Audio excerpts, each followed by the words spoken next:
When we look, we listen. When we evaluate, we understand. We get you to the right number without treating you like one. At Southeast Primary Care, we know your relationship with your doctor is one of the keys to get you better and keep you well. Our network of providers connects you to the brightest minds and latest technologies. It's a healthy relationship. Southeast Primary Care, always by your side.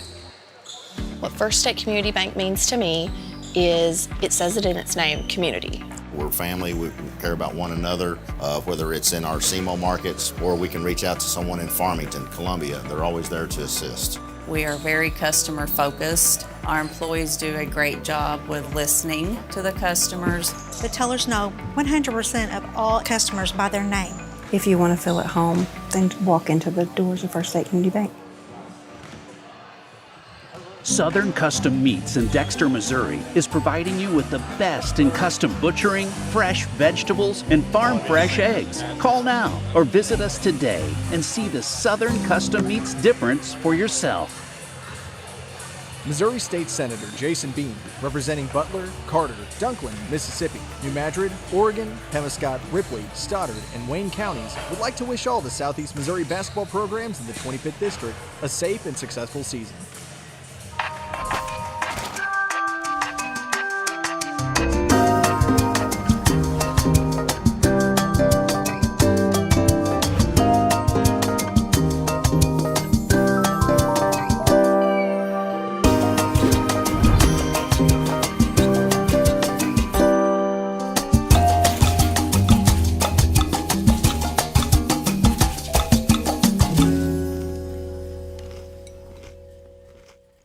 My name is Kevin Rossville. I'm a farmer from Prairie County, Arkansas. Been farming since 1991. Started farming with my father-in-law when I got married. We've been raising rice ever since. We've all been looking for something for a change for years. And I think this 263L is going to be the next and up and coming thing for us. It's really going to work well on a lot of different ground and a lot of different farms around here. Dynagro 263L, available exclusively at Nutrient Ag Solutions.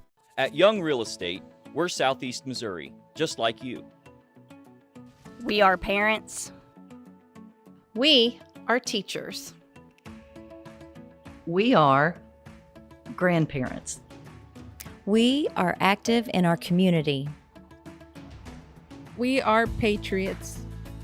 Serving all of Southeast Missouri, and we are here for you. We are Young.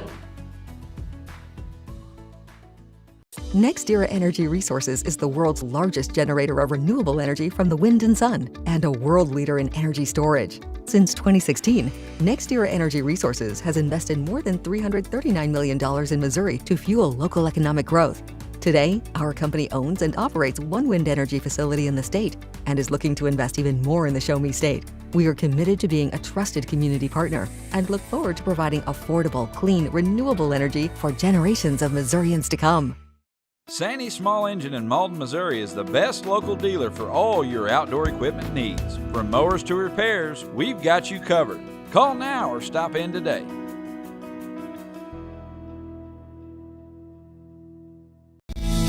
First State Bank and Trust wants to thank the Dexter community for 20 years of business. We're there for you for your first paycheck, buying a home, opening a small business, starting a family, or planning to retire, and everything in between. We're the local bank you know and trust for all of your financial needs.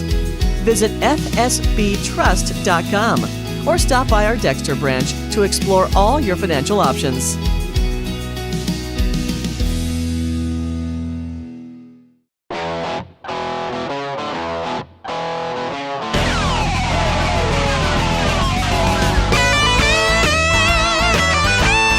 We're right here at King Jerry Lawler's Hall of Fame Bar and Grill on world famous Beale Street, and as you can see, oh my gosh, we have the best barbecue ribs in Memphis.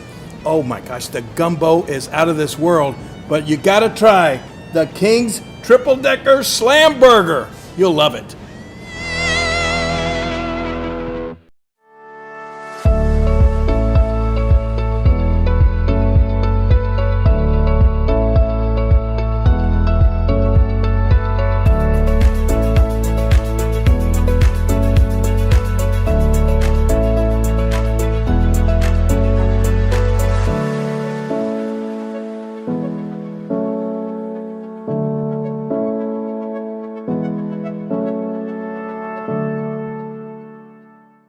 Mathis Funeral Home of Dexter and Bernie strives to provide their community with the accommodations and services needed to relieve your family during times of loss. For more information, give them a call and see how Mathis Funeral Home can help meet your expectations in celebrating your loved ones. Fast break, cold beer, pork steak. Fast break, best chicken in the whole state. Fast break, woo doggies, I think I need a fast break. All right. Fast Break in Bernie, Missouri. Fresh food, lottery, gas, and more. Fast break. Growing cotton in the Mid-South is hard work. As a farmer, you make tough decisions every day. Choosing a cotton variety shouldn't be one of them. Next-gen brand varieties from Americot are bred specifically for cotton growers like you. We're 100% independent and farmer-owned. Plant cotton that works as hard as you do. Americot. All we do is cotton, all the time.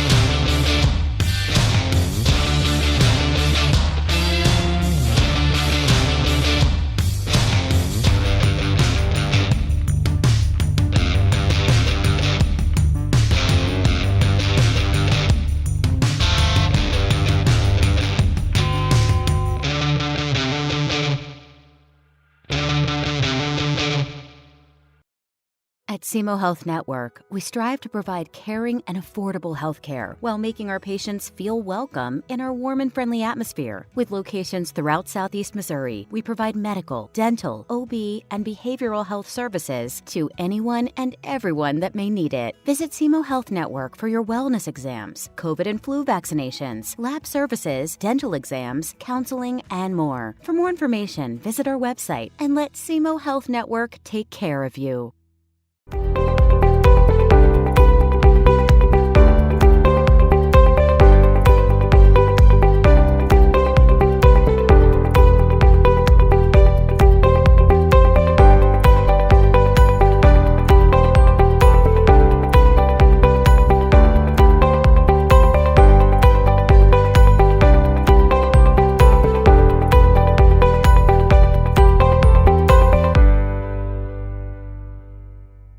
Do you need personal?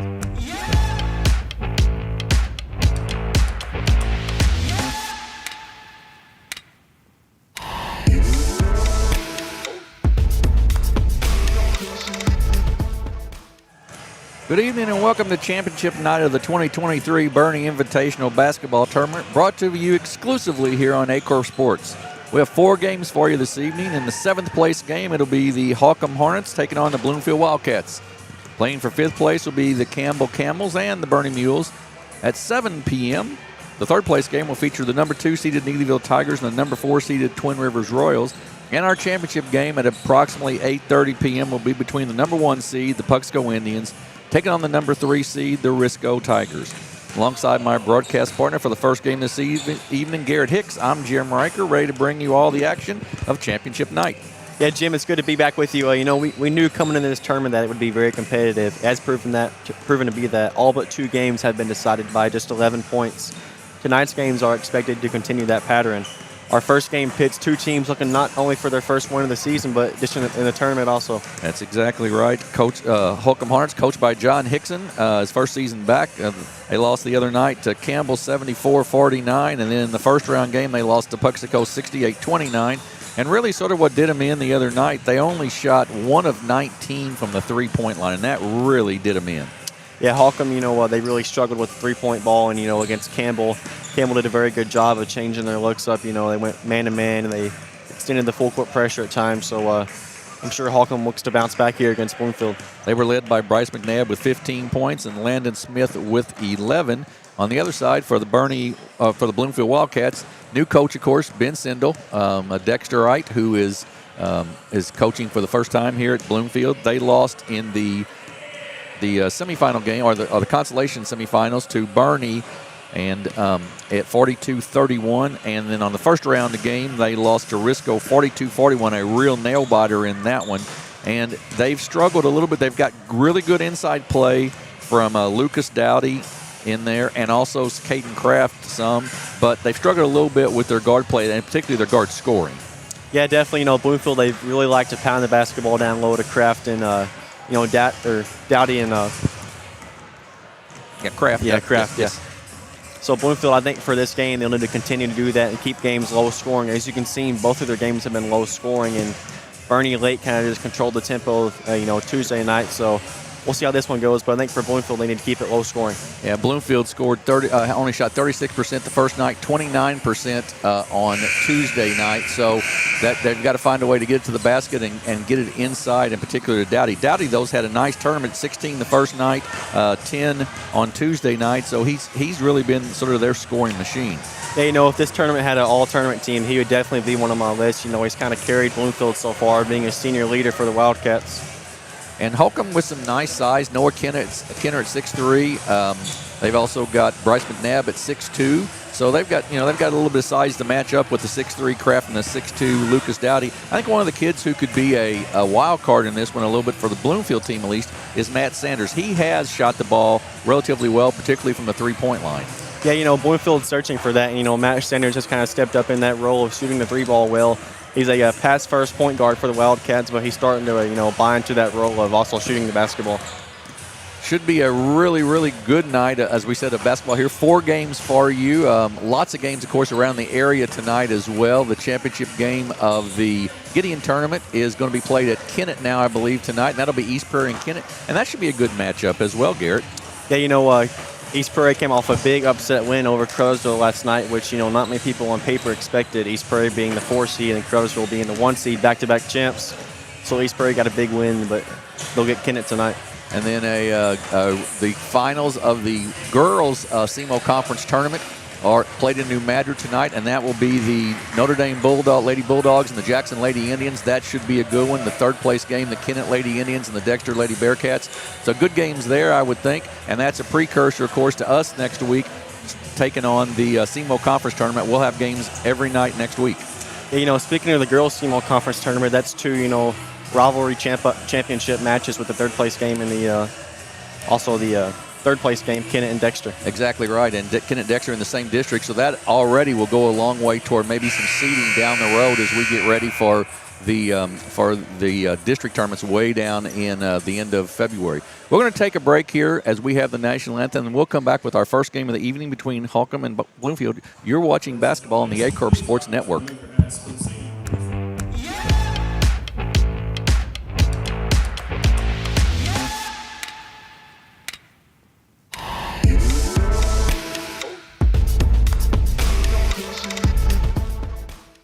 Growing cotton in the Mid-South is hard work. As a farmer, you make tough decisions every day. Choosing a cotton variety shouldn't be one of them. Next-gen brand varieties from Americot are bred specifically for cotton growers like you. We're 100% independent and farmer-owned. Plant cotton that works as hard as you do. Americot. All we do is cotton, all the time.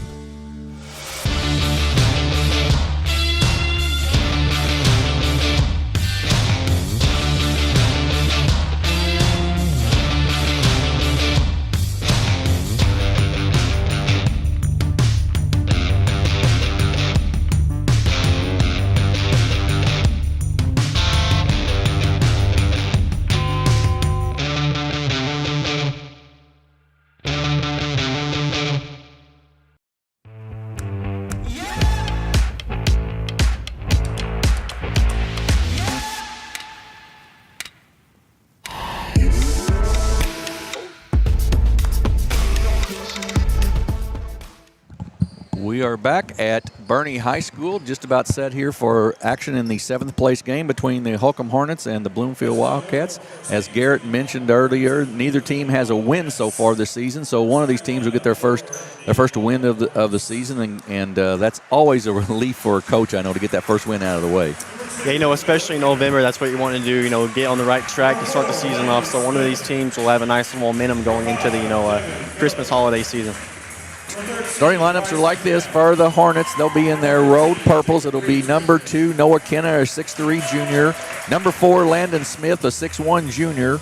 Number 5, Devin Kelly, a 6-foot senior. number 13, Bryce McNabb, a 6'2 sophomore, and Jacob Reeves Crittington, number 15, a 5'10 senior. For the Bloomfield Wildcats in their home white uniforms, they'll be like this. Number 1, Matt Sanders, a 5'9 junior, averaging 9 points a game in this tournament. Caleb Upchurch, a 5'9 junior. Number 5, Aiden Hutchison, the point guard, a 5'8 senior. Number 15, Caden Kraft, a 6'3 junior. And the big guy in the middle, number 22, Lucas Dowdy, a 6'2 senior. So that's the way we will start off tonight. And first of 4, lots of good basketball action. So just strap in, folks, and enjoy a good night of basketball here on Aycorp Sports. Will be Caden Kraft to jump center for the Bloomfield Wildcats, and I believe Noah Kenner to go for Holcomb, and we are set to go. Let's coach official Cale Williams will toss it up, and we're set and underway. Holcomb will start off with it. That is Reeves Crittenden with it up top. Bloomfield starts on a 1-2-2 zone. Crittenden kicks it back right side. Crittenden a long 3, off the mark, no good, long rebound, saved over there by Kenner, but loses it. Gives it up to Upchurch. He'll bring it up for the Wildcats.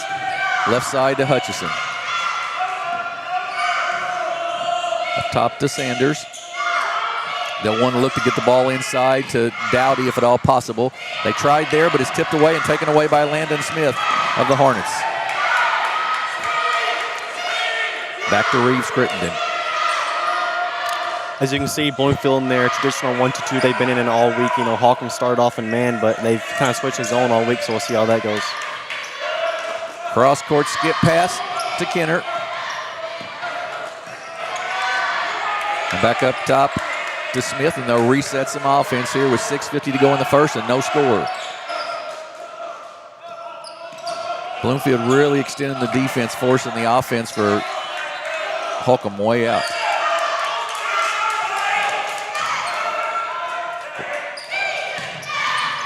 Inside, Kenner up, off the mark, no good. Rebound taken down by Dowdy, and I believe that foul will be the first one of the game, and that'll go on Noah Kenner. And that will be, nope, take that back. They're going to get it on Dowdy, I guess, of Bloomfield. And it will be the first foul on Bloomfield, excuse me on that, and it will belong to Holcomb. 3 ball up on the way, off the mark, no good. Rebound taken down by Kraft. Ahead to Hutchison. He hurries down, gets it to Dowdy. Dowdy goes reverse up, no good, but he'll be fouled and go to the line to shoot 2, and I believe that will go on Bryce McNabb, the 6'2 sophomore. Nice head fake there by Dowdy, and McNabb, you know, McNabb fell for it, and now he's got his first foul of the game. He'll need to stay out of foul trouble. Lucas Dowdy, the 6'2 senior, averaging 13 a game for Bloomfield in this tournament. Has 2 free throws. First one up and good. So we've got our first points of the night. Bloomfield leads 1-0. Neither team is very deep, so staying out of foul trouble will be a big factor in this 7th place game here. Second one off the mark, no good. McNabb with the rebound. Kicks it out to Smith. Reeves Crittenden looks inside, nothing there.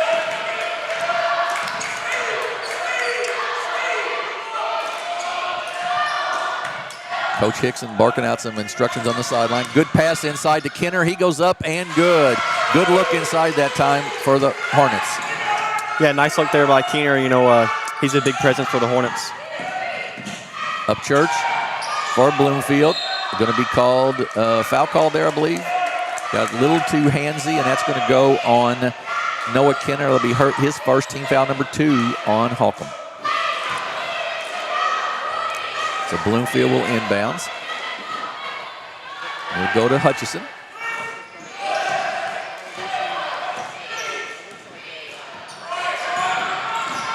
High post to Kraft. Gives it back to Hutchison. He drives baseline, goes up off the lane. No good, missed the layup. Gets his own rebound, though. Kicks it inside to Dowdy, a little low, and it comes away, taken away by the Hornets. Nice look by the Wildcats. Just couldn't convert down there offensively. Reeves Crittenden. Left corner back out to McNabb. Inside to Kenner. Knocked away, though, and Hutchinson comes down quickly with it. He's going to take it all the way to the basket. He's going to go up.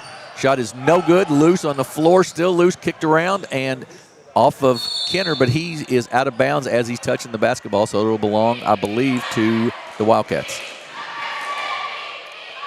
2-1, 3 minutes gone here in the first quarter.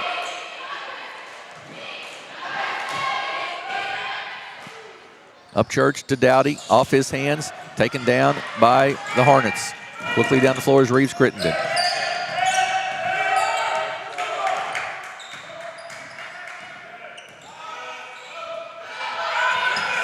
Back out to Crittenden. Inside to McNabb.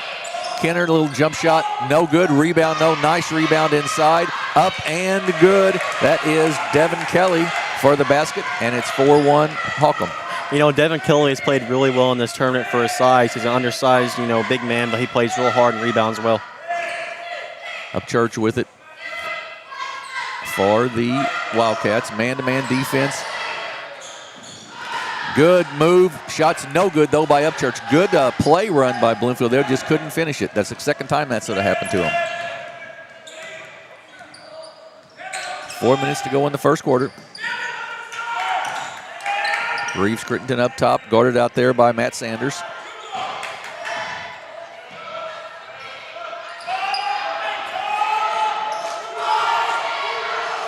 Play called out by Reeves Crittenden. Left side to McNabb, then in the corner to Smith. And then a bad pass, that'll be backcourt on the Hornets. So another turnover on Holcomb. We're going to have a timeout here. That's going to be called by Holcomb, I believe. Coach John Hickson. He'll take a 30-second break. We'll keep it right here. And Garrett, a lot of turnovers right now. Both teams sort of feeling each other out a little bit. Yeah, both teams, this is the hard game to play, the 4 o'clock game. Both teams are just kind of getting adjusted to, what they're seeing from each other, like you said, figuring each other out. So I'm sure as the game goes on, that'll clean up. Holcomb with the lead 4-1. They have been able to get the ball inside a little bit to McNabb, and also Kelly with a nice look inside for the basket. Bloomfield's had a couple of good looks on offense. They've run a couple of nice plays, just haven't been able to finish the layups. Yeah, it seems that's kind of how it's went all week for them. Against Risco, they had, chances down the stretch. They just couldn't convert. And against Bernie, they just ran out of gas there late. Bloomfield will have the basketball.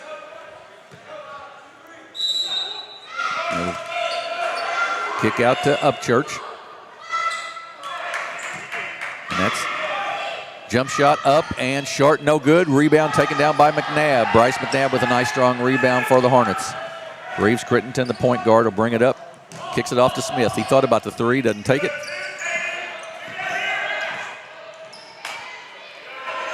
Around the perimeter of the defense. And that's going to be a easy call foul on Lucas Dowdy, and that's his second already, second team foul, but second on Dowdy, and that's a problem because he's their leading scorer. Yeah, that really hurts Bloomfield, not only all with scoring, but also rebounding and having a leader out there on the floor, so that'll hurt Bloomfield here early stages of the first quarter. Cole Hartline, a 6'1 junior, checks in for Dowdy. Cross court and then back up top.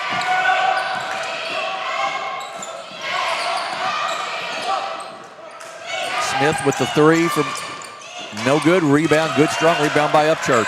He gets it ahead to Sanders. Sanders hesitates, pulls up, jump shot, short, no good. Rebound taken down, that's Smith. Ahead to Reeves Crittenden, up and good. 6-1 Holcomb. Full court pressure remains on by the Hornets. Cross court, caught by Upchurch, and then ahead. And off of the hands of Hartline, but also off of Holcomb and out of bounds. Bloomfield's going to have to find some scoring options here with Dowdy on the bench. There's a corner jumper by Upchurch, and it's good. There's a three-pointer by Caleb Upchurch, and it's 6-4. Bloomfield really needs to get Upchurch going. He's a good scoring threat if they can get him going for the Wildcats. Inside to McNabb, 12-foot turnaround jumper shots, no good. Rebound by Upchurch. He's quickly up the floor with it. They have a 1-on-2 break. He's going to take it to the basket and tie this ball game up at 6. So we're tied at 6 with 2 minutes to go in the first. Bloomfield on a little 5-0 run here.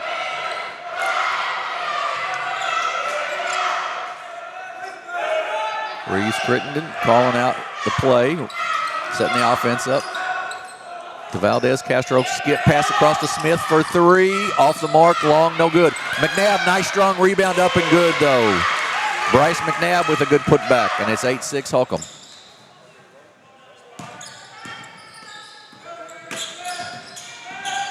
Upchurch down the floor, a little reach-in foul, and that's going to be a little too much of a reach-in. That'll be a foul on Landon Smith. That'll be the third team foul on Holcomb.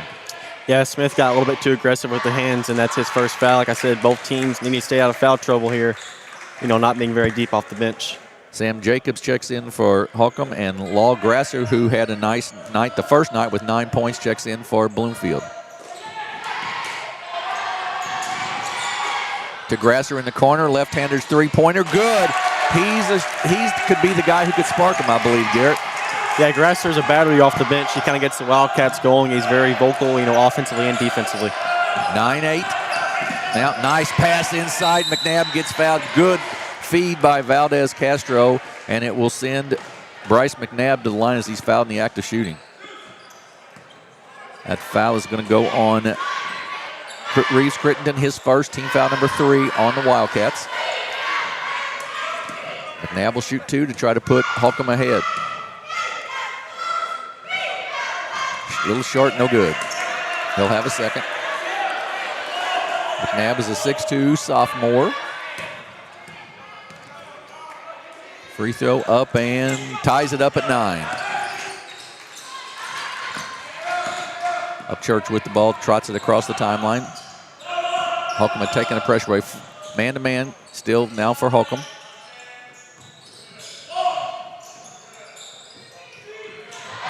Upchurch tries to drive baseline.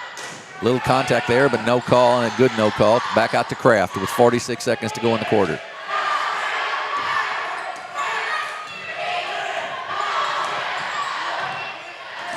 Upchurch up top, about loses it, but manages to get it back and then pulls it back out with 30 seconds to go before the end of the first.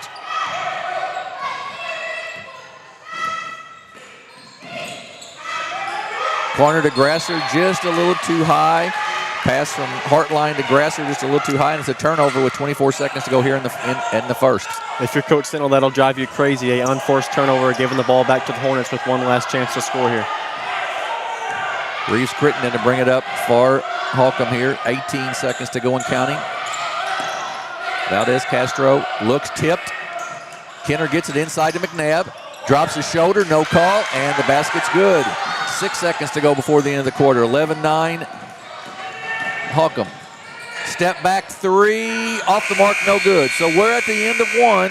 The number 8 seed Holcomb Hornets 11, the number 6 seed Bloomfield Wildcats 9. We'll take a 30-second break and be back with the second quarter action here on the Aycorp Sports Network.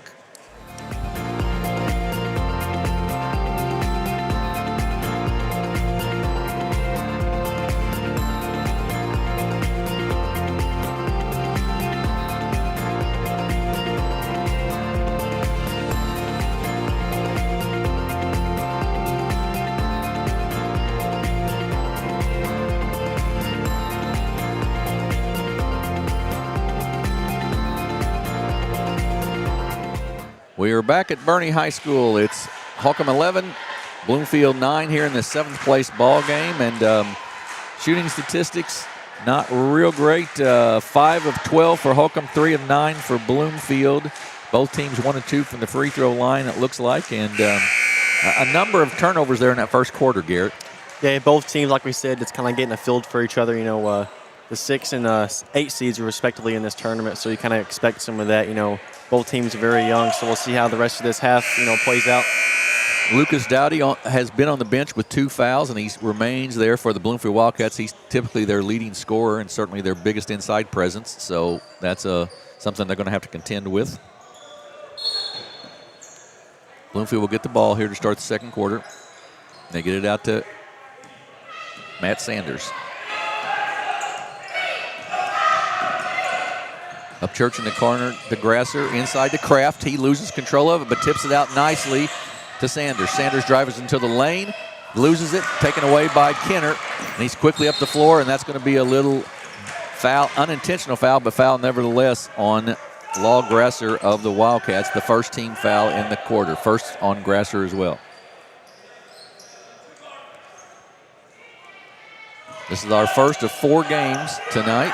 Next game will be the Bernie Wildcats and the Campbell Camels. Jim, I'm quite sure, will fill up for that one. Kenner back out to Crittenden. Reeves Crittenden drives into the lane, goes up against the big guys, misses the shot. Upchurch with the rebound. He's got a number of rebounds already for the Wildcats. Back out to Upchurch. Left side to Grasser. He's open that left-handed 3 once again. Good. Law Grasser's got 6, and it's 12-11 Bloomfield. Once again, an energy giver off the bench. Grasser with another big 3 in the corner. Holcomb will have to make an adjustment and guard that. Good ball rotation there by Bloomfield. Holcomb out front with Reeves Crittenden. Thought about the long 3, doesn't take it. Smith will take the 3, off the mark, no good. Rebound taken down by Kraft, and ahead quickly to Upchurch. He takes it all the way to the basket, up, hits the side of the backboard, no good. Ahead to Smith. Smith up for the layup, up and good. And it's a 1-point Holcomb lead, 13-12. Yeah, nice transition basketball by Holcomb. They found the open man out in the front court at the bucket. To Sanders. They slow it down a little bit, pull it out. Man-to-man defense still by Holcomb. Off to Grasser. Down the lane is Upchurch. He goes up in the middle of the lane, up and good. Good move by Upchurch. Caleb Upchurch with the basket, and it's 14-13. Upchurch showing some nice, minutes here in this game. 7 points. He went around his defender and, got the layup to fall. Tough catch in the corner there, and it's taken away by Kraft. He kicks it off to Sanders. Ahead to Upchurch. 5:55 to go here in the first half. Bloomfield with a 1-point lead.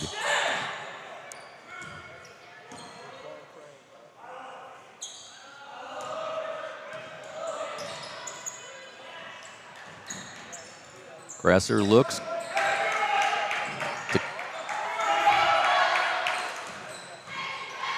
Back out to Sanders, and they'll reset some offense. You'll see Bloomfield do this at times. They like to take the air out of it and kind of just, control the tempo.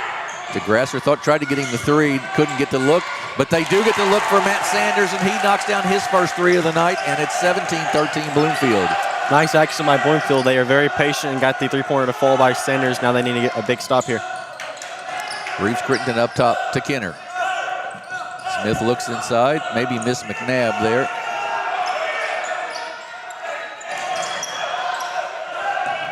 Reeves Crittenden drives in, 15-foot jumper, good, off the glass and good.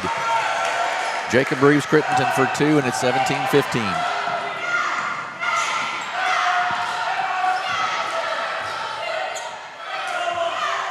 Sanders up top. Lane opens up for him. He loses it a little bit, but gets it back to Kraft in the corner, and they kick it back out to Upchurch. Reset. Middle of that lane is wide open, and they're trying to exploit that a little bit. Kraft with it up top. The Hart line, and then little weave here for Bloomfield. Upchurch gets it knocked away, but Grasser picks it up. He's going to take it to the basket, kicks it off nicely to Sanders. Shot is no good. Tipped up. Kenner comes away with it for the Hornets. 17-15, Bloomfield with the lead. 4 minutes to go in the first half. Smith looks inside, gets it inside to McNabb. He drops his shoulder, and we're going to have an offensive foul called that time.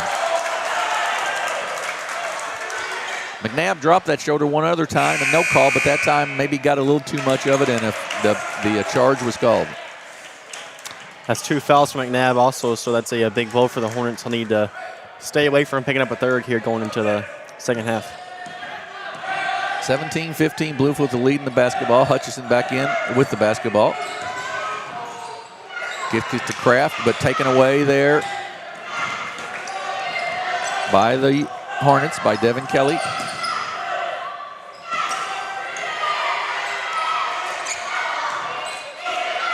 Back to Smith. To Kelly. Good patience here by the Hornets. To Smith. He's open for the three. Doesn't take it. Kelly had about a 12-footer. Now drives in the lane and gets it knocked away. 2-on-1 break. Upchurch down the floor. He's going to take it to the basket. He's going to miss the shot. No good. Rebound taken down by Holcomb. Up the floor quickly is Smith. Landon Smith with it. He's going to take it all the way to the basket. Nobody stopped him, and it's up and good. Got to stop the basketball in that situation, don't you, Garrett? Yeah, again, nice move by Landon Smith. Got out in transition. He's had a few good moments out there in transition. Upchurch, Caleb Upchurch with it for Bloomfield. We're tied at 17. Give it back to Hutchison. They'll reset the offense here. To Kraft at the high post. Then off. Shot is long, no good by Upchurch. Taken down, McNabb. Reeves Crittenton for three. Good! Jacob Reeves Crittenton for three, and it is 2017 Holcomb. Offensively down here for Bloomfield, they're getting really good stuff off the UCLA 1-4 high set. They just need to convert. Gonna have a push there. That'll go on McNabb, I believe. And that'll be, if it's the case, that's his third. So he'll be taking a seat probably for the rest of the half. And into the ballgame is Corbin Swindle, a 5'11 senior for Holcomb.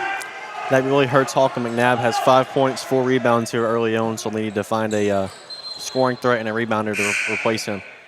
They bring Noah Kenner back in. Probably didn't get as much of a break as he would like because that's an offensive option for him, certainly, in Noah Kenner.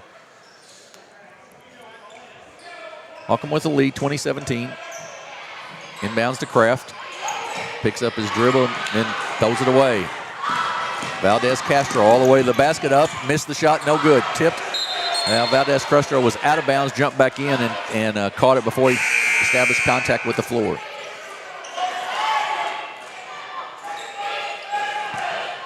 Hutchison checks out, and Matt Sanders checks back in for the Wildcats.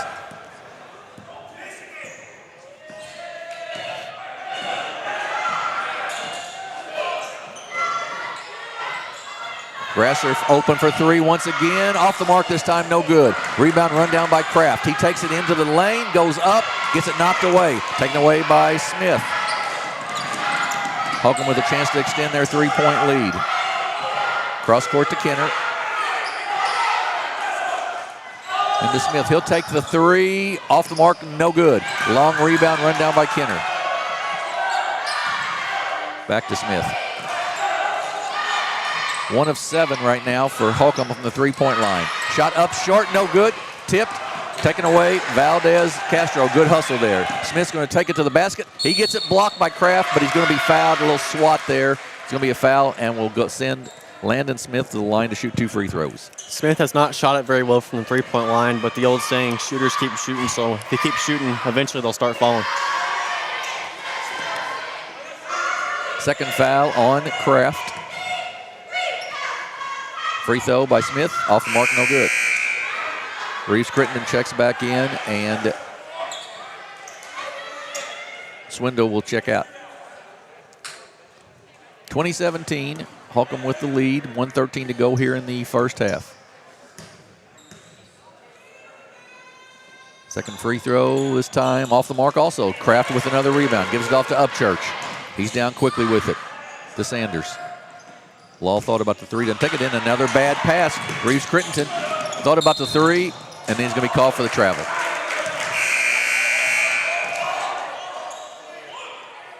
Probably when you're 1 for 7 from the three-point line, your coach is not excited about you stopping on the fast break and trying to take one, I would guess. Yeah, and you could tell Coach Hickson wasn't very happy with that one, so just a bad decision-making, but they'll clean it up. Off to Hutchison. Back door. Upchurch gets it blocked, but he'll be fouled and go to the line to shoot 2. Bloomfield has got the ball inside nicely today. They've run some good sets to get some open looks inside. They just haven't converted on them. Yeah, 2 for 11 from the two-point field goal area. So, like you said, they just haven't converted, but they're getting to the cup. Off the mark, no good on the free throw. Second foul on Noah Kenner. And into the ball game will be Matt Russum for Holcomb, and he'll replace Kenner so he doesn't pick up his third with 52 seconds to go before the half. Like we talked about, staying out of foul trouble will be a key factor, and here's Kenner with 2 fouls. That's also a scoring threat that's on the bench now. Both free throws no good. Rebound, though, by Bloomfield. Sanders jump shot good. Matt Sanders, he's got 5 now, and it's 2019. 42 seconds to go before the end of the first half. Tipped, but still in the backcourt. And then we're going to have a 10-second call. Good defense by the Wildcats, and they'll get the ball with 32 seconds to go before the end of the quarter, trailing by 1, 2019.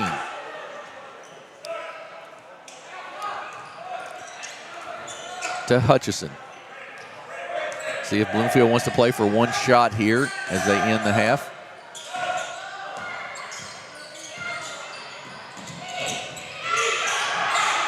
Screen set. Hutchison takes advantage of it. Looks inside. Now Kraft for 3. Off the mark, long, no good. With 11 seconds left, a rebound by the Hornets. Down the floor.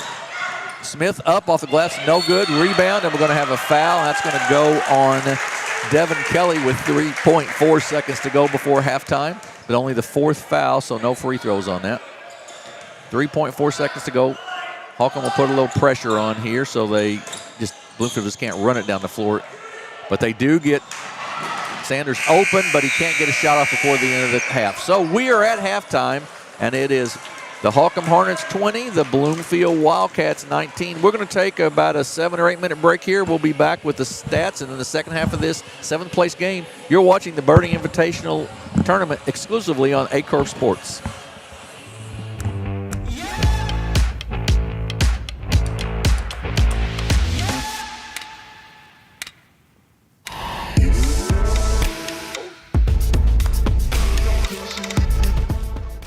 Merchandise. Trying to celebrate the season of that big state run?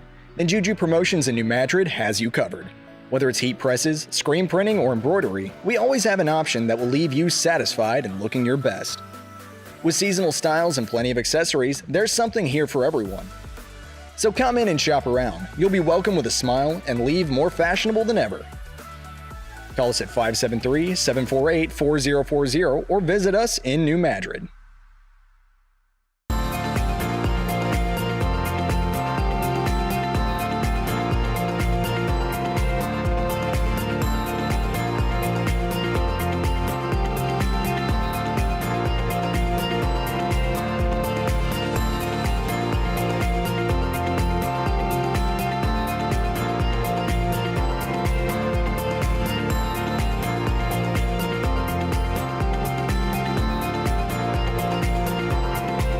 At Focus Bank, we understand your community because it's our community too. With branches across Southeast Missouri and Northeast Arkansas, Focus Bank offers services such as fraud protection, really free checking, and mobile banking that lets you bank simply and securely, anytime, anywhere. Stop by any of our branches or visit us online to open an account today. Plus, you'll receive an awesome free gift just from opening your really free checking account. And when you refer someone who opens an account, you'll both receive a gift. Focus Bank, member FDIC, equal housing lender. Allen Christian GMC, your local GMC experts. Explore our wide selection of new and used vehicles. Visit us at 724 Business 60 in Dexter or at allenchristian.com to find your perfect vehicle. Allen Christian, let's get you rolling.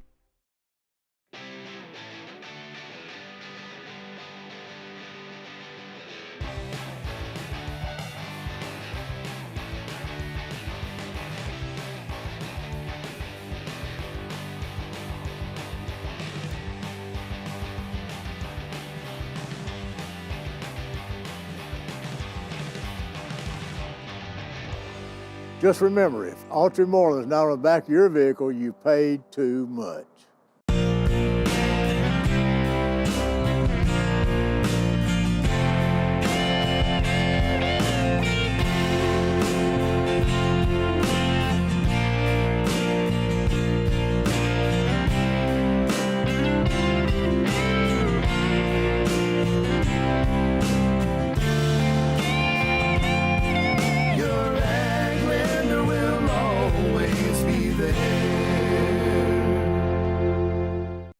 When we look, we listen. When we evaluate, we understand.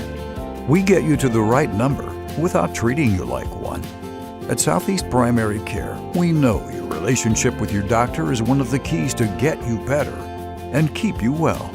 Our network of providers connects you to the brightest minds and latest technologies. It's a healthy relationship. Southeast Primary Care, always by your side. What First State Community Bank means to me is, it says it in its name, community. We're family, we care about one another, whether it's in our SEMO markets or we can reach out to someone in Farmington, Columbia. They're always there to assist. We are very customer focused. Our employees do a great job with listening to the customers. The tellers know 100% of all customers by their name. If you want to feel at home, then walk into the doors of First State Community Bank. Southern Custom Meats in Dexter, Missouri is providing you with the best in custom butchering, fresh vegetables, and farm fresh eggs. Call now or visit us today and see the Southern Custom Meats difference for yourself.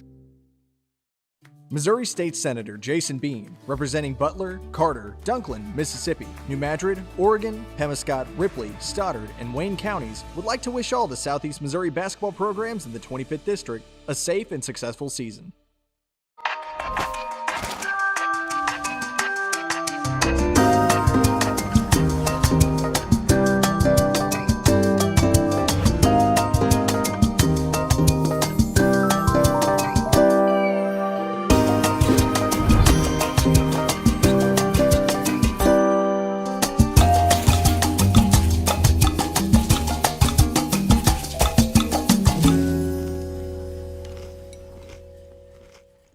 My name is Kevin Rossville. I'm a farmer from Prairie County, Arkansas. Been farming since 1991. Started farming with my father-in-law when I got married. We've been raising rice ever since. We've all been looking for something for a change for years. And I think this 263L is going to be the next and up and coming thing for us. It's really going to work well on a lot of different ground and a lot of different farms around here. Dynagrow 263L, available exclusively at Nutrient Ag Solutions.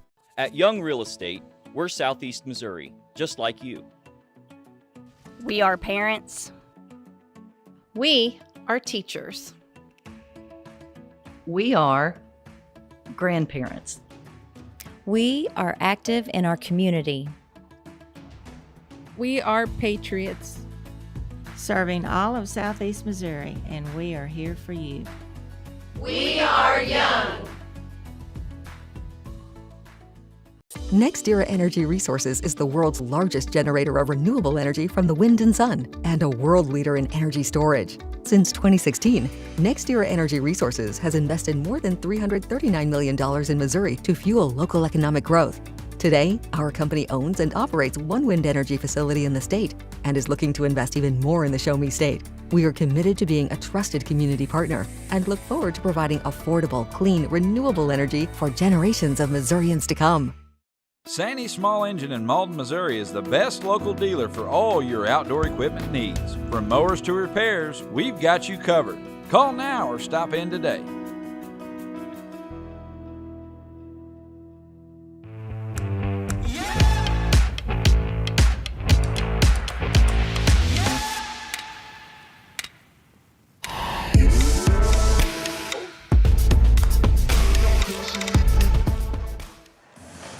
We are back here at Bernie High School. We're at halftime. It's Holcomb 20 and Bloomfield 19 in this 7th place ball game. And Garrett, maybe go through a little bit of individual scoring for each team, and then we'll talk sort of about some team stats maybe.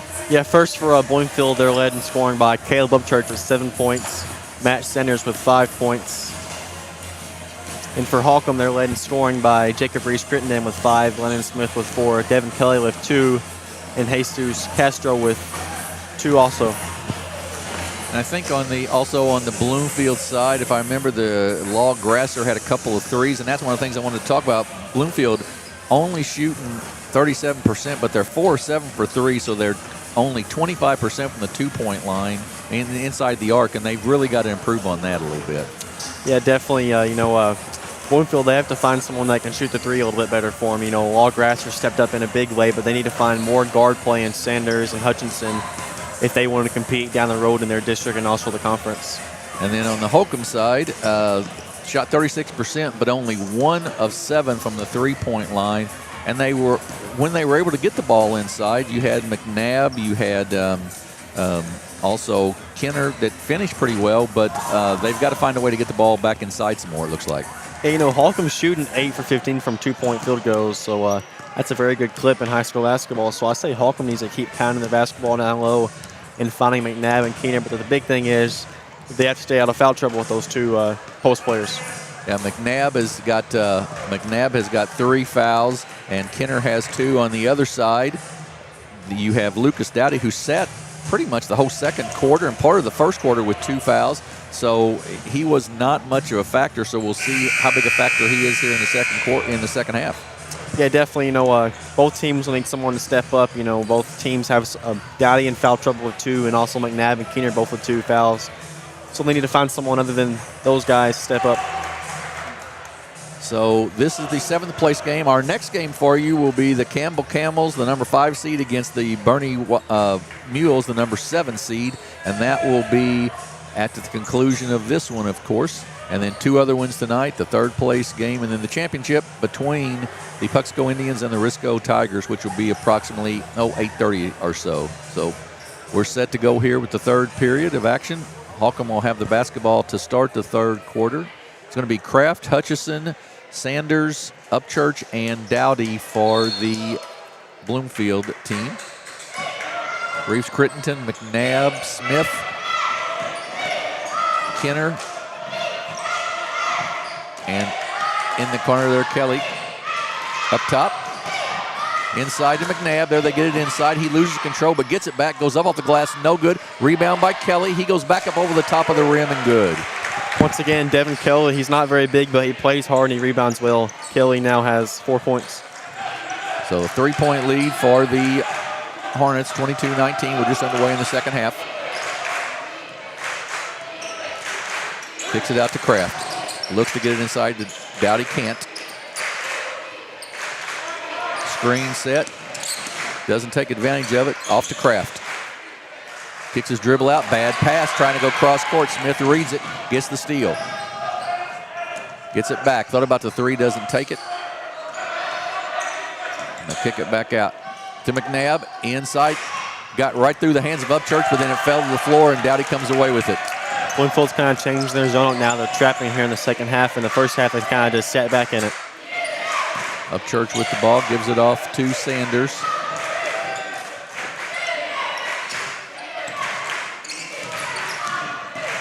Upchurch, spin move in the lane, kicks it out to Sanders. Sanders tries to drive baseline, cut off there nicely by Smith.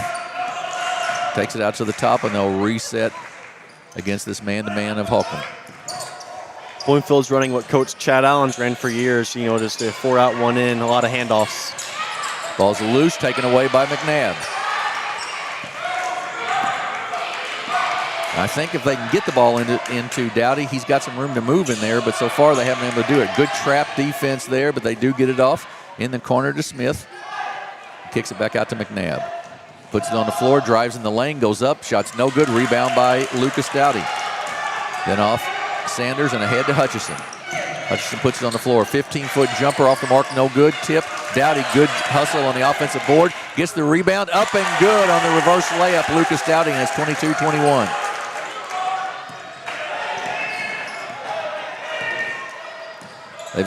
Bloomfield's extended this defense with Kraft at 6'3" and long arms up there, creating a little bit of problem for Holcomb. Kelly cross court to Reeves Crittenden.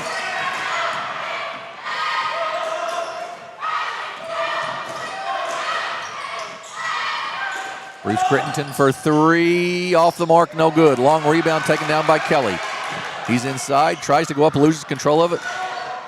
Kenner, though, gets it back and goes up and good. Noah Kenner in the right spot at the right time, and it's 24-21 for Holcomb. Once again, Kenner needs to stay in this game. If you're a Holcomb fan, he now has 4 points, 5 rebounds, so he does a lot of the dirty work down low, also rebounding. That bump foul there on Devin Kelly, his second, team foul number 1 on the Hornets here in this 3rd quarter. Try to get it inside Dowdy, they do. Boy, great job by Lucas Dowdy of creating space for himself and getting the basket. Good job by Dowdy. Also, again, another guy that needs to be in the game if you're a Bloomfield fan. Dowdy does a lot of the small stuff for Bloomfield. He's got 5 now. Holcomb with a 1-point lead. Kenner loses it, and he's going to be called for a travel. Turnover. Valdez Castro checks in for the Hornets, and Devin Kelly will take a seat. Bloomfield with the ball and a chance to take the lead here as they trail by 1, 24-23, 4:40 to go here in the third quarter. Holcomb changing their looks up to. Now they're in a 2-2-1, half-court trap. To Hutchison, he gets through it. Right side to Upchurch, inside to Dowdy. He goes up off the glass and good, and he'll be fouled and go to the line to shoot one. Little push from behind. Lucas Dowdy with 6 points here in this quarter. So he's been on the bench the first half. That's the third foul on Noah Kenner. So Bloomfield with a 1-point lead, and Lucas Dowdy at the line to shoot one free throw. That hurts Holcomb also. That's Kenner's third foul. Free throw by Dowdy, good. He's got 8 now, making up for time on the bench in that first half. And it's a 26-24 Bloomfield lead. Reeves Crittenton across the timeline with it, loses control of it, but gets it all to McNabb. And Coach Hickson, I believe, is going to call a timeout there before anything happened. And he does take a timeout. That'll be the second one for Holcomb, and it'll be a 30-second timeout. So we will, a full timeout, I believe. So we will take a 30-second break with the Bloomfield Wildcats leading 26-24. And you're watching the Bloomfield Invitational Tournament here on the Aycorp Sports Network. First State Bank and Trust wants to thank the Dexter community for 20 years in business. We're there for you for your first paycheck, buying a home, opening a small business, starting a family, or planning to retire, and everything in between. We're the local bank you know and trust for all of your financial needs. Visit fsbtrust.com or stop by our Dexter branch to explore all your financial options.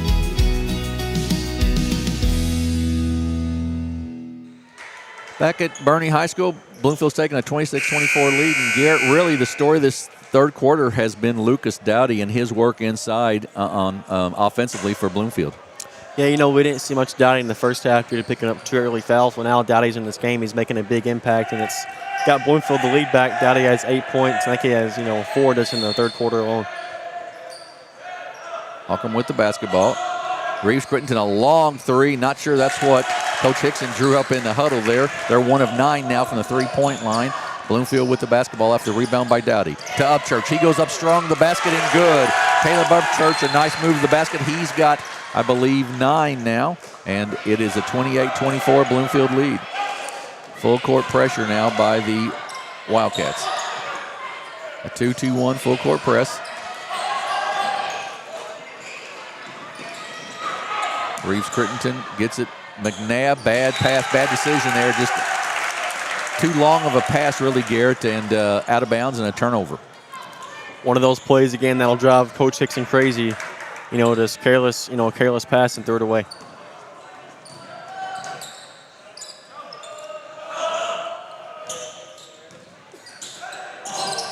Inside to Dowdy. He's working on McNabb. They kick it out to Hutchison for 3. Off the mark, no good. Rebound by Kenner. Good look, good inside-out play by Bloomfield there. Just didn't complete the shot. To Reeves Crittenton. Good hands there by Upchurch to put a little pressure on him.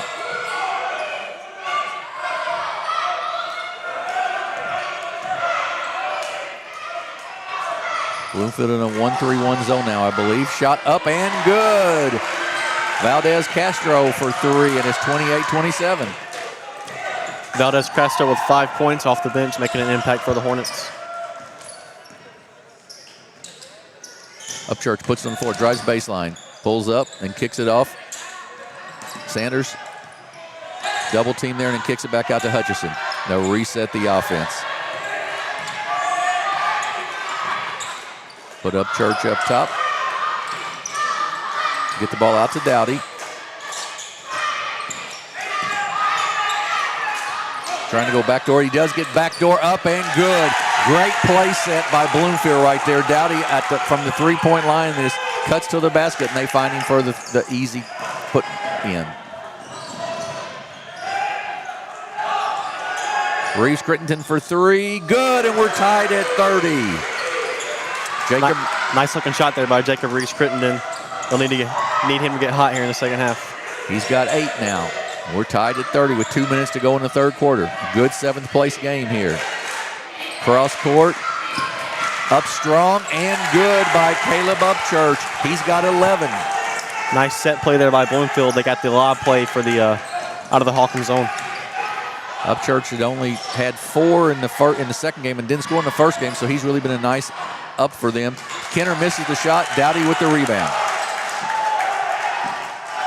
Hutchison quickly down to Upchurch once again. Oh, nice pass inside the craft, but knocked away. Good call by the official. Knocked away by Reeves Crittenden, but he stepped out of bounds as he knocks it away, and it will belong still to the Wildcats. Matt Russum checks in for Holcomb.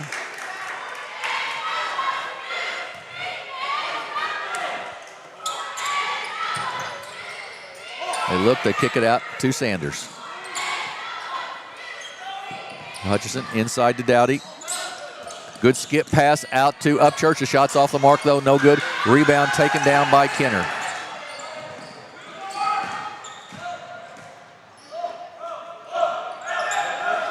Left side to Russum, and then back out. And then a steal ahead to Upchurch. He's going to take it all the way to the basket. He goes up, no good, but he'll be fouled and go to the line to shoot 2. That's going to be at least the 3rd on Noah Kenner. That's the 4th on Kenner, actually. That's just a bad decision there. Holcomb turned the ball over, and it led to, bad things on the other end of the floor for Bloomfield, and then a bad pickup foul by Kenner. That's his 4th. And sometimes you just have to let the layup go and live to play another day, sort of. Free throw is no good. So we have Devin Kelly checking in for the Hornets. And Reeves Crittenden checks back in. For Bloomfield, Grasser checked in.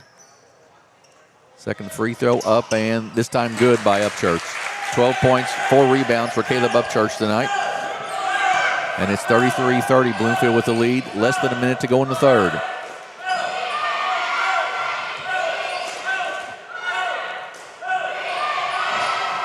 Back out to Reeves Crittenden. Inside to McNabb. Good spin move inside, and there's going to be a foul on the floor. It'll go against Bloomfield. It'll be their first team foul of the second half.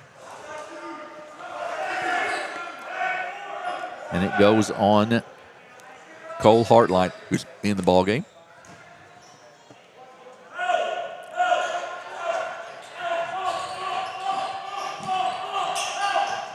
Up top to Smith. 40 seconds to go in the quarter.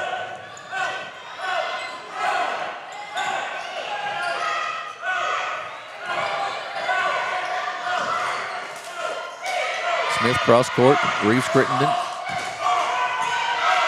trying to get it to McNabb. They do it to free throw line, then kick it into the corner. Long shot up, spins out, no good. McNabb on the board, up, no good. Rebound, Kelly blocked, and then we're going to get a foul there, and that's going to go on Upchurch, I believe, on the attempted block. That'll be the second team foul on the Wildcats. The first one on Upchurch, and it will send Devin Kelly, the 6-foot senior, to the line to shoot 2 free throws. Up and spins out, no good. Holcomb struggling at the line, 1 for 4 so far. They haven't got to the line very much, but not shooting it very good when they do get there. 4 points so far for Kelly. Still 4, and rebound by Dowdy. Kicks it off to Grasser. 11 seconds to go. To Sanders. Head fake, he puts it on the floor. He drives into the basket. He goes up strong. It's no good. Goes out of bounds, and it'll belong to no one as the quarter ends. So we're at the end of 3, and it's a 3-point lead for the number 6 seed Bloomfield Wildcats. They have 33. Holcomb has 30. We'll take a 30-second break and be back here with the fourth quarter of the 7th place game on the Aycorp Sports Network. What First State Community Bank means to me is, it says it in its name, community. We're family. We care about one another, whether it's in our SEMO markets or we can reach out to someone in Farmington, Columbia. They're always there to assist. We are very customer focused. Our employees do a great job with listening to the customers. The tellers know 100% of all customers by their name. If you want to feel at home, then walk into the doors of First State Community Bank. We are back at Bernie High School, 33-30, Bloomfield with the lead, and Garrett Hicks along with Jim Riker here. And Garrett, really neither team still not shooting the ball great, even though Bloomfield a little better, 13 to 28. That gets them almost to 50%. But 13 for 33 for Holcomb. Yeah, Holcomb's struggling, especially from the three-point line and also free throws. 1 for 6 from the free throw line, 3 for 12 from 3. They'll definitely need to improve on the free throw line when they get there. Since they're playing better, playing better in the post area, they can get to the free throw line more and knock them down. The fact that Noah Kenner has 4 fouls for Holcomb comes into play here as we start the fourth quarter of this 7th place game. 3 more for you this evening here on the Aycorp Sports Network, so you don't want to tune away, that's for sure. Law Grasser will trigger the inbounds for Bloomfield as we start the fourth, and it'll go out to Matt Sanders. Looks like that the Hornets have gone to a 2-3 zone here. That's like Grasser for 3, off the mark, no good. Nice strong rebound, Upchurch, and he'll be fouled, and it'll belong to Bloomfield, I believe, and that foul is going to go on, I believe, that's on number 5. That's Devin Kelly. That's his 3rd. Valdez Castro checks in, replacing Matt Russum.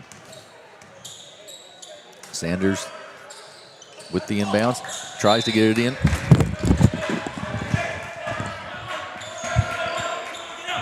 Tries to get it into Dowdy there, can't, and goes back to Bloomfield.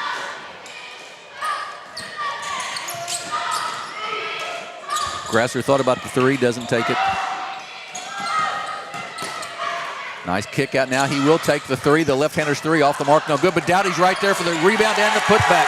Lucas Dowdy for 2 more. He's got 12 now, I believe, and it is 35-30 lead for Bloomfield. Once again, Dowdy doing the dirty work for the Wildcats. He has 12 points now, having a really good second half for the Wildcats.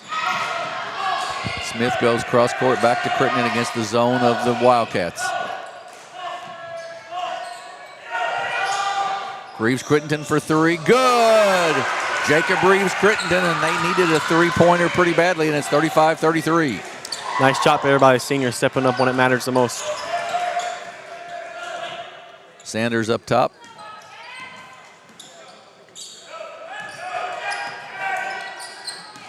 Grasser with it.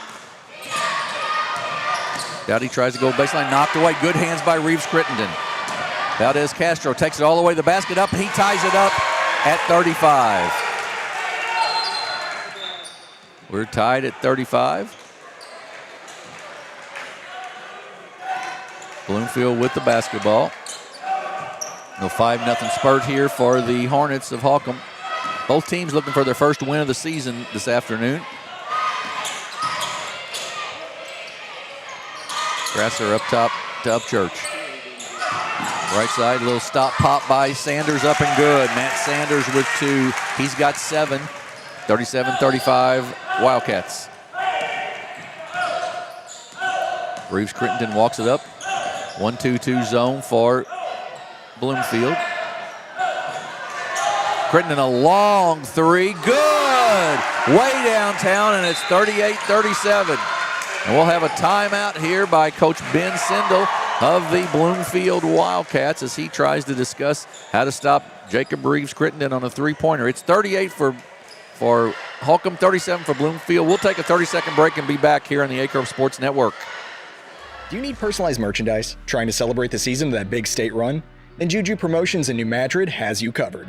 Whether it's heat presses, screen printing, or embroidery, we always have an option that will leave you satisfied and looking your best. With seasonal styles and plenty of accessories, there's something here for everyone. So come in and shop around. You'll be welcome with a smile and leave more fashionable than ever. Call us at 573-748-4040 or visit us in New Madrid. Back at Bernie High School, 2 big 3s by Jacob Reeves Crittenden and a steal by Valdez Castro. And all of a sudden, the Holcomb Hornets have gone up 38-37, and they went from not shooting the 3 very well to making a couple of really nice ones. Now 5 of 14, shooting 37%. That's more than respectable, really. Yeah, that's crazy how things can change in a heartbeat like that. Jacob Reeves Crittenden, a senior for Holcomb, stepping up big here in the fourth quarter with 14 points. He's kind of carrying the Hornets here in the fourth. Bloomfield with the basketball, and they trail by 1. Just under 6 minutes to go in this ball game. The 1-2-2 press, and now trap for Bloomfield. They trap in the corner. They try to get it to Dowdy. It's knocked out of bounds by Kelly. Good rotation defensively by the Hornets there. Grasser will handle the inbounds pass, gets it in to Kraft. Tried to get it to Grasser for the three, but it wasn't there. Upchurch drives into the lane, kicks it out to Kraft. He loses it. It's taken away by Kelly. And off to Reeves Crittenton with a 1-point lead.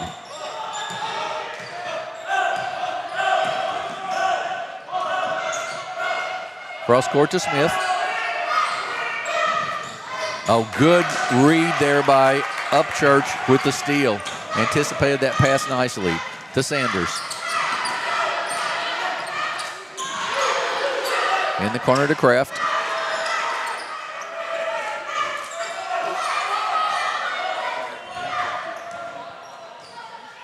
Two-three zone here by the Hornets. Drive to the basket. Upchurch, he saw the split in the zone, Garrett, and got the basket. Upchurch having a really nice game here with 12 points. Once again, making a big impact for the Wildcats. Coach Hickson not very happy probably with that split in the defense there, so he's taking a quick 30-second timeout to discuss that. 39-38. It's been a very entertaining game early on, a lot of turnovers, but both teams, as you talked about, would probably settle down. They have, and it's been a nice, entertaining game. Yeah, both teams have really settled down here in the second half. Bloomfield shooting it from three, pretty solid, 4 for 10, 40%, which is a really good clip in high school. So Caleb Upchurch with 14 and Lucas Dowdy with 12 for the Bloomfield team. 14 for Jacob Reeves Crittenton and 7 for Valdez Castro for leading the Holcomb team. So Kenner's back in the ballgame. He's got the 4 fouls. Noah Kenner, the 6'3 junior for Holcomb. Bloomfield with the 1-point lead. Holcomb with the basketball. Just under 5 minutes to go in this ballgame. 1-2-2. They try to extend that zone just a little bit, try to maybe put a little pressure on the guards out front. To Smith. Maybe miss McNabb there at the free throw line. Reeves Crittenton sort of feeling it, drives inside, now gets in a spot where he's got no place to go, now puts it up off the glass, misses the shot, no good. But Kenner takes the rebound and puts it back. Noah Kenner with the big basket. Yeah, it seems like Keener is always in the right spot down there, to clean up the boards. And once again, Keener with a big offensive rebound and putback. Sanders, lane opens up for him. He drives the basket up and good. Nice move that time by Matt Sanders. He's got 9 for the Wildcats, and it's 41-40 Bloomfield. Ball's knocked away by Kraft, those long arms. Saved by Hutchison. Kraft goes up. It is good. Peyton Kraft with 2, and it's a 3-point Bloomfield lead, 43-40. Kraft's first 2 of the evening.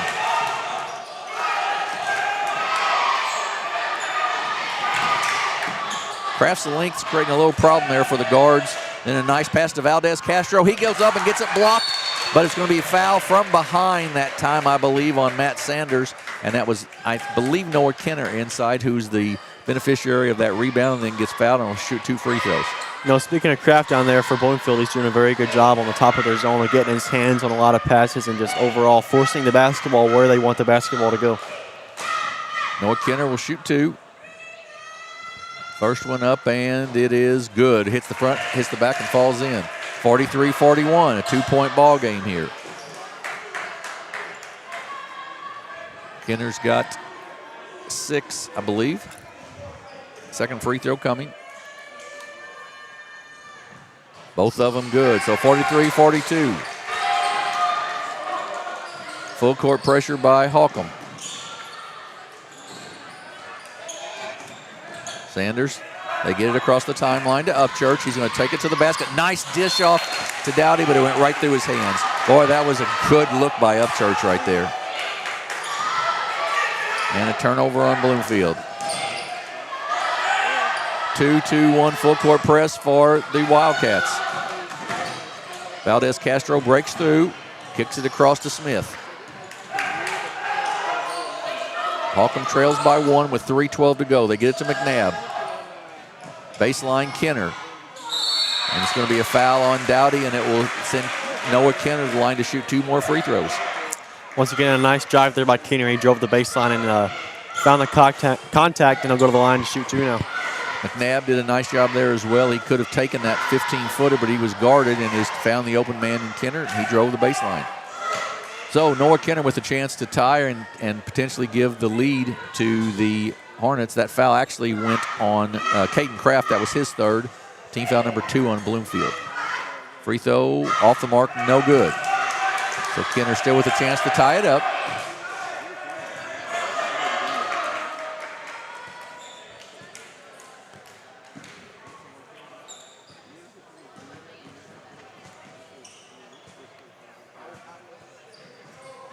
No good. Rebound by Dowdy. Sanders comes out of there with it. A little pressure, a little trap pressure there. They get it across to Hutchison, and a timeout by Coach Sindel. He wants to set something up against that trap, I would guess. And it will be a 30-second timeout. So we'll keep it here once again, 43-42 with some things. The Malden Lions Club and Boot Hill Toys for Tots are sponsoring an amazing event at the Boot Hill Youth Museum in Malden. It's Pancakes with Santa from 8 a.m. to 10 a.m. tomorrow, December 2nd. There will be pancakes and pictures with Santa. There'll be a kids-only gift room where kids aged 3 to 12 can select gifts for someone special. Each child also receives a free toy from Boot Hill Toys for Tots. For more information, call 573-276-3600. So, Garrett, 2:54 to go in the ball game. Bloomfield with the basketball, but Coach Sindel, I think, was not thrilled with the way they were handling that trap. Yeah, a nice timeout call there by Coach Sindel to draw something up and, try to get the Wildcats a basket down here. Bloomfield with the basketball, right in front of the scorer's table, and they get it into Sanders. Across to Hutchison. Dowdy inside, catches it off the hands of McNabb, who read the pass but couldn't quite get his hands on it. Dowdy finishes it, and he's got 14, and Bloomfield's got a 3-point lead. Bloomfield back to their 1-2-2 press, or 1-2-2 zone. Trapped, Reeves Crittenden trapped over there in the corner. Skip pass across to Valdez, and a steal by Dowdy. He's down the floor with it. Lucas Dowdy takes it all the way to the basket. Nice stop up and good. Good job of being under control there by Lucas Dowdy. Yeah, really nice play there by Dowdy. The head fake was also really nice there down there. Drew the defender up in the air. 15 points for Dowdy here in the second half. Cross court to Smith. He'll take the 3. Landon Smith for 3. Good! Landon Smith with 3, and it's 47-45. 1 for 7 in the first half for the Hornets shooting the 3, but they've come alive with it here in the second. Hutchison breaks through a little trap there. Kicks it across Sanders. Tough catch, but he makes it. Puts it on the floor and gives it off to Upchurch. Throws it right at his feet, and it goes out of bounds. And a big break as Landon Smith had his foot out of bounds when he touched the basketball. Huge break for the Wildcats right there. 2-point lead for Bloomfield, 47-45. They look to get it in. They finally do to Sanders. Into Upchurch, down the lane. He goes up strong, it's short, no good. Tipped, loose, still loose, taken down by Reeves Crittenden. 2-point ball game. Reeves Crittenden tries to drive in, and then a great play by Upchurch as he comes down the floor from behind to get the steal. Caleb Upchurch with the steal. 1:19 to go. Sanders with it. Double team. Drives inside. Kicks it out, and he's going to be called for a travel. Good call there. He just slid those feet a little bit. Yeah, nice call there by Pat Sarda. He saw the travel there and called it. So Holcomb with a chance to tie or take the lead here. 47-45. Bloomfield with the lead. 1:11 to go in the ball game. Neither team in the bonus yet. Off to McNabb. Smith still trying to get across and does to Kenner.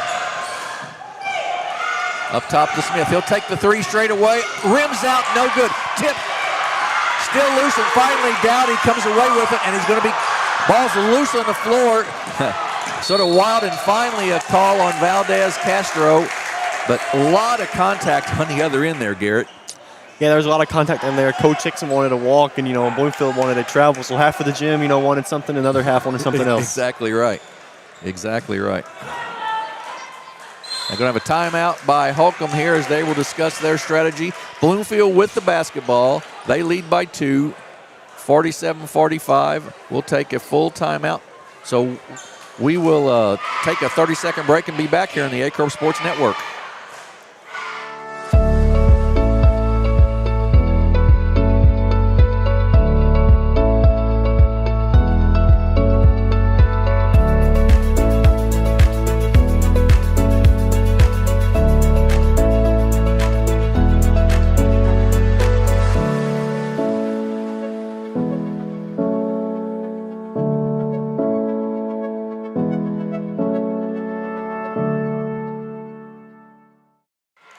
Another exciting event in the Malden area is the 3rd annual Malden Christmas Church Tour. Sunday, December 17th from 2 to 2:30 p.m. Gather at the First Southern Baptist Church for a Shadow Nativity. From 2:30 to 4:30, the following beautiful churches throughout Malden will be open for tours. The First Presbyterian, First Christian, St. Anne Catholic, Macedonian Missionary Baptist, First Assembly of God, Semo Community Church, First General Baptist, and Stokeland Drive Christian Church. Come out and share in a day of bringing the faith communities together for Christmas. Bloomfield with the ball and the lead, 47-45, 48.2 seconds to go in the ball game. Hutchison looks to try to inbounds, does get it inbounds, and Kraft gets hit from behind by Smith. That'll be the 3rd foul on Holcomb, and they have to have 2 more before they send Bloomfield to the line. 2nd foul on Smith. Bloomfield inbound, try to inbounds it once again here. They get it into Kraft. He looks back door and gives it back to Hutchison, where he doesn't want to get trapped in a foul by Reeves Crittenden with 43 seconds to go. So the next foul will put Bloomfield on the line. Who would you want to foul here if you were Holcomb? Yeah, if I'm Holcomb, I'm wanting to foul one of the bigs for Bloomfield that doesn't shoot it as well. Back door to Dowdy, up and good. Great inbounds play there by Bloomfield, and they lead by 4. Didn't give him the chance to foul. Reeves Crittenden in the corner. 3-pointer up and good. That is by Sam Jacobs. A big 3-pointer just in the ball game, and it is 49-48 with 25.7 seconds to go. Big shot off the bench by Jacobs, just a sophomore for the Hornets, so it's a really big-time shot for him. They're now 7 of 16 from the 3-point line. They were 1 of 7 in the first half, so 6 of 9 here in the second half. Really outstanding 3-point shooting. Bloomfield is 3 of 7 from the free throw line, so when they do get there, which we assume they will here probably, Holcomb will try to foul probably. It will be they're shooting a little less than 50%, so that's a big one. Even with both of them, Garrett, it's still a 1-possession game, right? Yeah, Holcomb, I'm not sure what they're going to do if they want to, play for a stop or, play, to send Bloomfield to the line. So we'll see how things shake out here the last 25.7 seconds. And then if they do, if they do make some free throws, then Bloomfield's got a couple of fouls to play with as well. They can sort of run a little clock off playing defense foul to make them take that out of bounds. They can create some things as well if they want to. Yeah, this last 25 seconds will definitely be a coaching chess match. So Holcomb deep on the far end, Kraft to inbounds. He gets it inbounds to Log Grasser, who's just in the ball game, and he'll be shooting free throws. That's interesting. You put Grasser in the game there basically to try to catch the inbounds pass and to shoot the free throws. Yeah, probably one of Bloomfield's better free throw shooters with how he shot the 3 tonight. It's a 6-foot junior. He's got 6 points. That foul was on Reeves Crittenden, his second. And, of course, team foul number 5.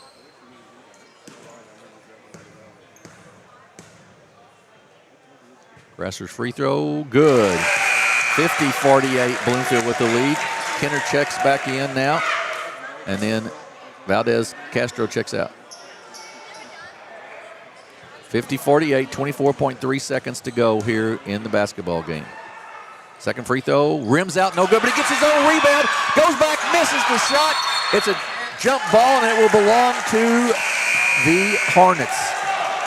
Missed his own shot, nobody blocked him out, but then missed the putback, and it's a 2-point game.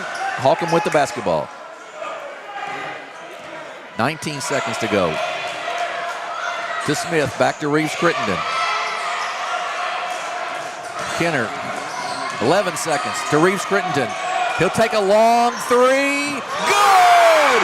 It's good, and a timeout by Bloomfield with 5 seconds left. Jacob Reeves Crittenden with a huge three from the top of the circle.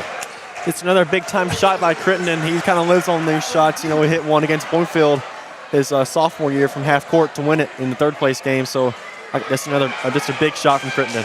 He's got 17 on the night, and Log Grasser checks in. Bloomfield now, though, gets the opportunity. A foul can put them at the free throw line. All they have to have is a 2-point bucket to win the ball game, so they don't have to have a three or anything. Yeah, you know, Holcomb will definitely need a big stop here the last 5 seconds. I'm sure they'll pressure the inbounder, you know, pressure the ball handler just to kill some clock off, but I'm sure they'll definitely want to get back and get a stop. And this was one of the things, I know you did some research, this was one of the things from Bloomfield last year. They had a lot of games very close, but just lost sort of right at the end. And this would be, you know, this is a mental game as well, and does that play into your head at all, do you think? Yeah, you know, Bloomfield's a program that's, you know, trying to get back on top of things. So these small losses, I'm sure definitely have hurt them, but eventually they'll start pulling them out. Bloomfield inbounds. They get it into Dowdy. He gets it ahead. They get it to Grasser for three. No good, and that's the ball game. Holcomb comes away with the 7th place victory. 51 for Holcomb, 50 for Bloomfield.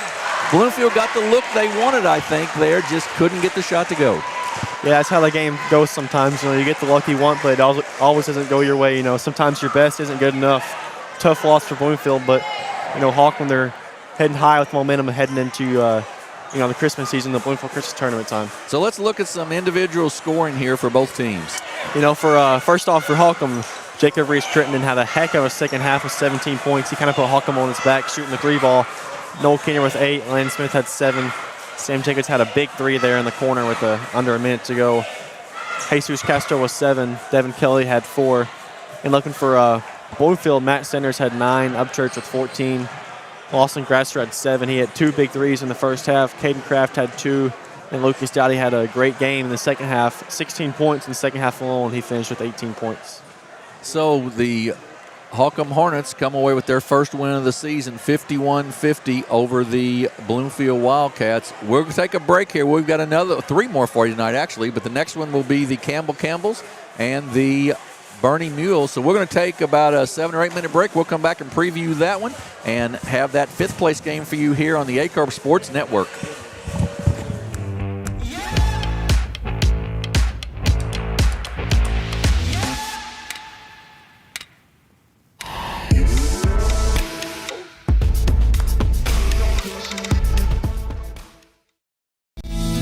First State Bank and Trust wants to thank the Dexter community for 20 years in business. We're there for you for your first paycheck, buying a home, opening a small business, starting a family, or planning to retire, and everything in between. We're the local bank you know and trust for all of your financial needs. Visit fsbtrust.com or stop by our Dexter branch to explore all your financial options.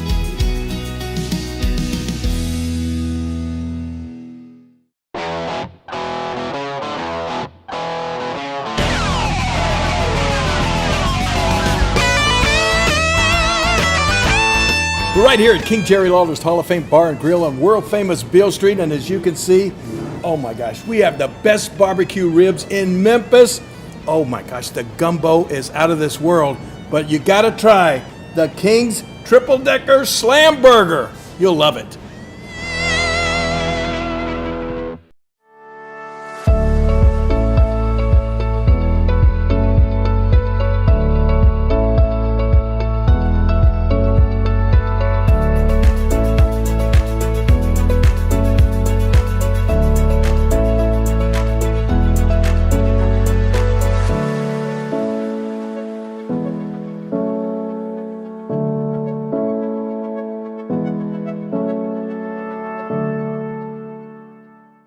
Mathis Funeral Home of Dexter and Bernie strives to provide their community with the accommodations and services needed to relieve your family during times of loss. For more information, give them a call and see how Mathis Funeral Home can help meet your expectations in celebrating your loved ones.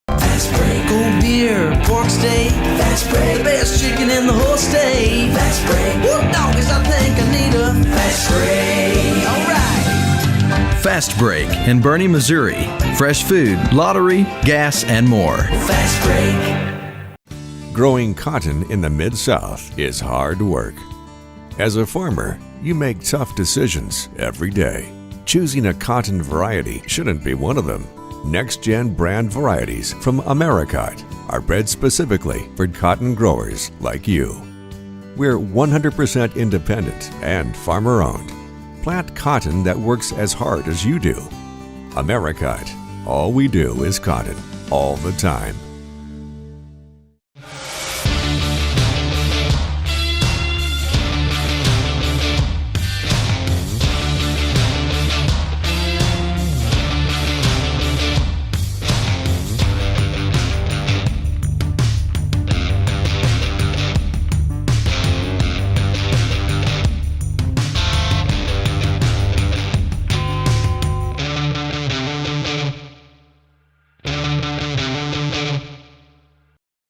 At SEMO Health Network, we strive to provide caring and affordable health care while making our patients feel welcome in our warm and friendly atmosphere. With locations throughout Southeast Missouri, we provide medical, dental, OB, and behavioral health services to anyone and everyone that may need it. Visit SEMO Health Network for your wellness exams, COVID and flu vaccinations, lab services, dental exams, counseling, and more. For more information, visit our website and let SEMO Health Network take care of you.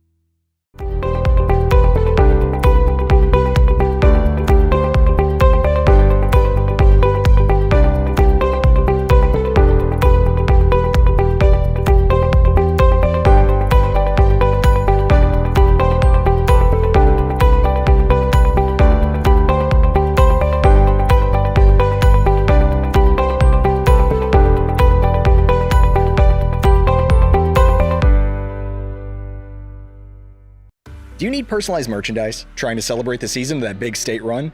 Then Juju Promotions in New Madrid has you covered. Whether it's heat presses, screen printing, or embroidery, we always have an option that will leave you satisfied and looking your best. With seasonal styles and plenty of accessories, there's something here for everyone. So come in and shop around. You'll be welcome with a smile and leave more fashionable than ever. Call us at 573-748-4040 or visit us in New Madrid.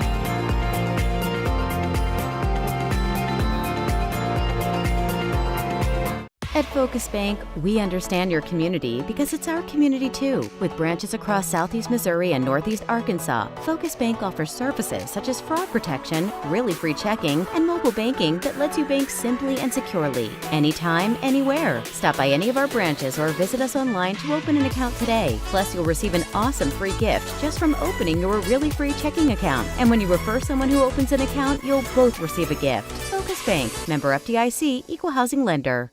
Allen Christian GMC, your local GMC experts. Explore our wide selection of new and used vehicles. Visit us at 724 Business 60 in Dexter or at allenchristian.com to find your perfect vehicle. Allen Christian, let's get you rolling.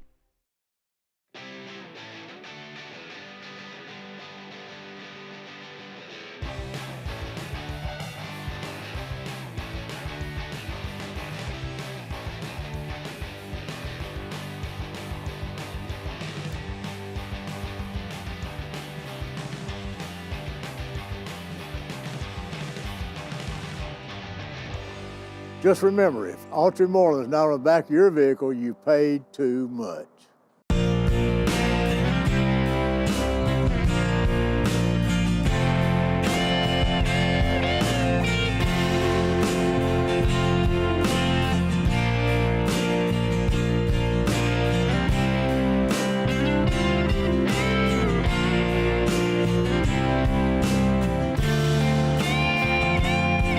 Your ag lender will always be there.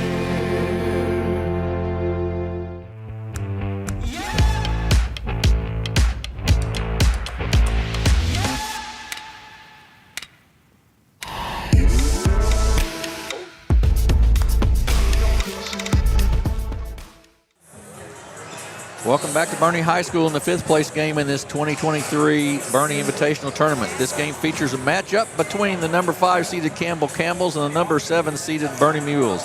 I'm Jim Riker alongside my broadcast partner for this and the final 2 games, Scott Nelson. Hey Jim, it's great to be back with you here for the last 3 games of the Bernie Tournament.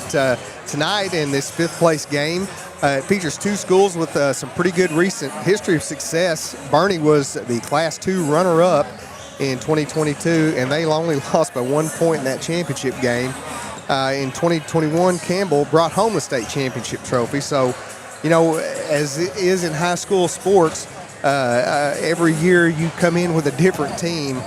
And so sometimes, you know, you have your ups and downs, but with the coaches that we have here leading them, we expect these teams to battle out really hard tonight in this game, especially here in the early season, and just like it was maybe a state playoff game. And Bernie is led by Coach Jason Long in his 4th year. They got to this with a 42-31 win over Bloomfield in the Consolation semifinals.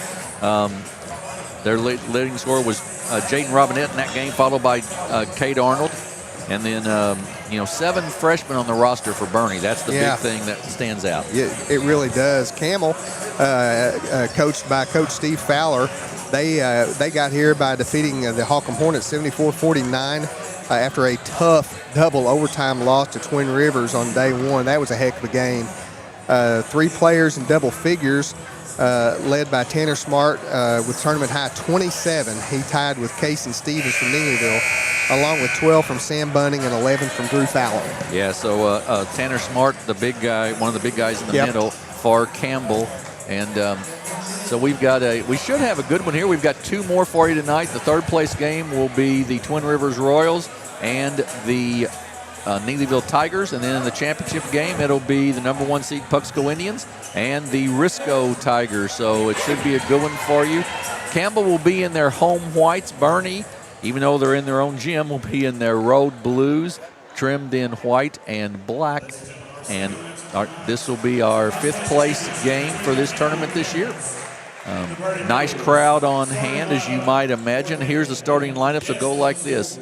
For the Bernie Mules, they will go like this. Number 2, a 5'10 senior, averaging about 9 points a game in this tournament, Jaden Robinette. Number 20, a 6'2 junior, Kate Arnold. A 5'8 junior, number 22, Cody Massey. A 6-foot junior, number 23, Tavon Owens. And a 5'10 freshman, number 25, Chase Geiling. And that's the way they will go. For the Camels, it'll go like this. A 5'10 senior, number 2, Logan Townsend. A 6-foot senior, number 5, Sam Bunting. A 5'11 senior, number 13, Beckett Hanners. 6'1 junior, number 20, Ben Rowland. And Tanner Smart, number 33, a 6'2 junior, their big scorer. And the big thing you can see right off the bat, Scott, is I said a whole bunch of seniors on Campbell and only 1 on Bernie, and they've only got 1 on their roster. Yeah, they've only got 1, and they do play those freshmen, Jim. They play them quite a bit, and you know what? It's games that early season games here, getting them a lot of playing time in these early tournaments and everything. That's going to give those freshmen from Bernie, you know, a lot of good experience for down the road. So we're set for a nice matchup here in the 5th place game. Kate Arnold will be jumping center for the Bernie Mules. Like I said, in their road blue, trimmed in white with the white numbers. Campbell on the other side in their white, trimmed in black. And it'll be Tanner Smart, the 6'2 junior, to jump center for them.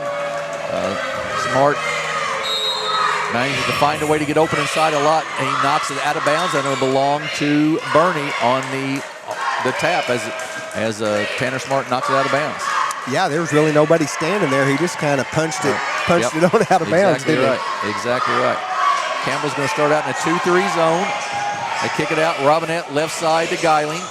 Back out to Robinette. A couple of pretty wide open early looks. I'm kind of surprised Bernie didn't try to pull one right there. Geiling, a lot of dribbling, kicks it out now to Owens. Left side to Robinette. He had 14 the other night in the win against Bloomfield. Owens tries to drive baseline, cut off there by Smart. Then he's double teamed by Bunting and Smart in that corner.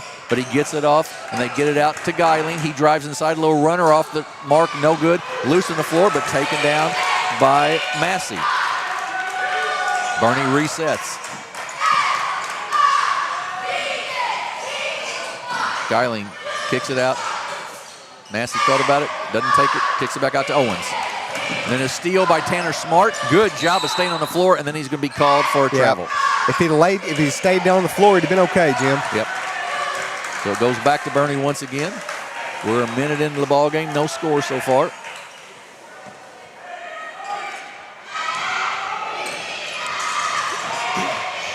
Three from the corner, up and short, no good. Rebound, though, inside Robinette. He goes up, it's no good. They're going to call it on the floor anyhow, I believe.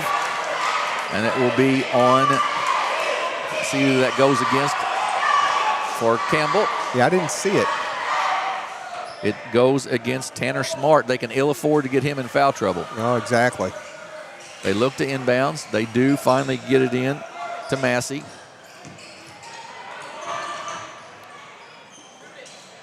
Owens for three, off the mark, no good. Massey with the rebound. That's going to be a foul. That's going to go on Ben Rowland, I believe. That'll be the second foul on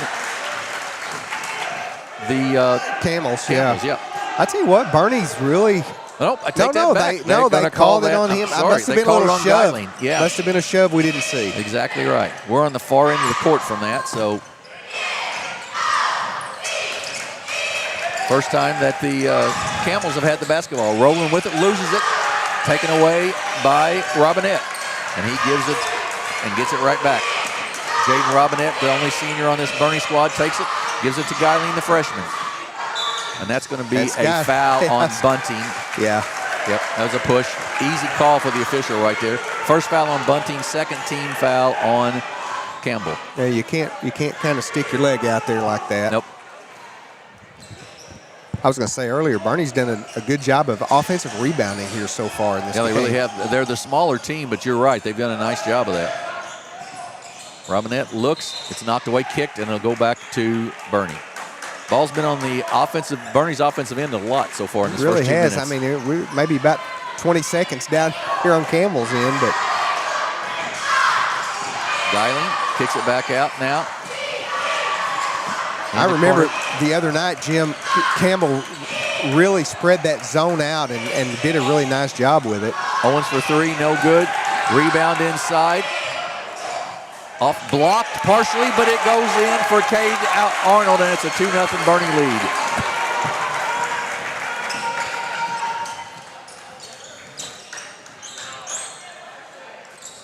Bernie up 2-0. Bernie wants to play a slower pace of game, no question. Nobody there, and it's a turnover on the Camels. Geiling with it for Bernie. Left side, Owens kicks it back out now to Robinette. Three-pointer up, off the mark, no good. Nice block out there by Beckett Hanners.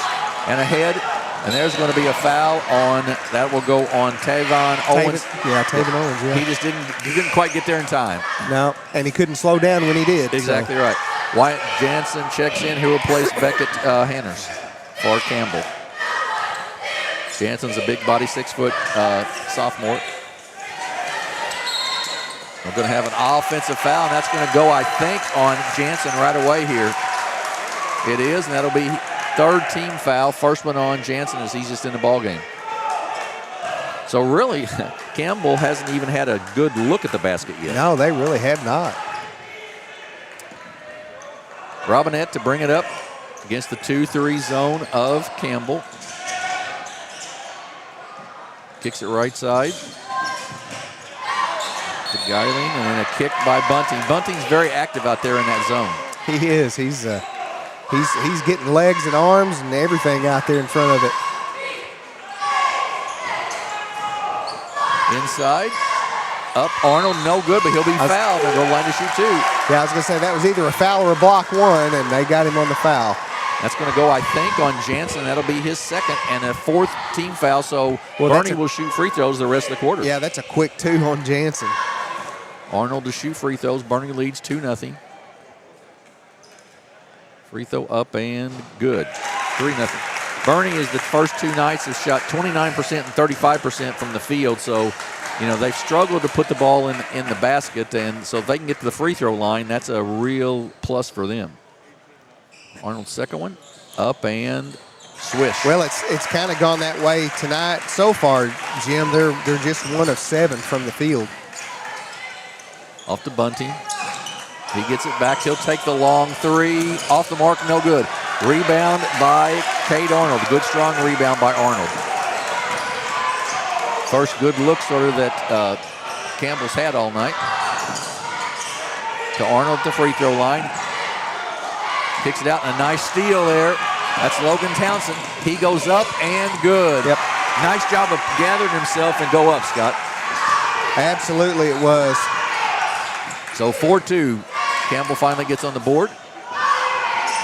Arnold with it, top of the circle. Long three, Owens. Long air ball, no good. Geiling tries to throw it off of Smart, but doesn't get the job done. It goes out of bounds to the Camels.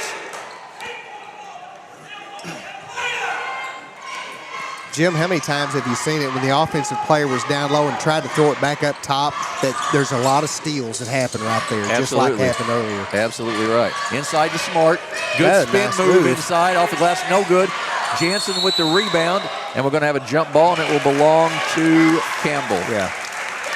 Well, I'll tell you a lot of beating and banging going on around here in this first part of the game. Well, in the first game, the same way these referees let them play a little bit, there was a little bit of contact going on, no question. They get it into Bunting, up top to Smart. He thought about the three, stops, 15-foot jump shot, no good. Rebound by Robinette. Good look there by Smart, just didn't get the shot to go. Right side, good defense there by Ben Rowland to knock it out of bounds for the Camels.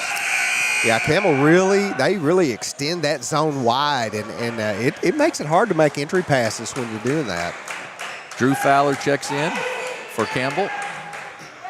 Up top to Geiling for the Mules. Owens thought about the three, tries to drive baseline, cut off there nicely by Rowland, but they do get it inside to Arnold. He goes up, it's no good, and a nice strong rebound by Smart. He'll bring it out of there, kick it ahead to Bunting. Right side to Rowland, back to Bunting. To Fowler now. Bunting, the 6-foot senior, against the 2-3 zone of the Mules. Right side, Rowland for three, good. Ben Rowland, the 6'1 junior with a three, and Campbell with their first lead, 5-4. 1-2-2 pressure. Inside, good pass inside to Arnold. May have got by with an extra step there, no call. Got his own rebound. And puts it back up and in. Cade Arnold with the basket. Knocked out of bounds there by Tavon Owens. Good effort there on both sides of the ball. Campbell and Bernie really playing good defensive effort. Into the ball game, Caden Mayberry for Campbell. And looks like Kane Hopgood in for Bernie. 6-5, Bernie with the lead.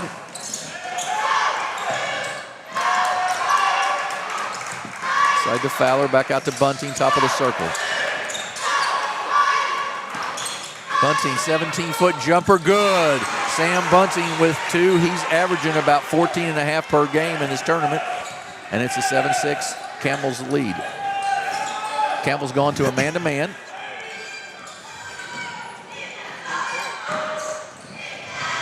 Hobgood with it to Robinette. Running a weave, it opens up. Good, good pass, just not ready for it quite. I thought he was going to go up for a layup there, Jim. I did too. 1:53 and counting in the first. Right side, Arnold thought about it. Owens did as well. Nice backdoor pass. Nothing there though.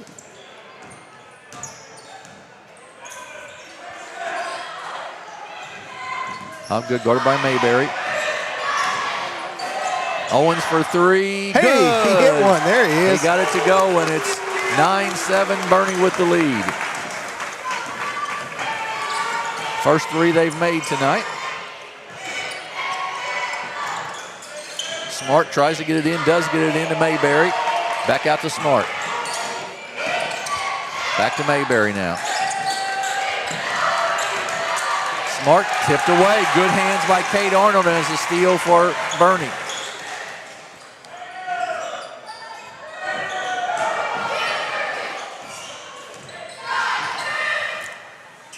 Under a minute to go here in the first. Bernie with a 2-point lead. Owens cut off there nicely by Mayberry.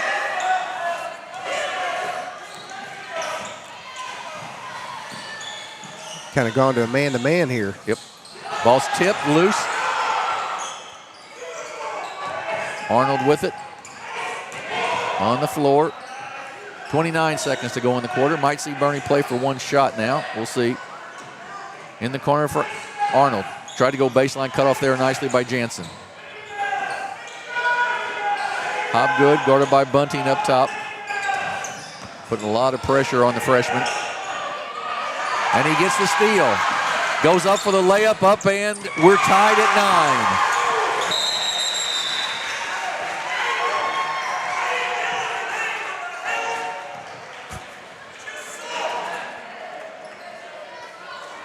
.2 seconds to go, 9-9 the score. Bunting with a nice steal and a layup there.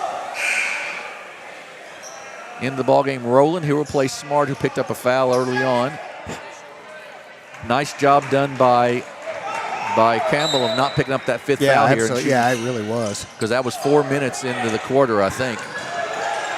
Double teamed, long three at the buzzer, just long, no good. And close though, so we're at the end of one. We're tied at 9 between the Bernie Mules, the number 7 seed, and the number 5 seed Campbell Camels. We'll be back in 30 seconds with the second quarter of this game here on the Aycorp Sports Network.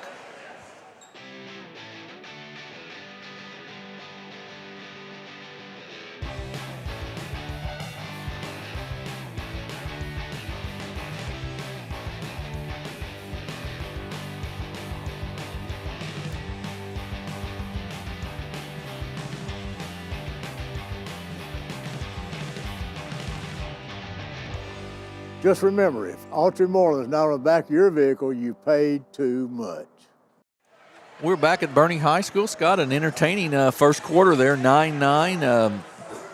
Neither team shot the ball great, but still an entertaining quarter. Well, we're having just a little bit of difficulty here, but at last when I looked, Bernie was shooting about 25% from the floor, and actually Campbell was like 3 of 6.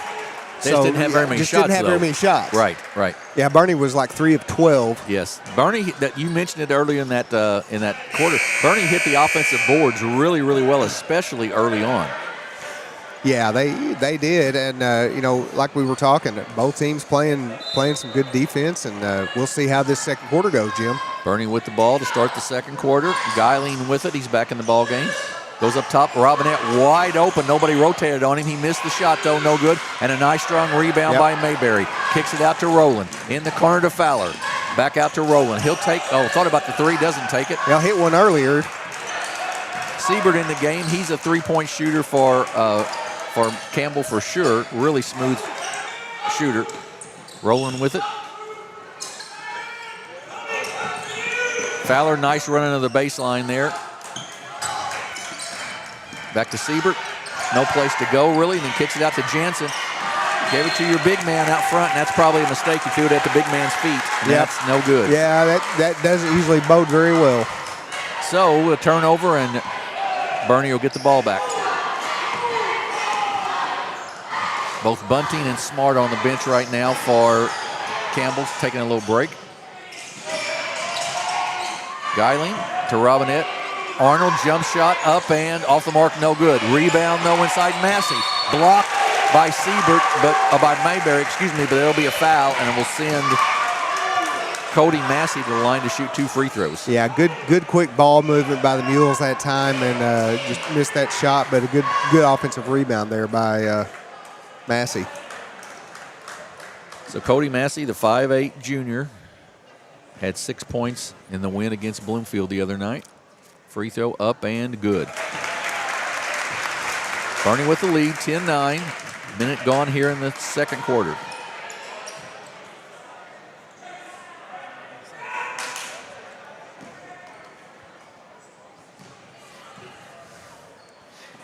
Free throw by Massey, up, and this one's no good. Rebound by Mayberry. Siebert comes down quickly for Campbell with it. Ooh, almost slid there for a walk. No call. Long three by Fowler, rims out, no good. And Mayberry's going to pick up a foul. That'll be his second foul. A little too aggressive on that rebound. Yeah, a little. So it'll be this. They called that on Rowland and not on Mayberry, but second team foul either way. First foul, though, on Rowland. Geiling with it.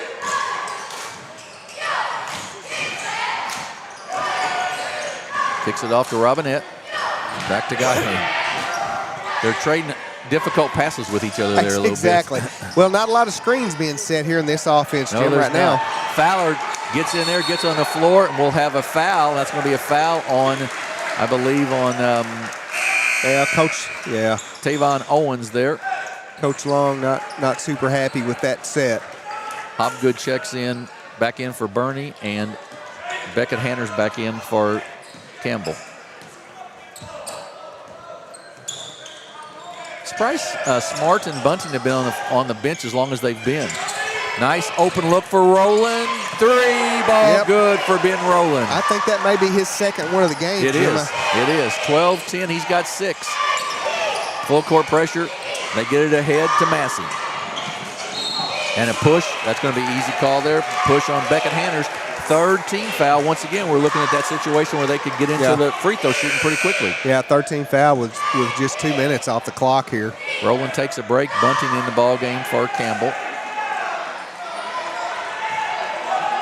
And really, with the struggles of Bernie shooting, like I said, put them at the free throw line would really do them a service, I would say. Geiling in the lane, up and good. The freshman with the basket, and it's 12-12. Yep, tie game again. Head to Bunting. Fowler for three, no good. Rebound, nice strong rebound inside there to Mayberry. He goes up in the lane, up and good. Caden Mayberry, the sophomore, with a nice basket, and it's 14-12.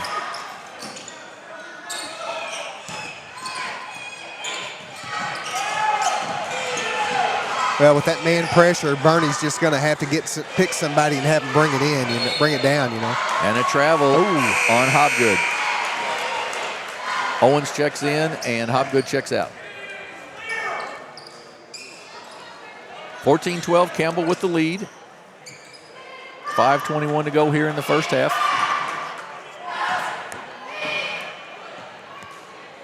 Bunting, nothing there, gets it back now.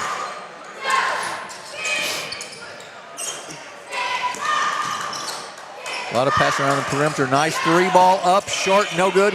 Rebound. That's going to be over the back on Beckett Hammers. Yeah, it's a good block out there by Bernie. Sure was, and that's the fourth team foul with 5:03 to go here in the second quarter. Second foul on Hanners.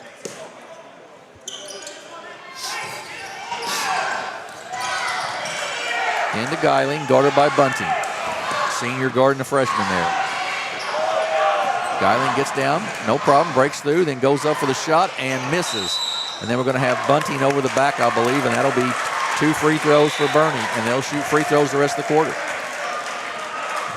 Be the second one on Sam Bunting, I believe. It is. And Chase Geiling, the 5'10 freshman, will shoot 2 free throws here.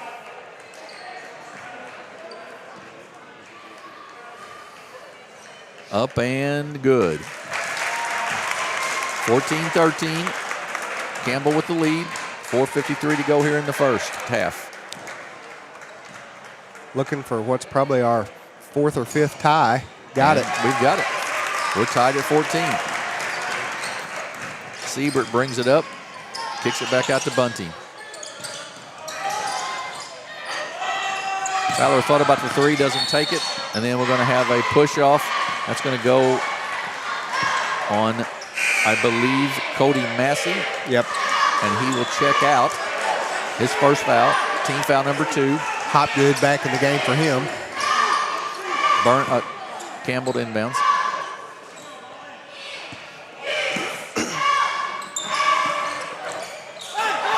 Up top to Siebert. To Fowler, back to Siebert. Cross court to Fowler. 18-foot jumper, good, and he's fouled and go to the line to shoot one. Drew Fowler, the 5'9 sophomore, with the basket. Nice move, head fake there on the three-pointer, Scott, and then got this player up. Got into the 18-foot, made the shot. Yeah, I think that may be on Kate Arnold. It is. Yep, his first. His first, team foul number 3. Tanner Smart checks back in. Haven't seen him for a while. Checks back in for Campbell. Fowler's free throw, good. 3-point lead, 17-14. Campbell with the lead. Owens will bring it up. It's picked up there by Fowler. Into Geiling. Picks up his dribble instead of a bad spot. They do get it in. Jump shot up by Owens. Off the mark, no good. Tip Bunting, nice rebound there. Ahead to Fowler. He gets it to Smart. Great pass, but then missed the shot. Got to use the backboard. Yeah. There's a square up there for a reason. Long Deep three, Hop good, no good. But Robinette with the rebound, and he gets fouled and go to the line to shoot 2 free throws. And Jim Bunting from Campbell just gave him a little bit of shove in the back. Yes, he did. And that's the third one on Sam Bunting. So he very well might take a seat here with 3:57 to go before halftime. Yeah, I think somebody's sitting at the scorer's table. Townsend's ready to come in, I think. Free throw by Robinette. Off the mark and no good. Bunting takes a seat. Logan Townsend comes back in, the senior back in the ball game for Campbell. And the reason that foul, nobody blocked out Robinette was the problem. That's the real issue. I tell you, Campbell just in a little bit of foul trouble here early. Yeah, they are. On. Townsend with the basketball. Right side. Siebert gets double teamed there. Trying to step through, does step through to Fowler for 3. Good. Drew Fowler for 3. 20-14. Yep. And a timeout by Coach Jason Long, a 30-second one. We'll keep it right here. And Scott, Drew Fowler missed a couple shots, but a shooter's going to shoot. Shooter's going to shoot, and by golly, he found the stroke. I think he's got 8 points now for the Campbells, and they needed something with Bunting with 3 fouls and Tanner Smart on the bench with some foul trouble. They needed somebody to step up, and Drew Fowler has done so. Yes, he has. Bernie still struggling a little bit offensively, trying to get the things to go down there. Just what kind of percentage do we got there? Let's see. Bernie's shooting 4 of 21, Jim. That's less than 25%. Yeah, so that's 8 of 15. So just a smidge over 50% for Campbell. Yeah, so there's your difference. You're bucking a lot more shots, but only 4 of 21, and 3 of 7, 1 of 9, from the 3 line as well. So that's an issue. Yep. But they are 5 of 8 from the free throw line, and they do shoot free throws the rest of the half. So 20-14. Campbell with the lead. Bernie with the basketball. This is the 5th place game of this Bernie Invitational. Ahead, Geiling breaks down. He's going to go all the way to the basket. He's going to go up and misses the shot. No good. Rebound out. Ahead to Fowler. He stops, kicks it off inside to Siebert. He goes up and it's no good. Siebert will run down the rebound though. Right side Fowler, then to Smart. Smart puts it on the floor, tries to jump stop, and we're going to have an offensive foul on Tanner Smart. Good job in there by Kate Arnold. Yeah, Kate Arnold was just sitting in there minding his own business, and Tanner Smart came in there. That's not good for Campbell. That's I'm not sure what that. It's his second. Just his second. Second foul, 16 foul. Not that it matters after 5, but second foul on Smart. So Bunting with 3, Smart with 2, and that's their. Somebody's going to have to take it out here for Bernie. Yeah. I'm assuming that will be Owens, who is also cleaning the floor. He's playing janitor and taking the ball out of bounds. So, and Ben Rowland going to check back in for Hanners for the Campbell Camels. Owens looks to get it in, tries to get it into Robinette. Great catch by Robinette. They're like a wide receiver making a reception. Owens drives in, kicks it off to Geiling. He's wide open. Free throw line, jump shot though, no good. Got his own rebound. Nobody for Campbell is blocking out. No, I tell you what, and that's for all of you young basketball players. You want to follow that shot every time, just like Geiling did back then. Fowler step back 3, no good. Nice save though that time by Townsend, and then back out to Fowler. Inside to Rowland. He gets bumped, no call, and then a travel. Somebody got away with a little grab right there, but hey, it happens. It's been called physically, no question. Coach Fowler, I think, didn't quite agree with that on the far end down there. But Cody Massey checks in, and Hobgood will check out. Cabe Hobgood will check out for the Bernie Mules. Long pass this time. Tanner Smart's right there to intercept it. Good safety there. Looked like Ryder Williams from the Dexter football team. Inside, good job. Up, shot's no good, but he'll be fouled. That will be a foul on Logan Townsend. He just split the defense there, and they found him inside. Second foul on Cody Massey. Fourth team foul, so both teams shooting free throws the last 2:32 of this quarter. Free throw by Townsend is good. 21-16, Campbell with the lead. He'll have a second. Believe we'll see this Campbell crew again at the Clarkton Christmas tournament, if I remember correctly. Would not be surprised. So 22-16. Geiling brings up the floor. Somebody's got to cut him off, and they do. Good baseline drive there by Arnold. He goes up. Shot's no good, though. Tanner Smart the rebound. To Fowler. Back out to Smart. He looks inside to Rowland, not there. Siebert. Right side to Townsend. He'll bring it back at the top, and they'll reset some offense with 2:05 to go in the quarter. Back to Fowler. Long three by Drew Fowler. Off the mark, no good. Great block out. By Bernie right there. That's the kind of block out we practiced when we were coaching our girls there, Jim. Absolutely. When the ball hits the floor, because you got everybody blocked out so well, that's a great block out. Geiling with it up top to Owens. He loses it, and it's taken away by Rowland. Rowland down the floor with it. He goes up for the layup up and rolls in. Good. 8-point lead now for Bernie, 24-16. Really putting the pressure on the Mules here are the Campbells. Owens brings up man-to-man defense for Campbell. Little switch there. Rowland now on Geiling. Jump shot up and rims in good for Tavon Owens. The little weave worked nicely that time. He got the open 12-footer, Scott. 24-18, a minute to go before the half. They've had a few open looks, Jim. They just had not, up until then, been able to get many of them to go down. Smart off to Townsend. They'll reset the offense with 50 seconds to go before halftime. Siebert not being able to get that three-point look like he likes. No, they knew he was a three-point shooter. Rowland and Siebert over here in the left corner. May hold it here for one shot with 38 seconds to go in the quarter. Up top to Fowler.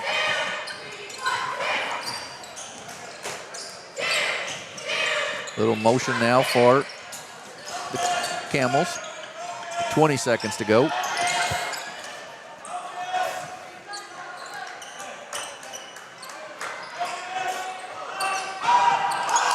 Smart up top, back to Townsend, the senior. He drives inside, loses it. Smart gets it back, 7 seconds in the corner, and a charge. That's going to be the third on Tanner Smart here before the end of the half. And to add misery to their misery, Siebert hit the three from the corner. So three on, that's exactly right. 3 on Bunting. That was the play they wanted. Yeah. He just dropped that shoulder a little bit. 3 on Bunting, 3 on Smart now for Campbell. Into Massey, they don't want to foul here. Arnold, he puts up a shot at the buzzer. It's no good. So we're at halftime, and it is the number 5 seed Campbell Camels, 24. The number 7 seed Bernie Mules, 18. We'll take a break and be back here with the halftime statistics in just about 7 or 8 minutes. You're watching the Bernie Invitational Tournament on the Aycorp Sports Network.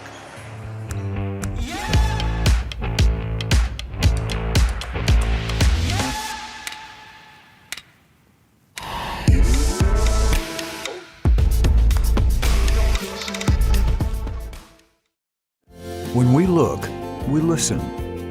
When we evaluate, we understand. We get you to the right number without treating you like one. At Southeast Primary Care, we know your relationship with your doctor is one of the keys to get you better and keep you well. Our network of providers connects you to the brightest minds and latest technologies. It's a healthy relationship. Southeast Primary Care, always by your side. What First State Community Bank means to me is, it says it in its name, community. We're family, we care about one another, whether it's in our SEMO markets or we can reach out to someone in Farmington, Columbia. They're always there to assist. We are very customer focused. Our employees do a great job with listening to the customers. The tellers know 100% of all customers by their name. If you want to feel at home, then walk into the doors of First State Community Bank. Southern Custom Meats in Dexter, Missouri is providing you with the best in custom butchering, fresh vegetables, and farm fresh eggs. Call now or visit us today and see the Southern Custom Meats difference for yourself. Missouri State Senator Jason Bean, representing Butler, Carter, Dunklin, Mississippi, New Madrid, Oregon, Pemiscot, Ripley, Stoddard, and Wayne counties, would like to wish all the Southeast Missouri basketball programs in the 25th District a safe and successful season.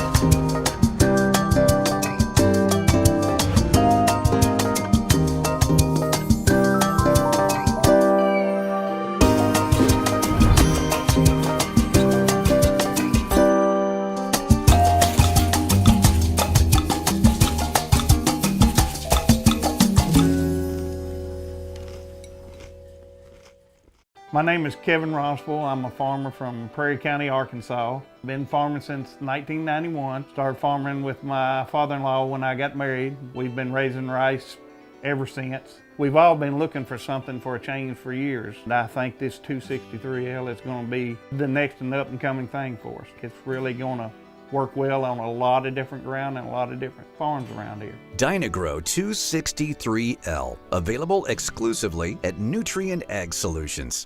At Young Real Estate, we're Southeast Missouri, just like you. We are parents. We are teachers. We are grandparents. We are active in our community. We are patriots. Serving all of Southeast Missouri, and we are here for you. We are young. NextEra Energy Resources is the world's largest generator of renewable energy from the wind and sun and a world leader in energy storage. Since 2016, NextEra Energy Resources has invested more than $339 million in Missouri to fuel local economic growth. Today, our company owns and operates one wind energy facility in the state and is looking to invest even more in the Show Me State. We are committed to being a trusted community partner and look forward to providing affordable, clean, renewable energy for generations of Missourians to come. Sandy Small Engine in Malden, Missouri is the best local dealer for all your outdoor equipment needs. From mowers to repairs, we've got you covered. Call now or stop in today.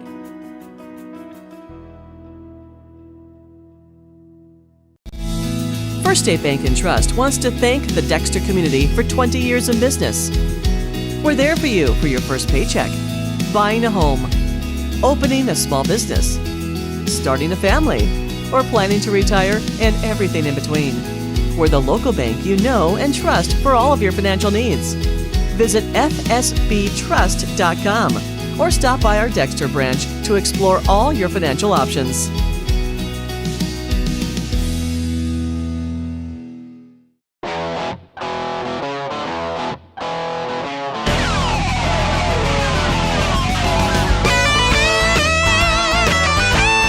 We're right here at King Jerry Lawler's Hall of Fame Bar and Grill on world famous Beale Street, and as you can see, oh my gosh, we have the best barbecue ribs in Memphis. Oh my gosh, the gumbo is out of this world, but you gotta try the King's Triple Decker Slam Burger. You'll love it.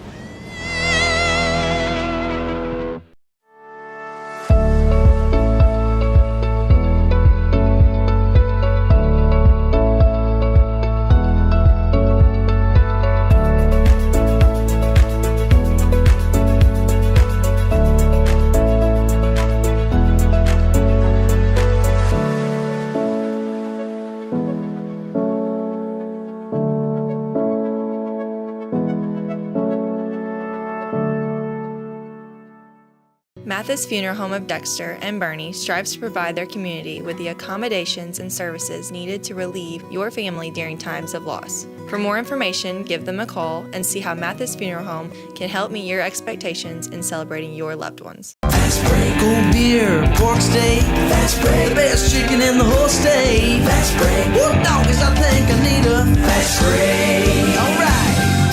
Fast Break in Bernie, Missouri. Fresh food, lottery, gas, and more. Fast break. Growing cotton in the Mid-South is hard work. As a farmer, you make tough decisions every day. Choosing a cotton variety shouldn't be one of them. Next-gen brand varieties from Americot are bred specifically for cotton growers like you. We're 100% independent and farmer-owned. Plant cotton that works as hard as you do. Americot. All we do is cotton, all the time.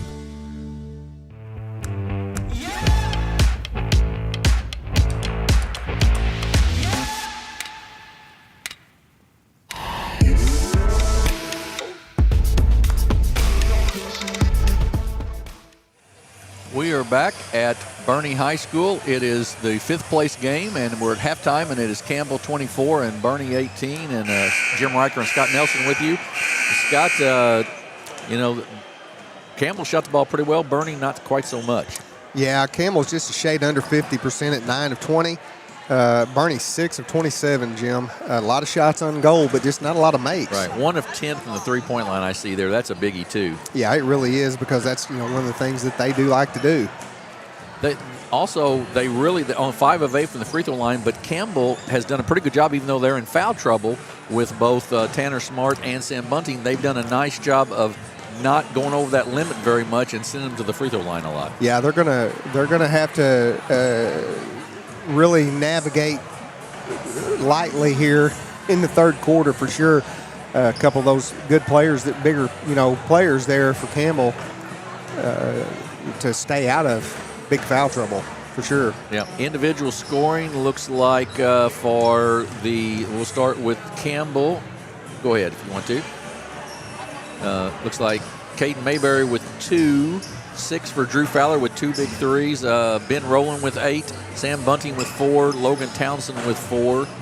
And for Bernie, it is Chase Geiling with 6, the freshman. Cade Arnold with 6. Tavon Owens with 5. 1 for Cody Massey. Robinette, who had 14 in the win against Bloomfield, hasn't scored. Yeah, hadn't scored yet. 6 rebounds, though, for him.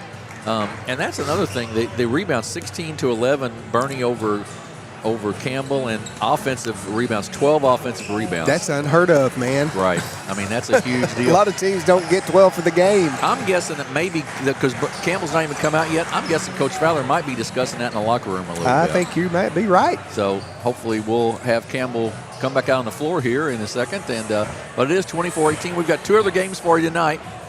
Third place game after this one, the Twin Rivers Royals and the Neelyville Tigers. And then the championship game, the Puxico Indians and the Risco Tigers here at the Bernie Invitational. And next week, we've got the big SEMO conference tournaments. The big schools play next week. That is every night next week we have a game. We have 3 games Monday, 3 Tuesday, 2 Wednesday, 2 Thursday, and 3 on Friday. And I believe Sykeston's the number 1 seed, if I remember correctly. Cape Central number 2, New Madrid number 3. I believe Jackson. That says something, doesn't it? That your last year's Class 3 state champion is the third seed. That's right. They may surprise some people there, though. But then you've got Jackson 4, Poplar Bluff 5, and the Charleston Blue Jays 6, which I don't remember them being 6th in the SEMO Conference tournament in ages, a seed. So, well, I was talking to some people today, and Dexter was within about 4 or 5 points of that game midway through the 4th the other night. Right. So, don't know if well, Charleston may they may have graduated some folks. Well, they did. They graduated 6, and they had a big transfer in P.J. Farmer. So, I mean, they lost a lot of talent, no question about it. But it's that should be a good tournament, folks, next week. You won't want to miss that. You'll want to watch all those games because you'll see some big-time college talent. Dontrez Williams for Sykeston has already signed with Abilene Christian. PJ Farmer's already had a number of offers from big-time schools, including Mizzou. So there's a lot of talent. Well, Jadis Jones, of course. Jadis Jones is signed to play football at Coastal Carolina. And basketball, both. And basketball, He's playing okay. both. That's Didn't exactly know that. right. So Campbell with the basketball here as we start the half. Bernie in a 2-3 zone. They've got Tanner Smart on the bench and Bunting on the bench with their 3 fouls to start the half here. Coach Fowler's decided to play it that away. Geiling with it. He had 6 points in the first half. He's guarded there by Fowler. Right side, Robinette. Left side, Owens. Thought about it, and we're going to have a offensive foul called, I believe. Blocking foul there. I believe maybe Geiling. Nope, It's going to be on. Actually, it's going to be. That's going to go on Massey, his third. Team foul number 1. So that's a little problem for Bernie.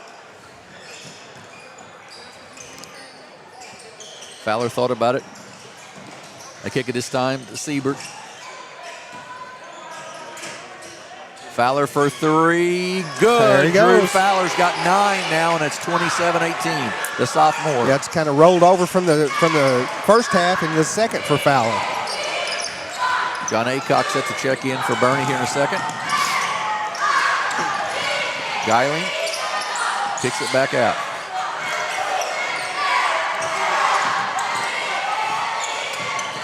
To Arnold.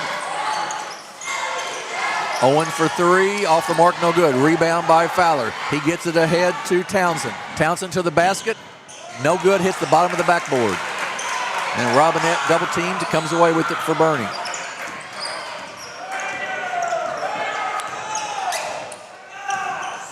Bernie with the basketball. They trail by 9, 27-18. Geiling will take a 3, off the mark, no good. Good block out there by Siebert. Quickly ahead to Rowland. He's going to take it to the basket. He goes up strong. It's no good, but he'll be fouled. Blocking foul is going to be called there on Cade Arnold. Yep. That's 2 or 3 on him. Second team foul, 2 on Arnold. Second team foul on Bernie. And Ben Rowland, the 6'1 junior, will shoot 2 free throws here to try to give the Camels a double-digit lead. Free throw, good. Well, so far, Campbell kind of extending that lead. Bernie not able to get much going down here. Aycock checks in for Geiling, gives him a little extra height. Aycock goes at 6'2". Geiling's only 5'10". Second free throw, good also. So an 11-point lead now, 29-18. Bernie with the basketball and a 5-second call. Oh, no. Timeout? Let's see. Timeout called. I think Coach Jason Long got the timeout before the 5-second call. So it will be 30-second timeout. We'll keep it right here, and the experience and the pressure of Campbell is starting to show up a little bit, I think. Yeah. The freshmen are having to play, and you know, just like we talked about pregame, you know, they're going to have to get in here and get some experience doing it. And unfortunately, they're getting a lot of pressure from the Camels tonight. Right. Well, and that's part of what this first tournament of the year is all about too, is trying to get, you know, seeing what your team is, letting them get the feel with these freshmen and some of the sophomores, letting them get a feel of varsity basketball. You know, it's a big part of that. So when you get to the end of February and you're at districts, that doesn't bother them then. You know. Of course, Campbell plays Mayberry some. He's a sophomore, and Wyatt Jansen's a sophomore.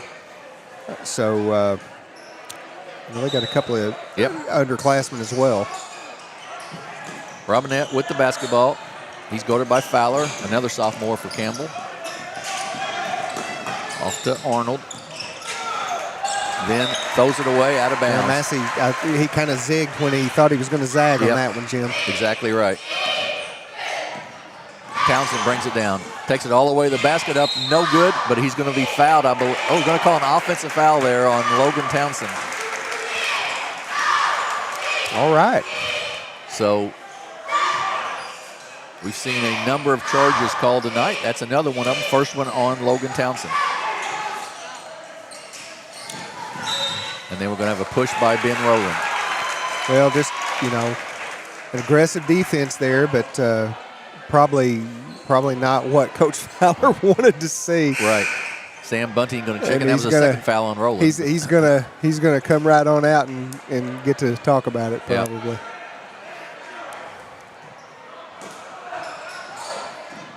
Bernie with the basketball. They trail by 11, 29-18. That's Aycorp with the ball to Owens. Back door just right through the hands of Cade Arnold, and it's a turnover for Bernie. 2 straight times they've thrown it down to the Bernie bench.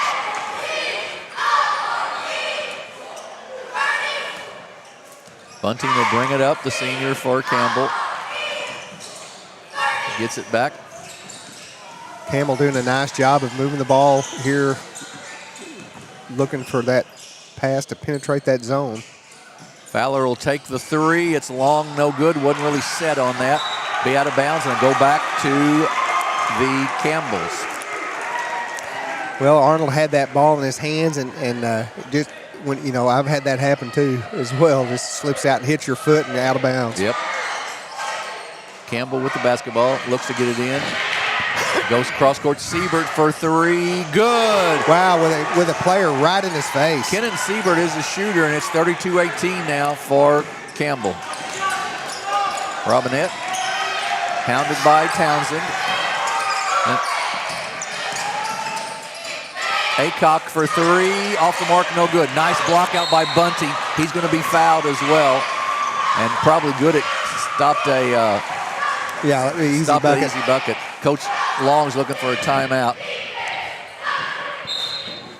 Jason Long's going to take a timeout here, try to regather his troops a little bit as they're down 32-18 now all of a sudden. Just a reminder, the Malden Lions Club and Boot Hill Toys for Tots are sponsoring an amazing event at the Boot Hill Youth Museum in Malden. It is Pancakes with Santa from 8 a.m. to 10 a.m. tomorrow, December 2nd. There'll be 10 pancakes and pictures with Santa. There will be a kids-only gift room where kids aged 3 to 12 can select gifts for someone special.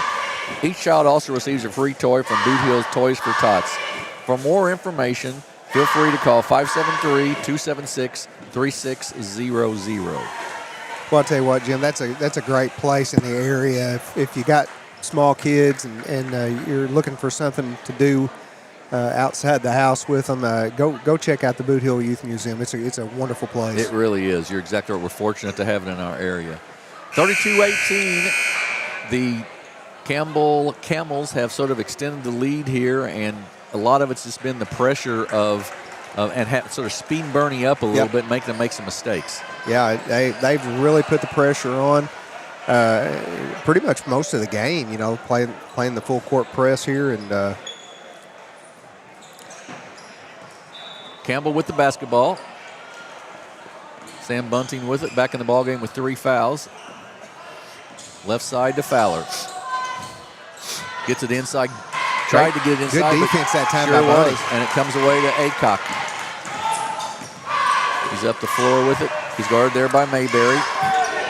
And off, Robinette opens up about an 18-foot jumper. Good.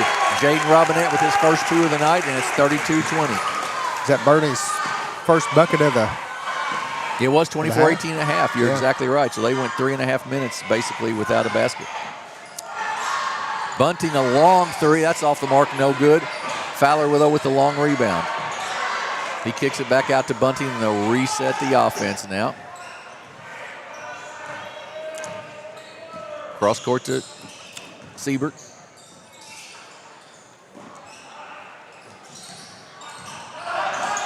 To Fowler, a little pressure now all of a sudden.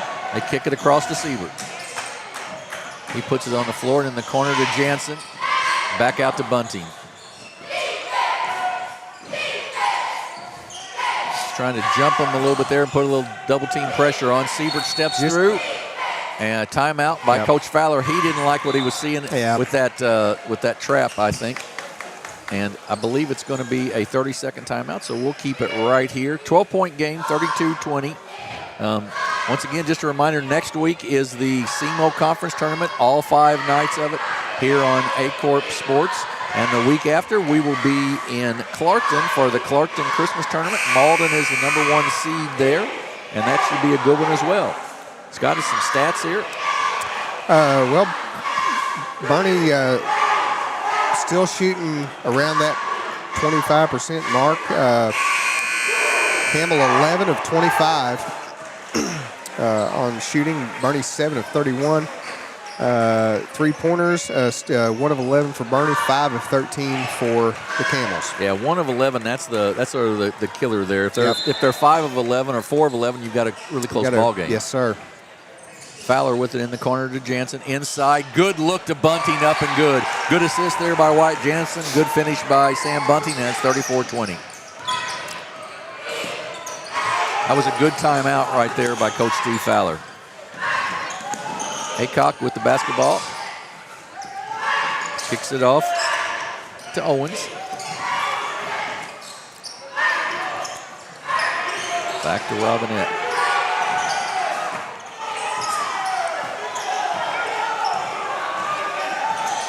Close to a 5-second call, I would think. It was close. It was really close, Jim. Owens with it is hounded by Mayberry there. Good defense. If Bernie could find somebody that could kind of penetrate up the middle there. Owens, boy, good defense by Mayberry. I mean, no chance of a shot getting off there.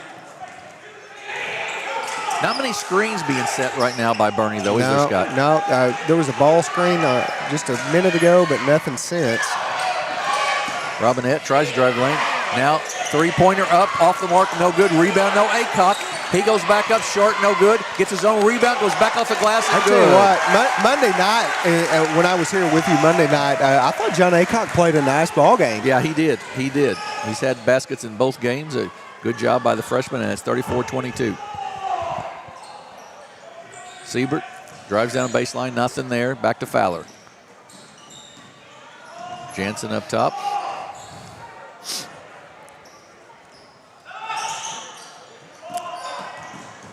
Nice movement by the offense of Campbell here. Siebert, and it's going to be an offensive foul. Hey, another offensive foul called. There's Jim. Been what about 4 or 5 tonight so far? Dropped the shoulder. Mayberry dropped the shoulder there, and they called the foul. That'll be the 3rd team foul, I think, on Campbell. The 2nd foul on Caden Mayberry. Well, I think Bernie's going to have to kind of do those little things to try to get kind of back here in the ball game. Yep, I would agree. Going to have to pick those kind of things up. I'm not sure Coach Fowler thought that was a foul, but it doesn't really matter what he thinks much. That's exactly right. And that's going to be a foul on Caden Mayberry again, or just out of bounds possibly on him.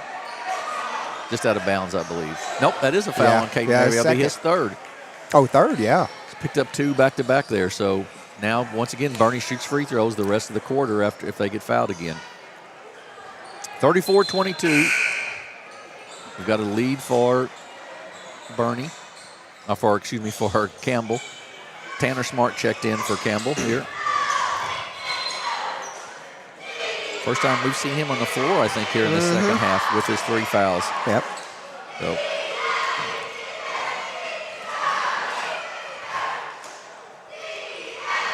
So 2:02 to go here. They got the floor wiped up, I believe, and we're set to start action again here in the 3rd quarter.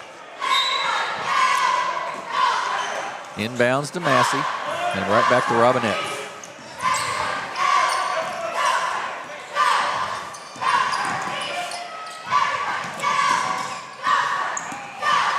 Robinette going to try to drive around the lane, cut off there nicely by Siebert. Aycock cut off. Campbell does a nice job of switching men. They're definitely switching everything out front. Yep. Rowland checks back in, as does Townsend for Campbell. I know Coach Gates at the University of Missouri, he likes to do a lot of switching in his man-to-man too. Yep. Takes some pretty good athletes to be able to do that, though. Yep. You got to be able to recover. To Bunting. He thought about the straightaway 3, doesn't take it. Gets it back to Fowler. 1:22 to go here before into the 3rd. Townsend just bad pass right into Robinette's hands, and a turnover on Campbell.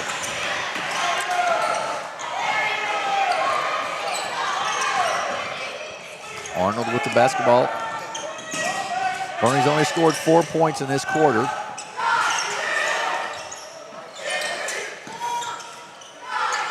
You know, as much as Campbell's kind of overplaying them, they might think about maybe doing a little backdoor cut or something. Arnold with it, guarded by Bunting and Smart. Both of them with 3 fouls, and Smart's going to pick up his 4th.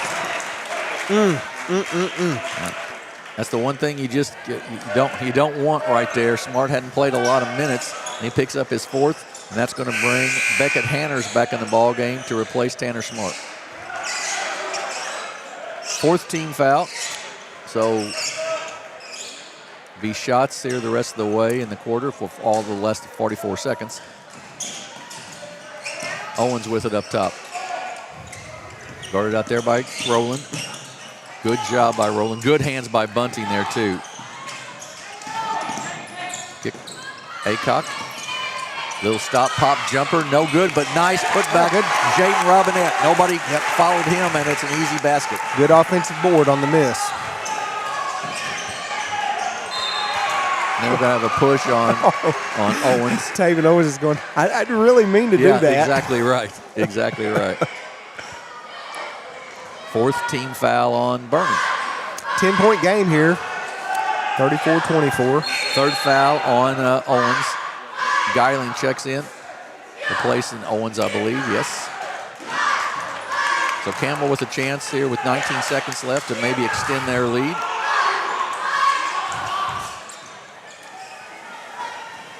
Tough catch by Fowler. In the corner. Rowland inside. The Hanners back out Bunting. Rowland for 3 from the corner. Short, no good. Rebound by Robinette. 2 seconds to go in the quarter. And that's going to be it. We're going to be at the end of 3. And it is the Campbell Camels, the number 5 seed 34, the number 7 seed Bernie Mules 24. We'll be back in 30 seconds with the stats and then the 4th quarter. You're watching the Bernie Invitational here on Aycorp Sports. We're for agriculture, for growers, doers, whatever it takers. We're for doing things with purpose. We're for the little guy with big guy dreams. We're for agriculture. We're for you. Nutrien Ag Solutions, leading the field. We are back at Bernie High School, 34-24. Campbell with the lead here as we head to the 4th quarter. And Scott, the stats sort of show that too. Yeah. Bernie's just, they're still kind of hanging in there at that 25% make rate. Campbell's dropped just a little bit from where they were, but they're shooting around 44-45% from the field. And Bernie still with just the 1 3-pointer. I would say not having a lot of opportunities. Campbell's really got out on them. I would say the other thing that stands out to me, Tanner Smart, no points tonight. Yeah. 27 the other night. So he's a big scorer for him, and for them to have a 10-point lead, some of the other kids have really stepped up. Yeah, and him being on the bench for a lot of the game. Right, absolutely. Bernie with the basketball. Aycock will inbounds. Get it to Robinette. Yeah, Campbell's had to use a variety of kids off their bench tonight. Good backdoor, just like you talked about. Geiling goes up and good. You talked about that backdoor cut, and there we saw it. To Bunting, back to Rowland.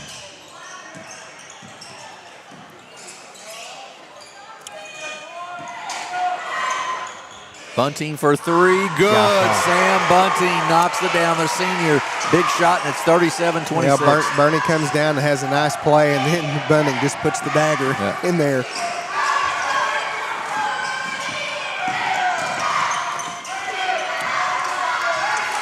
Robinette with it out top to Geiling. Geiling gets it knocked away, and it's a steal. Bunting quickly up the floor. He's going to take it, kick it out to Fowler for 3. Off the mark, no good. Nice, strong rebound by Aycock. Kicks it out, Robinette.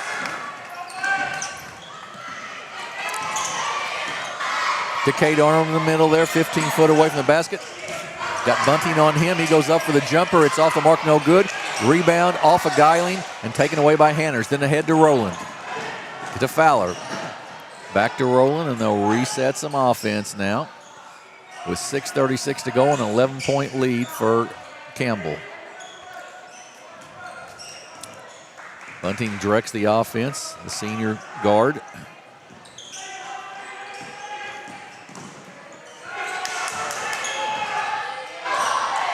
Extending the defense. Bad pass there by Fowler. And then Bunting's going to pick up his 4th on a reach-in.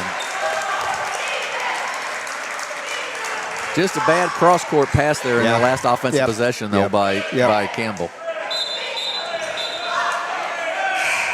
Kenan Siebert checks back in. He'll replace Drew Fowler. I think the discussion might be of that cross-court pass, probably. Owens with the basketball up top. And that's going to be, I believe Bunting just fouled out there, possibly. Was that Bunting? I believe it was, and that's 5 on Sam Bunting with 6:08 to go in the ball game. Well, Caden Mayberry back into the game here for Campbell. So going to find some, some leadership and some ball handling here for Campbell here. Second team foul on Campbell. Owens looks to get it in and does. Robinette with it, left side to Arnold. Robinette, Aycock for 3. Got it! John Aycock with a big 3 in his 37-29. 8-point game. Right side to Siebert.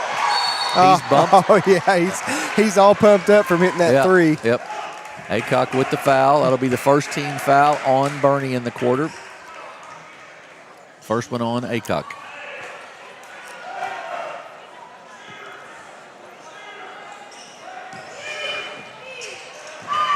Siebert with the basketball. He's a sophomore. Kicks it off.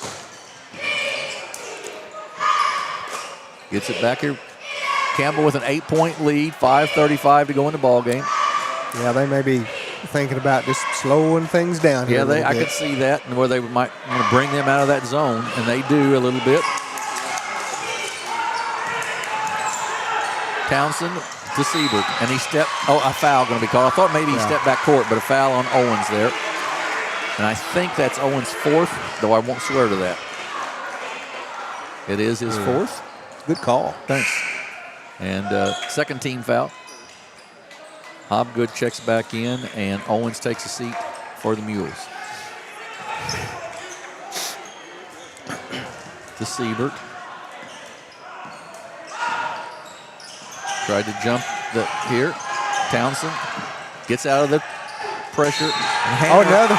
An offensive foul called. Another offensive foul. I have to say, I'll be interested to watch this one again, because it seems like maybe that time, maybe their feet weren't set, but we're a long way away from it, so it's hard to tell, certainly.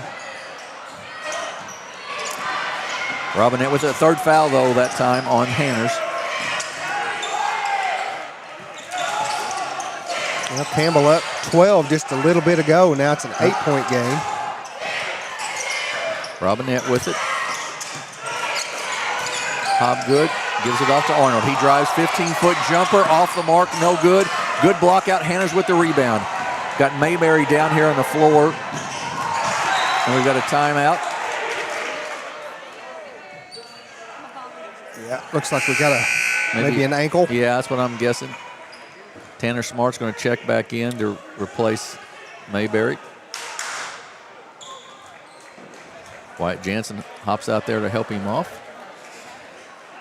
Campbell's basketball. They lead by 8. 4:38 to go. Hopefully that young man's all right. Yes.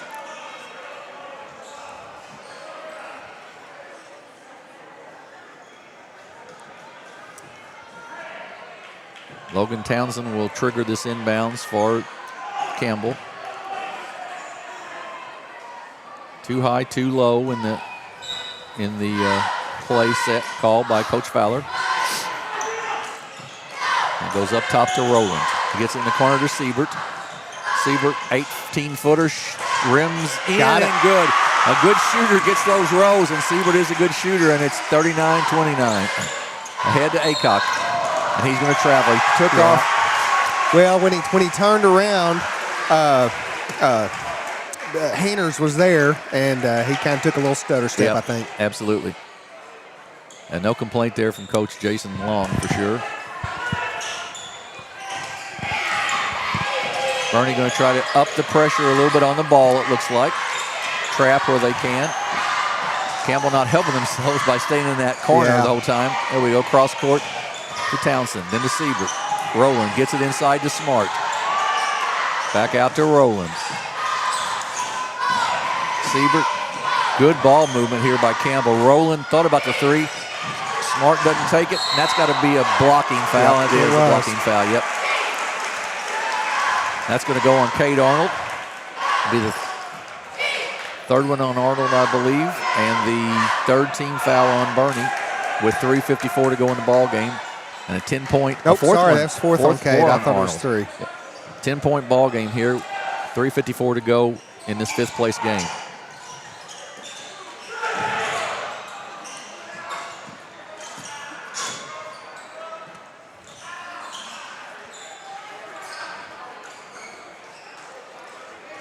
Up front, Rowland.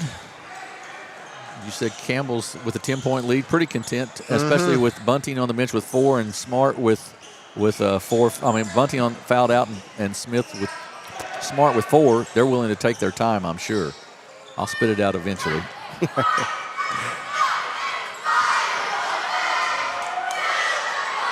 little bit of a chess match here. Yeah, I'm really surprised that Bernie's not come out a little bit more on him.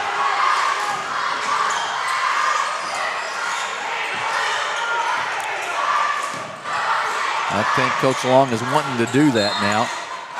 And a timeout by Coach Fowler. 30-second timeout by the Camels. So just a reminder also, another exciting event in the Malden area is the 3rd annual Malden Christmas Church Tour. Sunday, December 17th from 2 to 2:30. Gather at First Southern Baptist Church for a Shadow Nativity. From 2:30 until 4:30, the following beautiful churches throughout Malden will be open for tours. First Presbyterian, First Christian, St. Anne Catholic, Macedonian Missionary Baptist, First Assembly of God, Seymour Community Church, First General Baptist, and Stokeland Drive Christian Church. Come out and share a day of bringing the faith communities together for Christmas. So you've got that opportunity on the 17th in Malden. Right here, Campbell's got an opportunity to take the 5th place trophy home if they can hold on to this 10-point lead over the last 3 minutes, Scott. I believe we got a score. The Kennett is ahead 24-20 over East Prairie at halftime in the championship game of the Bulldog Classic. That's the Gideon Bulldog Classic. That's the finals being played at Kennett because they had some issues last night with the fans at Gideon, I understand. So they canceled the rest of the tournament and just played the championship at Kennett. So Kennett leads by 4. They'll be in that SEMO Conference tournament we'll have for you next week. Up top, Townsend to Rowland. Ben Rowland back out to Townsend, and a foul is going to be called on Kane Hobgood. That'll be the 4th team foul. Well, they're going to have to do enough fouling here, Jim, to where they're going to be able to see if they can hit free throws. Exactly right. Exactly right. First foul on Hobgood, 4th team foul. So, and then Smart gets pushed from behind, I believe, and he'll go to the line, right? Yeah. Took that one off the schnoz, I think, maybe, that pass inbounds. And it will send Tanner Smart to the line to shoot 2 free throws. I don't believe he scored tonight. Fowler and Jansen set to check on the second free throw for Campbell. Free throw by Smart is good. Yep, pure on that one. Hanners checks out, as does Townsend. And as I said, Fowler and Jansen check in.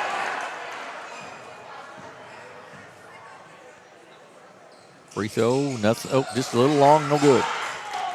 11-point game, 40-29, 2:46 to go. Robinette to Arnold. See if Bernie can make a little comeback here. Aycorp for 3, little long, no good. Rebound taken down by Smart.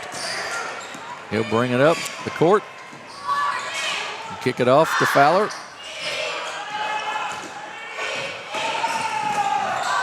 Siebert open for 3. Missed the shot, no good. Rebound off of Bernie and out of bounds. I believe Coach Jason Long is going to take a timeout. And I believe we will take one as well here with the score Campbell 40 and Bernie 29. We'll be back in 30 seconds here on the Aycorp Sports Network. SEMO Health Network, we strive to provide caring and affordable health care while making our patients feel welcome in our warm and friendly atmosphere. With locations throughout Southeast Missouri, we provide medical, dental, OB, and behavioral health services to anyone and everyone that may need it. Visit SEMO Health Network for your wellness exams, COVID and flu vaccinations, lab services, dental exams, counseling, and more. For more information, visit our website and let SEMO Health Network take care of you. Back at Bernie High School, 40-29, Campbell with the lead. And Scott, what stats stick out to you there? Well, Bernie 11 of 41 from the field and just 2 of 14 from 3. Campbell 14 of 31, almost back up to that 50%. 6 of 7 from the free throw line is Campbell. Bernie's out rebounding Campbell 25-18 so far.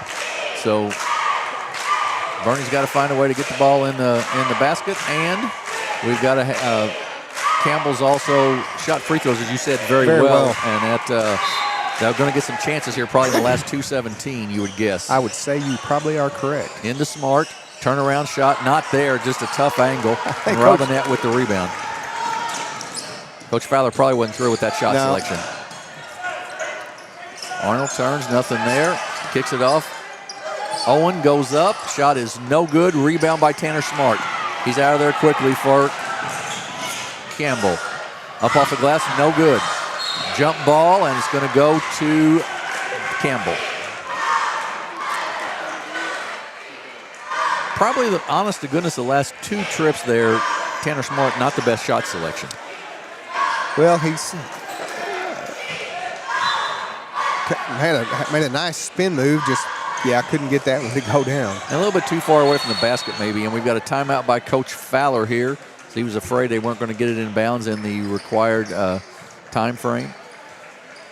So the next game we'll have tonight will be the Twin Rivers Royals, the number 4 seed, and the number 2 seed Neelyville Tigers. Neelyville with a tough loss on last night. They were down. They were up 10 on Risco and then came back, and Risco came back on them and ended up winning by 4. Tough one there. And Twin Rivers played Puxico pretty well all in all, Scott. 60-50, but, at one point Puxico looked like they were going to run away, and then Twin Rivers sort of settled down and made it into a ball game. So should be a good ball game for us in the next game. Yep, sounds like it. Sounds like it will be. And then, of course, Puxico, the number 1 seed, and Risco. That'll be an interesting matchup. I don't know that there's anybody in the tournament that can control all 10 of Puxico's kids. They play 10 solid kids and shoot it well and do a lot of things really nicely. Kind of wear the other team down from what I remember the other night. They do. That's exactly right. They've sort of done that with both games they've played. So here it's 40-29. Campbell with the basketball and the 11-point lead with 1:52 to go in the ball game.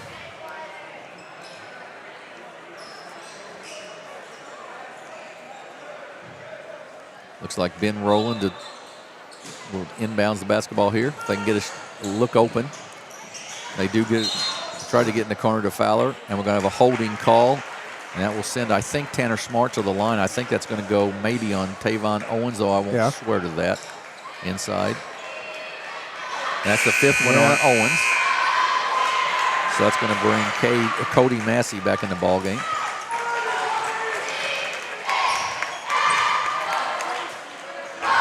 Tanner Smart to shoot 2 free throws. Up and rims out, no good. He'll have a second one. So both teams, the player fouled out here this evening. Second one for Smart. This one's good.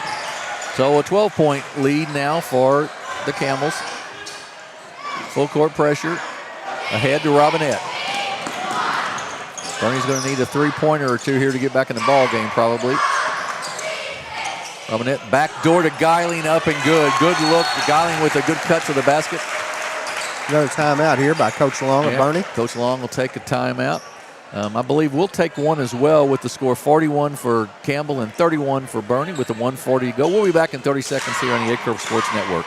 NextEra Energy Resources is the world's largest generator of renewable energy from the wind and sun and a world leader in energy storage. Since 2016, NextEra Energy Resources has invested more than $339 million in Missouri to fuel local economic growth. Today, our company owns and operates one wind energy facility in the state and is looking to invest even more in the Show Me State. We are committed to being a trusted community partner and look forward to providing affordable, clean, renewable energy for generations of Missourians to come. Back at Bernie High School, Campbell with a 10-point lead, 41-31, 140 to go here in this fifth-place game. Our second of 4 games tonight here on the Aycorp Sports Network. And seeing if there's any other scores around the area so far. Nothing that I see. So it's a little early in the evening, 6:41. So most of the games haven't really got going much yet. Campbell comes out of the huddle. And they will have the basketball, have to go the whole length of the floor. They get it into Siebert. He's double teamed and kicks it back to Fowler. Fowler gets it across. Good job of handling the ball to get down there. Then sort of tucks up, but he gets fouled and goes to the line to shoot 2. Good job by Drew Fowler right there of handling the ball down the floor. Yeah, it really was. Second foul on Aycock. Fowler, the sophomore, will have the 2 free throws. In case you're unfamiliar with the new rule, after 5 fouls in a quarter now, a team gets 2 free throws. There's no longer a 1-and-1. Fouls are reset at the end of each quarter. Fowler makes the first. Misses the second. Rebound, Robinette. He's had a nice night on the boards. Right side, Hobgood. Aycock's open from the top of the circle for 3. It's long, no good. Long rebound, run out of bounds. Out of bounds on Bernie. Will go back to Campbell.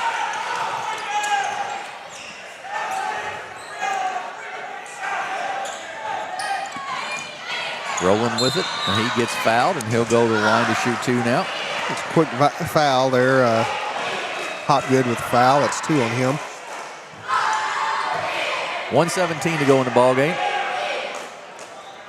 And Ben Rowland, the 6'1 junior, had 10 in the first game, 7 in the second game of this tournament. He'll go to the free throw line. Up and off the mark, no good.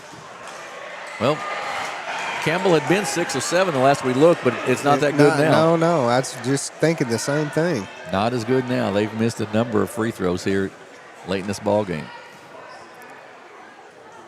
They've really done a nice job, though, defensively. We're going to have a lane violation, and it will belong to Bernie.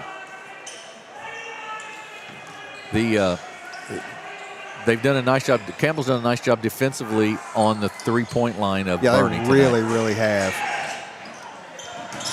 Robinette down the floor. Off to Arnold. At the free throw line, nothing there. Kicks it off to Aycock. Nice. He's going to be fouled. Yep. Nice drive that time by Aycock. It was. Say. 4th foul will be out of bounds to Bernie. That foul will be on Jansen, his 3rd. 1:04 to go in the ball game, and Campbell up by 11, 42-31. Twin Rivers and Neelyville's teams waiting in the wings here. Inside to Arnold, turnaround jumper, up and good. Cade Arnold. Somebody right in his face, but nice play. Siebert trying to get down the floor, does get it down the floor to Smart. Smart kicks it off to Jansen. Jansen smartly brings it back out to run some time off the clock. Siebert with it left side, and he gets fouled and go to the line to shoot 2. Good job by Wyatt Jansen there. He could have gone up, but there was no real need to. No, just bring it back out and run a little more time off the clock. Fouls on Hobgood, his 3rd. Keenan Siebert, 5'9", sophomore. Really good shooter. Free throw up and rims out, no good.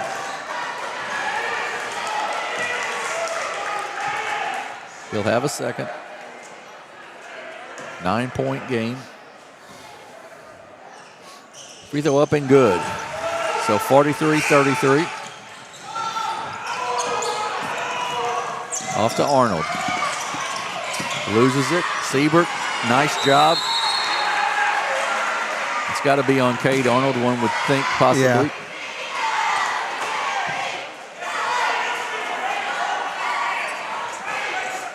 Let's see what the call is here. Alternate possession, I guess. Yeah, I can jump ball. Wow. Huh. If I was Kenan Siebert, I would question that call probably. It looked like he got jumped on pretty seriously there.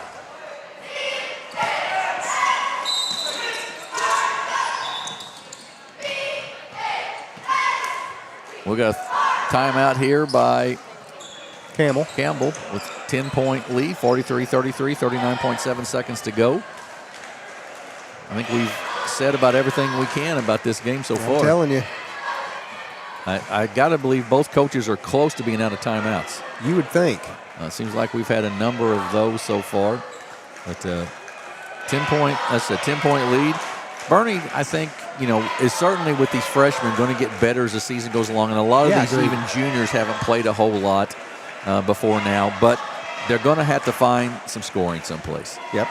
They just have not put a lot of points on the board in any of their games. 33 tonight. In their opening round loss, they had 22, and then they had 42 the other night. So they're only averaging in the 30 in these 3 games. So they're going to find some places to score. Campbell, I think will also get better. They've got some younger kids. The Siebert kid that's playing, Drew Fowler's playing, the Mayberry kid, the Jansen kid, all 4 are sophomores. So they'll get better as the season goes along. And I think they'll make a nice run when district time gets here probably. Yeah, they've got a good group of guards and some interior folks that can play. So Campbell will have the basketball. 39.7 to go here in the ball game, and up by 10, 43-33. Ben Rowland to inbounds. They've been able to maintain this lead without Sam Bunting in the game for a while. Right. Going to have a jump ball there. Fowler just sort of covered up there, as opposed to you got to do something with it. This covering up's not going to get the job done there. So only 2 seconds off the clock. Bernie with the basketball.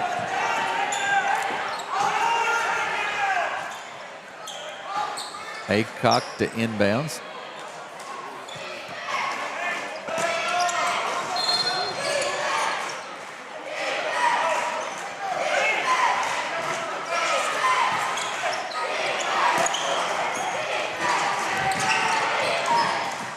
Nice job by Tanner Smart there to knock it away. And they give it off to Rowland.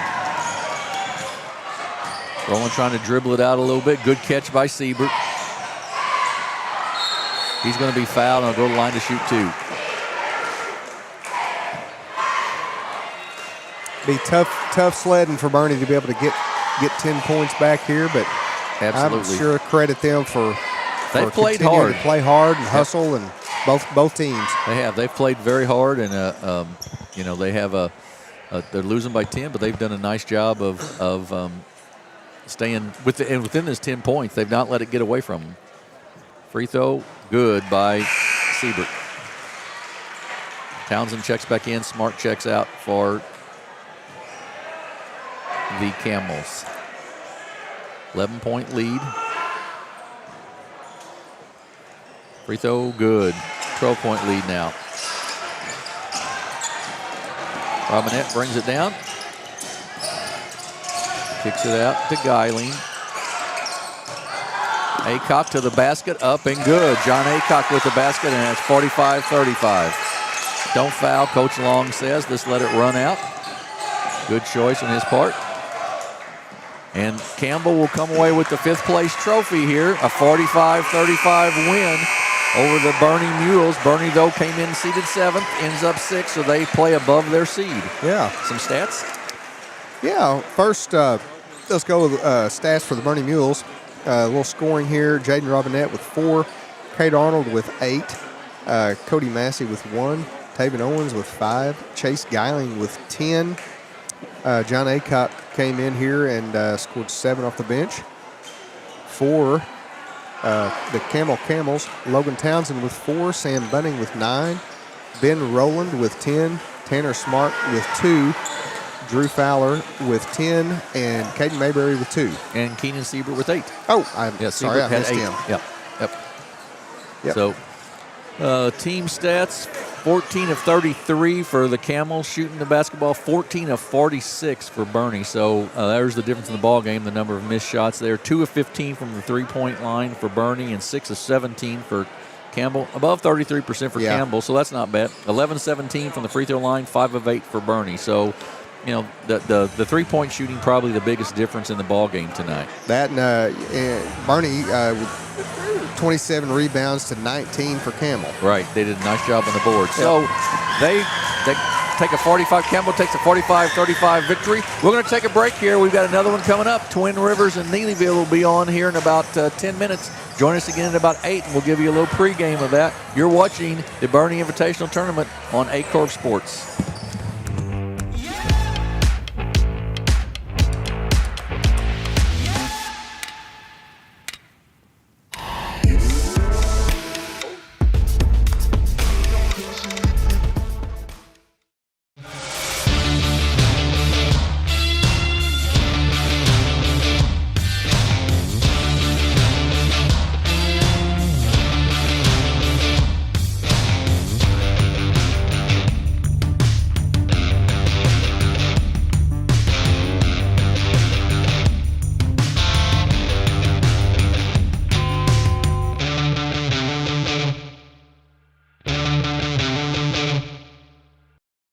At SEMO Health Network, we strive to provide caring and affordable health care while making our patients feel welcome in our warm and friendly atmosphere. With locations throughout Southeast Missouri, we provide medical, dental, OB, and behavioral health services to anyone and everyone that may need it. Visit SEMO Health Network for your wellness exams, COVID and flu vaccinations, lab services, dental exams, counseling, and more. For more information, visit our website and let SEMO Health Network take care of you.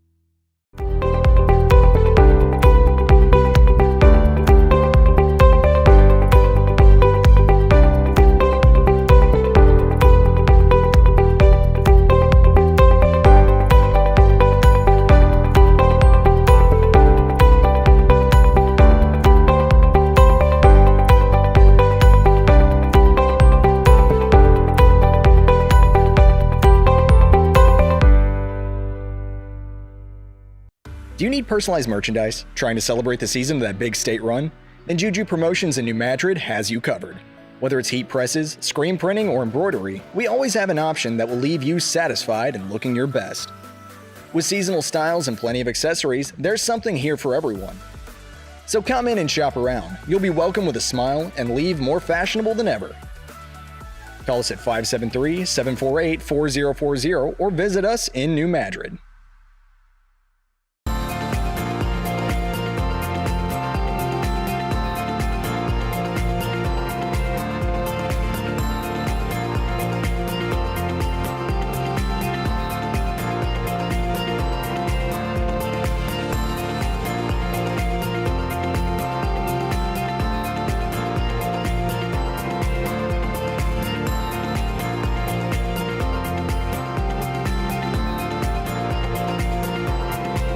At Focus Bank, we understand your community because it's our community too. With branches across Southeast Missouri and Northeast Arkansas, Focus Bank offers services such as fraud protection, really free checking, and mobile banking that lets you bank simply and securely, anytime, anywhere. Stop by any of our branches or visit us online to open an account today. Plus, you'll receive an awesome free gift just from opening your really free checking account. And when you refer someone who opens an account, you'll both receive a gift. Focus Bank, member FDIC, equal housing lender. Allen Christian GMC, your local GMC experts. Explore our wide selection of new and used vehicles. Visit us at 724 Business 60 in Dexter or at allenchristian.com to find your perfect vehicle. Allen Christian, let's get you rolling.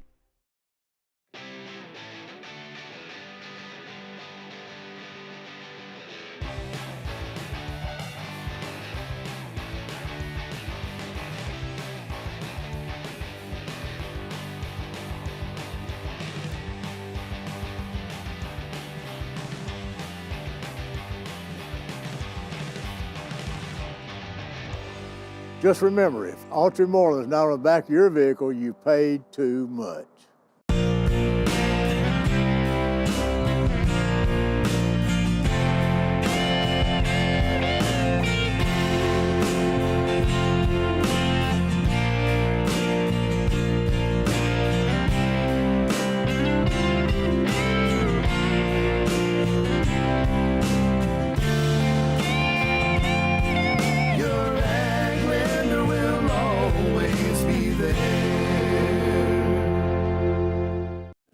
When we look, we listen. When we evaluate, we understand. We get you to the right number without treating you like one.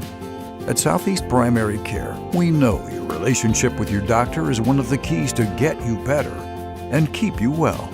Our network of providers connects you to the brightest minds and latest technologies. It's a healthy relationship. Southeast Primary Care, always by your side. What First State Community Bank means to me is it says it in its name, community. We're family, we care about one another, whether it's in our SEMO markets or we can reach out to someone in Farmington, Columbia. They're always there to assist. We are very customer focused. Our employees do a great job with listening to the customers. The tellers know 100% of all customers by their name. If you want to feel at home, then walk into the doors of First State Community Bank. Southern Custom Meats in Dexter, Missouri is providing you with the best in custom butchering, fresh vegetables, and farm fresh eggs. Call now or visit us today and see the Southern Custom Meats difference for yourself. Missouri State Senator Jason Bean, representing Butler, Carter, Dunklin, Mississippi, New Madrid, Oregon, Pemiscot, Ripley, Stoddard, and Wayne counties, would like to wish all the Southeast Missouri basketball programs in the 25th District a safe and successful season.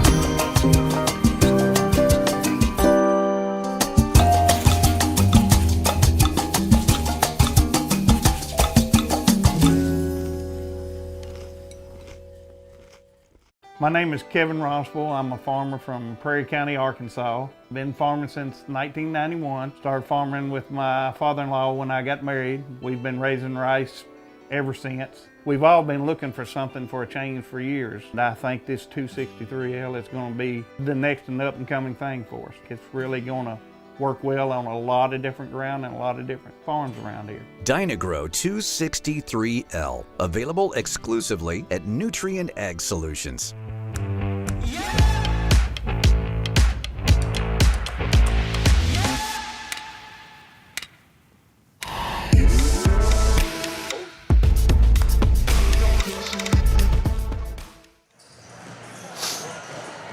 We are back for the third place game at the 2023 Bernie Invitational Tournament, brought to you exclusively on the Aycorp Sports Network. I'm Jim Riker alongside Scott Nelson, ready to bring you the third place game between the number 2 seed Neelyville Tigers and the number 4 seed Twin Rivers Royals. Yeah, Jim, this ought to be a really good one. These teams know each other really well, both part of the Ozark Foothills Conference, and they play each other usually multiple times a year, so very familiar. The Twin Rivers comes in. They're coached by Coach Seth McBroom. They lost to the top seed Puxico last night by 10 after a double overtime that was really a classic on Monday night against Campbell. Led in scoring last night by Carter Williams with 13 and Zach Joyner with 10. And they also, Jake Hester in the first ball game, that double overtime game, had a 22-point game, and Luke Hester had 14. So they've got some kids who can put some points up, Scott. Neelyville, coached by Brad Burden, they were led by Casey Stevens with a tournament high 27, who tied with Tanner Smart, who we just watched play for Campbell. Right. And both those teams didn't shoot the ball very good the first night, but last night shot the ball a little bit better. Neelyville shot 41% from the field and 43% from Twin Rivers last night. So both those teams able to put it up at a little better pace. Both these coaches, veteran coaches, so should be another good ball game here for third place. We've had good ones in this tournament. Really have. Been very good. The first game tonight was a really nice ball game, 7th place ball game where the Holcomb Hornets beat Bloomfield 51-50. And our last ball game, 45-35, Campbell over the Bernie Mules. And we are just about set here for our third place game. And then, of course, we'll have the championship after it. And that'll be the Puxico Indians and the Risco Tigers. The Twin Rivers Royals will be in their road blue uniforms tonight as you watch. And Neelyville in their home whites. And We're waiting here for the starting lineups, and these are not officials that I'm familiar with. How about you? I am familiar. But you can't recall the names. You're like me. And I'm old. I understand. I understand. So here's the starting lineups for tonight. We'll go like this for Twin Rivers. They will start a 6-foot senior, number 2, Carter Williams. A 6-foot junior, number 4, Jake Hester. A 5'9" senior, number 12, Brett Robards. Number 24, a 6'3" junior, Luke Hester. And the big guy in the middle, number 30, a 6'5" senior, Zach Joyner. They are coached by Seth McBroom and assisted by Brian Love. And for Neelyville, this is how they will shake out. A 5'7" junior, number 5, Drew Shans. A 6-foot junior, number 22, Kai Wolfram. A 6'4" junior, their leading scorer, number 24, Kason Stevens. A 5'10" senior, number 32, Grant Hale.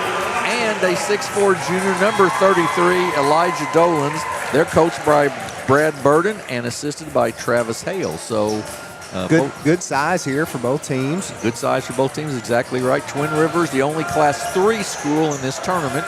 Neelyville, a Class 2 school. And I didn't know where Twin Rivers shook out this year. They shook on out the into Class 3. They're the size. only. There's 6 Class 2s in this tournament. 1 Class 1 in Risco, and then the Class 3 in Twin Rivers. So, so we're set to get started here. It'll be Joyner, and it will be Dolans, the jump center, and Joyner wins that tip. And Twin Rivers comes away with the basketball, and that's Carter Williams to start off with it. Neelyville in a 2-3 zone. Right side. And cross court, little lob pass to Carter Williams. It's up. It's going to be short, no good. But Joyner right there, put back, no good. And then out of bounds, and will stay here with the Royals. Yeah, I think Kason Stevens knocked that one out of the bounds here. So back to the Royals. Inbounds to Jake Hester. He gets it to Luke Hester. Tries to get something going. Good double team. He thought the official was the player, and he was not. And a good job by the official getting out of the way there, and it's a turnover on Twin Rivers. Kason Stevens, 6'4" junior. It's like a little half-court trap possible here, Jim. Yep. Shans with it. Back out to Stevens. Cross-court, Wolfram thought about the 3, doesn't take it. Inside to Stevens, and then kicks it out to Grant Hale for 3. Good, no good. Rebound, Robards. Left side, Williams. Gets it right back now. Not there, he's double teamed and kicks it back out front. Then right side to Jake Hester. Williams open for 3 on the skip pass. It's long this time, but Luke Hester with the rebound, no good. Loose, and Jake Hester runs it down for Twin Rivers. He'll take the 3 as he gets set up, no good. Robards and Carter Williams collide. Luke Hester with the ball for Twin Rivers, triple teamed. He kicks it back out to Williams. Nice defense there by Wolfram. Read the pass and knocks it out of bounds. Good offensive rebounding by the Royals. Real good defense here by Neelyville. Jake Hester will inbounds. Gets it out to Robards. Luke Hester at the high post. Joyner down low. They get it to Hester. He's triple team there to Williams. Three-pointer up. Nope. Yep. You know, he's been a good three-point shooter, but he's missed 3 tonight so far. And quickly Neelyville down. To Stevens. He'll take the 3. Off the mark, no good. Rebound run down by by Twin Rivers. And both the kids from Twin Rivers had the ball at the same time, and that ends up being a walk. Yep. So Neelyville with the basketball. No score here. Just underway. About a minute and 45 seconds gone. Shans gets it taken away. Robards kicks it off to Williams. He goes up the layup, up and good. Carter Williams for 2 on the turnover, and it's 2-0. First bucket of the game. Little 1-2-2 trap here by Twin Rivers. Inside to Dollins, up and good. Now in the last good no game, call right there. Then the last game, that was probably a charge. Yeah, good no call. Elijah Dolan, 6'4" junior, puts it in for 2. Cross court to Williams. Jake Hester to Joyner. He gets double teamed there. Ball's knocked loose. And Hale comes away with it. He gets ahead, but a great steal by Carter Williams. Good anticipation. He picks it up to Roberts. And then a bad pass, just back court. Oh, they say he touched it. It was tipped, apparently, yes, to Jake Hester. Hester drives 15-foot, not there. Roberts for three, right side, short, no good, air ball. Luke Hester with the rebound. He tries to go baseline. Good job by Grant Hale right there of double teaming. And then Jake Hester with the save. It's a little wild and woolly right now. Yeah. Needs to maybe just slow down here and try to reset a little bit.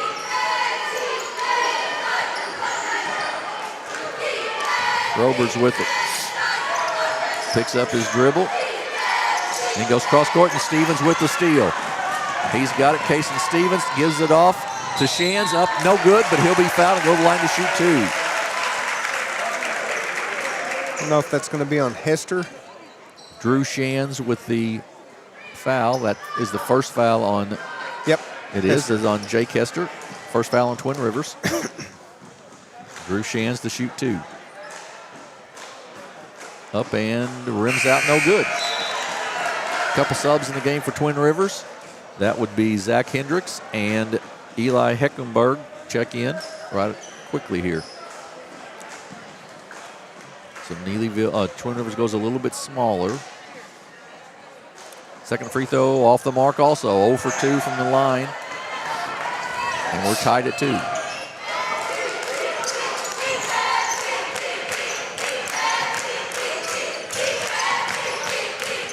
Two-three zone still for Neelyville. Cross court to Heckenberg to Williams.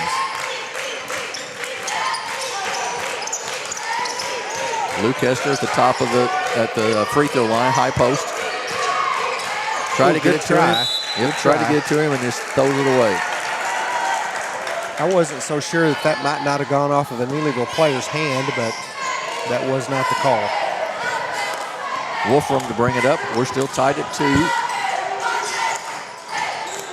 Hale with it inside, knocked away, stolen, and then Grant Hale's going to get called for a foul there, I believe, on the reach in. A little frustration maybe after the turnover.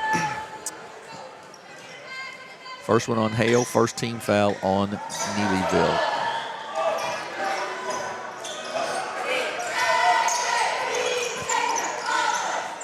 Heckenberg to Jake Hester. He's going to go up off the glass and good. Hester, the junior, with 2, and it's 4-2 for the Royals.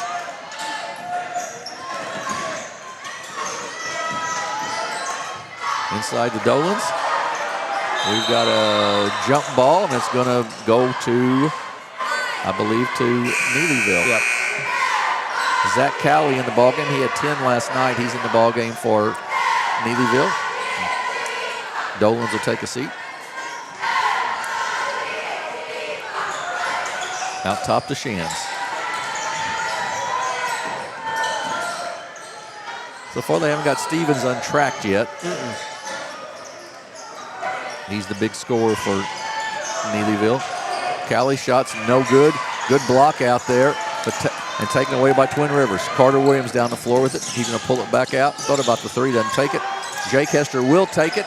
It's got the shooter's roll. Sure did. Front of the rim and falls in, and it's 7-2 now. Twin Rivers early on. 1-2-2 trap still from Twin Rivers. Jake Hester going to get called for a blocking foul there. That's 2 on him, I think. And that is a second team foul, and it is the second foul on Jake Hester. And that is a little issue for Twin Rivers because Jake's a good scorer for him.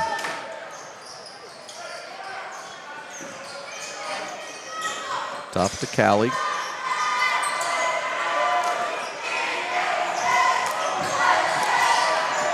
Wolfram kicks it off to Stevens.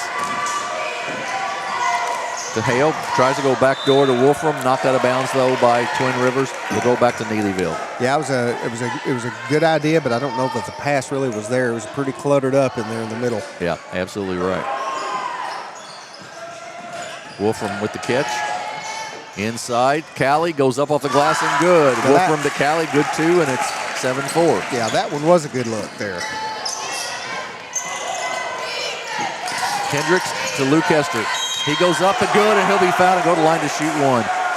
I like the way Luke Hester plays. Yeah, he plays, he cuts, he looks for the open lanes. He plays really hard. Really hard. Foul goes on Stevens, his first, team foul number 2. 9-4, Twin Rivers lead. Hester's free throw, no good. Off of Neelyville and out of bounds. Unlucky bounce there off Stevens. Yep. Joyner checks back in, and Luke Hester will get a little breather. Berg gets it in.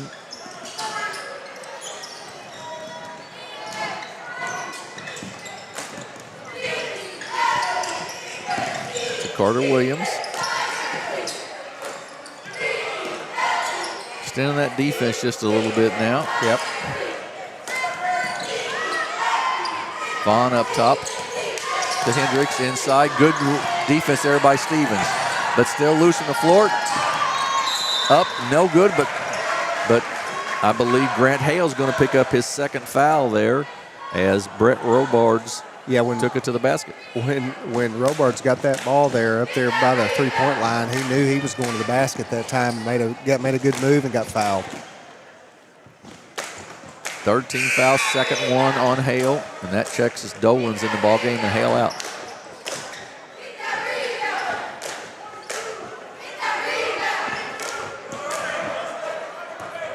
Robards second free throw, up and no good also. Stevens with the rebound. I don't think either team has hit a free throw. I think that's exactly right. I was just checking the scorebook here. Left corner to Shands. Kicks it back out to Stevens. Inside, Dolans. He goes up off the glass, short, no good. Joyner with the rebound. And then we're going to have a foul in there. That's going to go on. If that's on Stevens, that'll be his second. We'll see. And it is on Cason Stevens.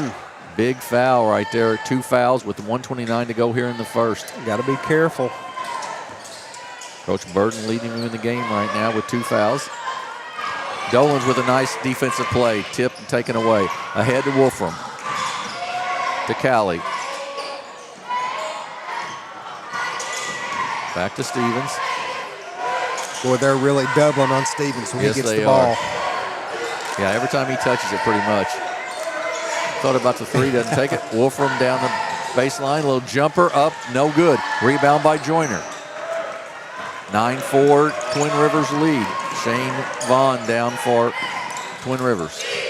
To Hendricks, inside to Joyner, up, blocked by Stevens, and then he picked up his 3rd foul. Yes. And you just have to let, sometimes the best decision is to not do anything. That instead of going straight up, he kind of cupped his hand on him, and I don't know that he really even got him with the body. Right. 3rd one on Stevens, 5th team foul. Zach Joyner shoots the free throw up and good. And into the ball game is Zach Rollins. Well, there's a lot of height disadvantage now. 6'4" to 5'7", that's exactly right. So it'll be a little tougher to control Joyner inside, and if they get Luke Hester back in the game. Second free throw, no good. Rebound, no, by Rollins. To Shands. 14, and a reach-in foul by Robards. Yep. 36.6 seconds to go in the quarter. First foul on Robards. 10-4, Twin Rivers lead. To Wolfram, inside to Dollins. He goes up off the glass, no good. Rebound Joyner, another rebound for him. Hecklenberg to bring it up. He's going to kick it left side to Vaughn. Vaughn's going to be called for the travel.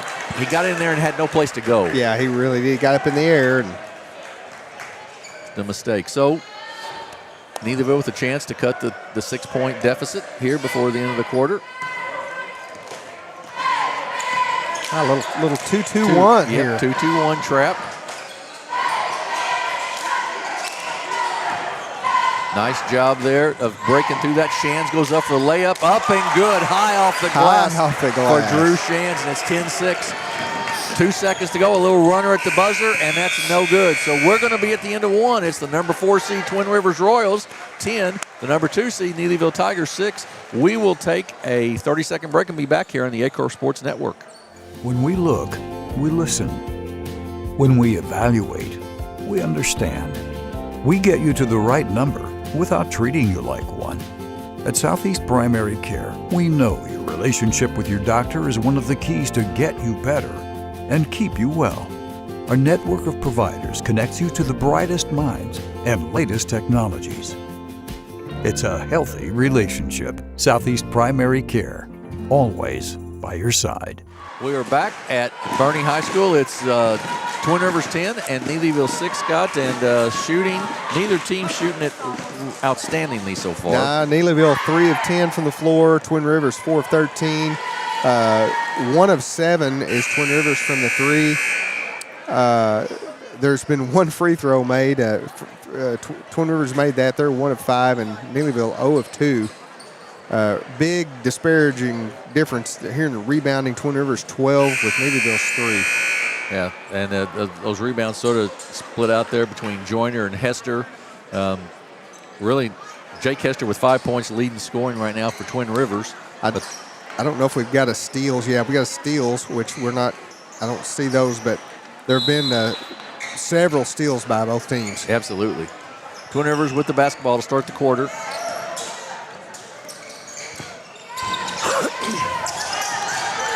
Hecklenberg down, loses it. Ahead to Shands. Shands for Neelyville. Kicks it off, goes up, no good, but he'll be fouled. Go to the line to shoot 2.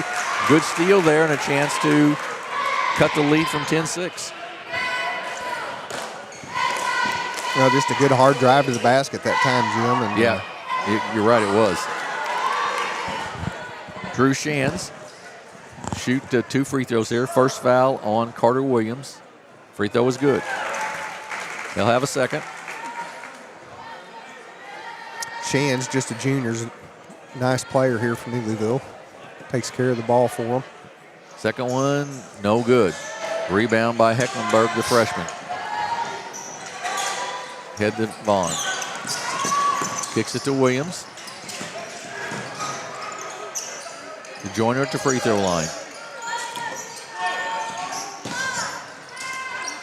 Shot up, no good, but he'll be fouled. Carter Williams, well, sort of out of control there. Got bailed out a little bit, but it was a foul, no question about it. Yeah, we could hear that all the way through our headphones, couldn't we? That's right. First foul on Zach Rollins. First team foul on Neelyville here in the quarter.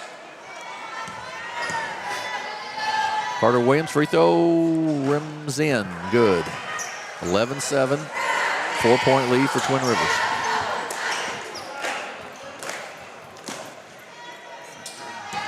Williams, the 6-foot senior. Second free throw, good. Nothing but net that time.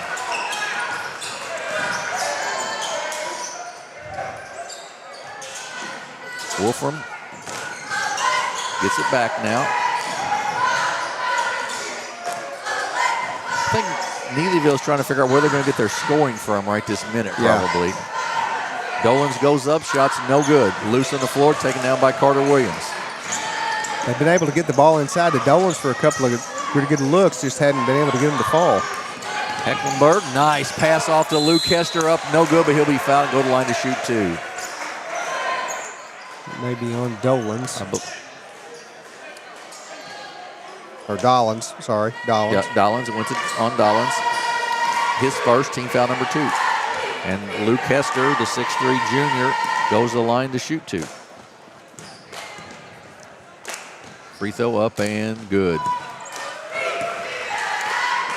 He'll have a second.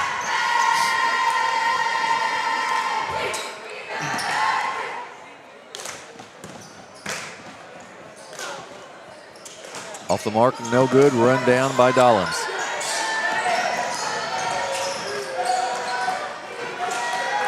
Rollins with it. Out to Cowley.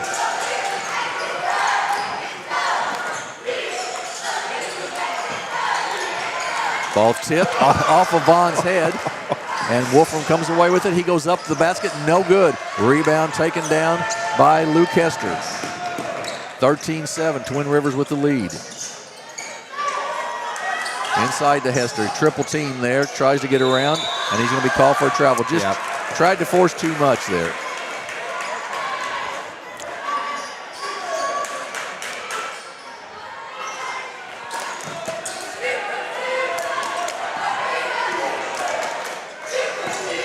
Neelyville with the basketball, trailing by 6.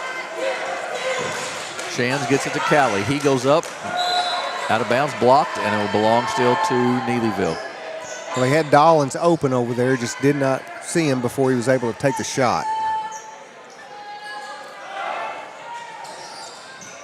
Rollins, free jump shot, no good. Luke Hester with the rebound. Double teamed and comes out of there to Heckenberg.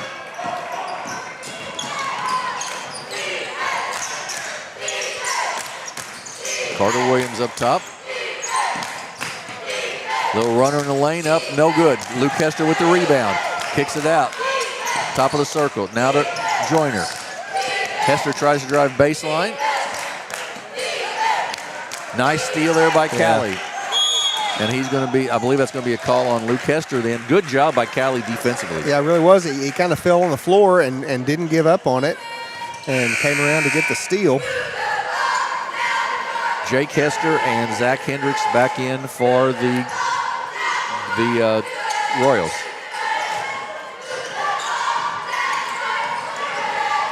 Final score from the Gideon tournament, the championship. East Prairie, the number 4 seed, gets the championship, a 47-44 win over Kennett.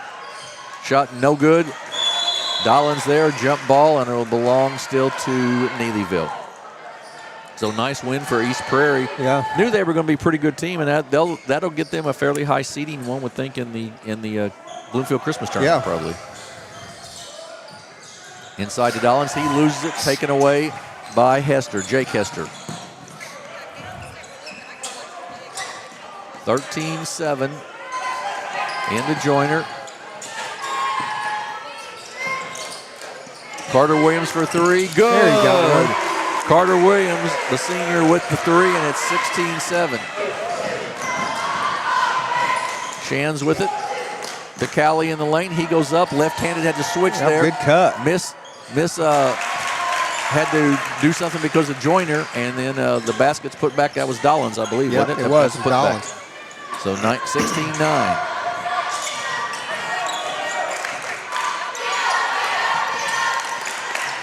Vaughn with it. Kicks it out to Williams. He drives the baseline. Cut off there nicely by Wolfen. Got himself open, though. Good job of lots of players. Little step back jumper there. A little fake in and back out. Nice job there, and it's 18-9. Shands goes down the baseline, but they're not going to allow that because there's going to be a foul on the play first. And that will go on Hendricks, I believe. See if that's right. 3rd team foul we know on Twin Rivers. Yeah. And it was on Hendricks, his first. I believe you, yeah. Neelyville really struggling to get some offense going here. And a steal ahead to Heckenberg. Shands with the bump and the basket by Heckenberg. Took the contact and gets the basket. Really good body control by Heckenberg that time. Just knew the player was beside him. Kind of did the nice, little hesitation move, and He's a nice little player for a freshman. He really is. Foul was on Shands, his first. 11-point lead for Twin Rivers here with 4:16 to go in the first half. And with Stevens on the bench with foul trouble, they've just really had a hard time finding any offense. You are correct, sir. Luke Hester checks back in, and Zach Joyner gets a little breather for the Royals. Seth McBroom, too, Coach McBroom. Nice, a nice defensive plan to start the ball game here with that trap. I tell you, it seems like 3 seconds on. Yeah, it seems like Twin Rivers has been able to get their hands on a lot of balls out front, Jim. I would agree with you.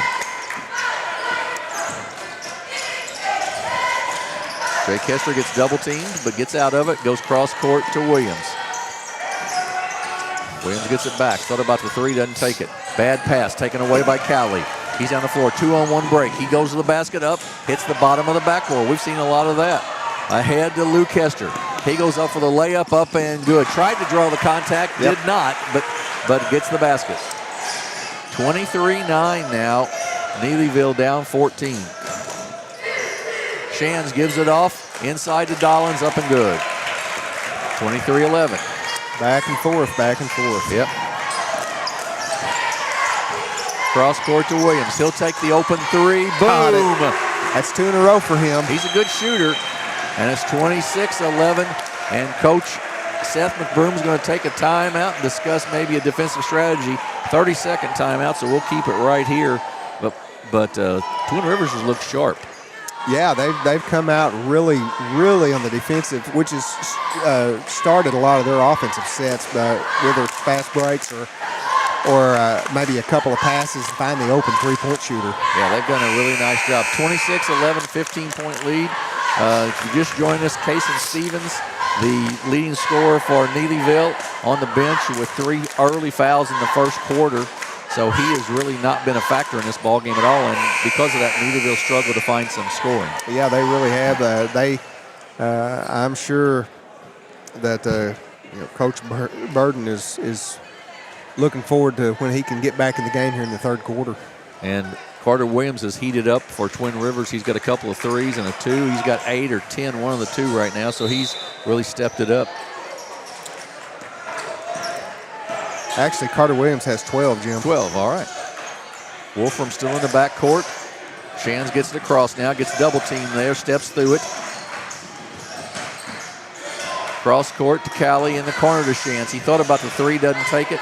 To Hale, it gets blocked by Joyner. Ahead to Williams, knocked away by Shands. Great defense right there by Shands. Shands up and good. Really nice defensive play by Shands right there. 26-13 to Hendricks. And then Hale's going to pick up a foul. He just pushed in the back there, didn't get around quick enough. Yep. Had he not had that hand on the back, he would have probably come away with the basketball. That's his third. Team foul number 4, excuse me. Robards with it to Luke Hester.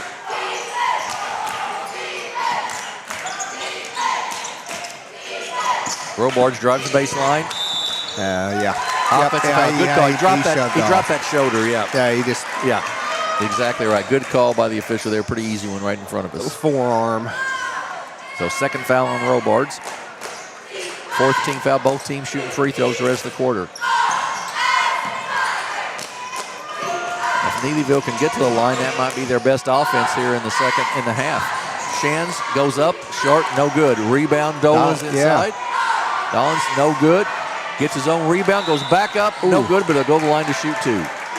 Almost got his glasses knocked off there. Yep.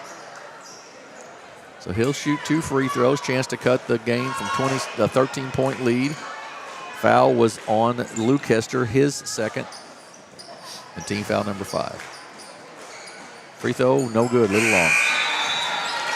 Joyner checks back in, and does Shane Vaughn. 5 seniors on this Twin Rivers squad, all of which play quite a bit. Second free throw, good. So 26-14 now. 2 minutes to go in the half. Heckenberg.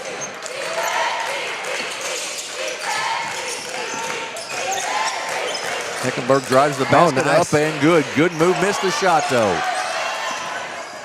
Head to Shands. And then knocked away by Heckenberg. Shands comes away with it, kicks it right side to Wolfram. He'll take the jumper, it's long, no good. Rebound, Luke Hester. Neelyville really not shooting a very good percentage right now. Heckenberg kicks it in the corner. Carter Williams for 3, long, no good. Shane Vaughn probably with a little bit of a push off, no call. Got away with that one and rebound to Zach Joyner and puts it back in. To Shands, drives the baseline. No place to go with it though. That's going to go off of Dolan's and out of bounds. 1:10 to go here in the quarter. And we're going to have a, and Kason Stevens with 3 fouls going to check back in here with 1:10 to go in the half. risky proposition, especially on the defensive end. Well, right now, Twin Rivers got them doubled up 28-14, so maybe we felt like we needed to try to do something a little different here. To Joyner, he goes up and good. Just too much size over Shands right there, and it's 30-14. Shands with it in the corner to Wolfram. Shands for three, long, no good. Stevens trying to fight for the rebound. Does get it, goes back up and good. And there he is. Automatic offense as Kason Stevens comes in the game.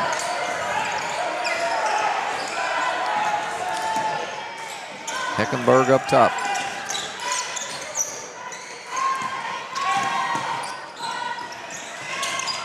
Stevens got to play careful defense here. 8 seconds to go in the quarter. Heckenberg. Will they get a shot off? Well, Williams does, and it's no good. And we're at the end of the half, and it is a little bit of a surprise here. The number 4 seed, Twin Rivers Royals 30. The number 2 seed, Neelyville Tigers 16. We will take a break and be back after this few minutes here and give you some stats for the halftime. You're watching the third place game here at the Bernie Invitational Tournament.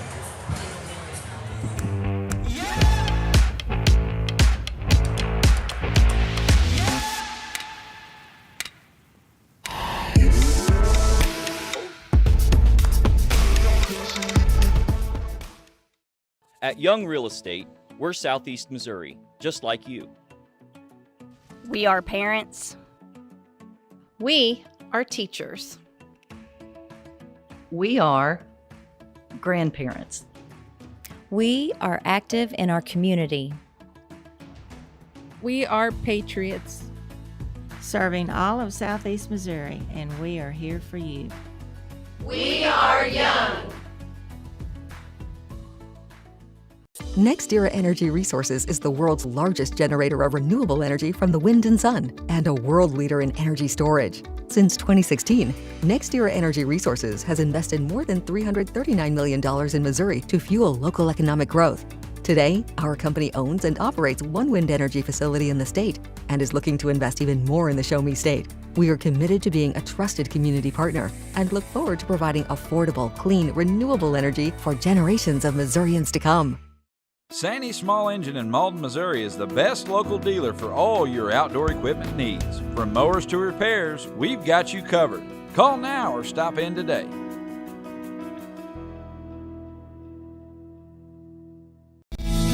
First State Bank and Trust wants to thank the Dexter community for 20 years in business. We're there for you for your first paycheck, buying a home, opening a small business, starting a family, or planning to retire, and everything in between. We're the local bank you know and trust for all of your financial needs. Visit fsbtrust.com or stop by our Dexter branch to explore all your financial options.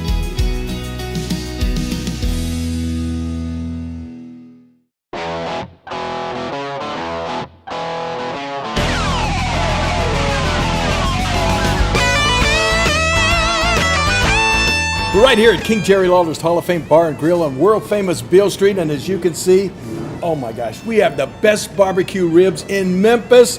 Oh my gosh, the gumbo is out of this world, but you gotta try the King's Triple Decker Slam Burger. You'll love it.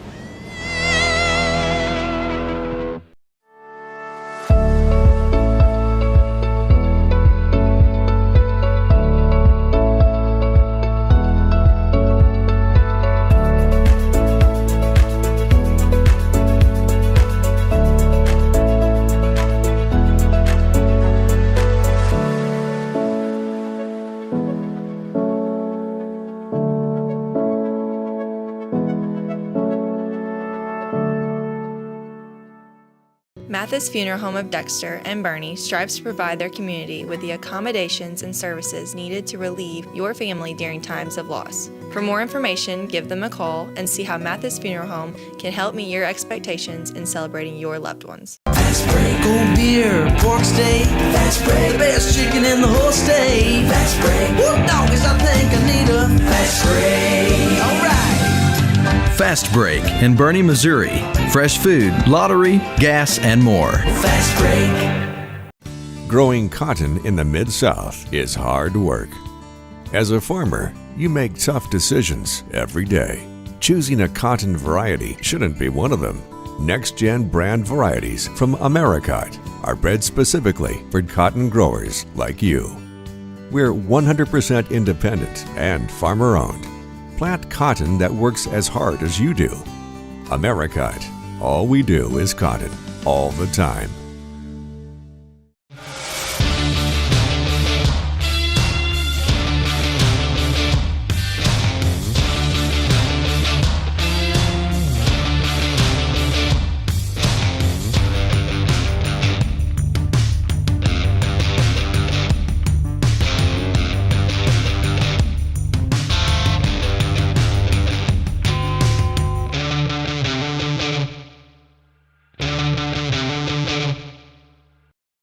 At SEMO Health Network, we strive to provide caring and affordable health care while making our patients feel welcome in our warm and friendly atmosphere. With locations throughout Southeast Missouri, we provide medical, dental, OB, and behavioral health services to anyone and everyone that may need it. Visit SEMO Health Network for your wellness exams, COVID and flu vaccinations, lab services, dental exams, counseling, and more. For more information, visit our website and let SEMO Health Network take care of you.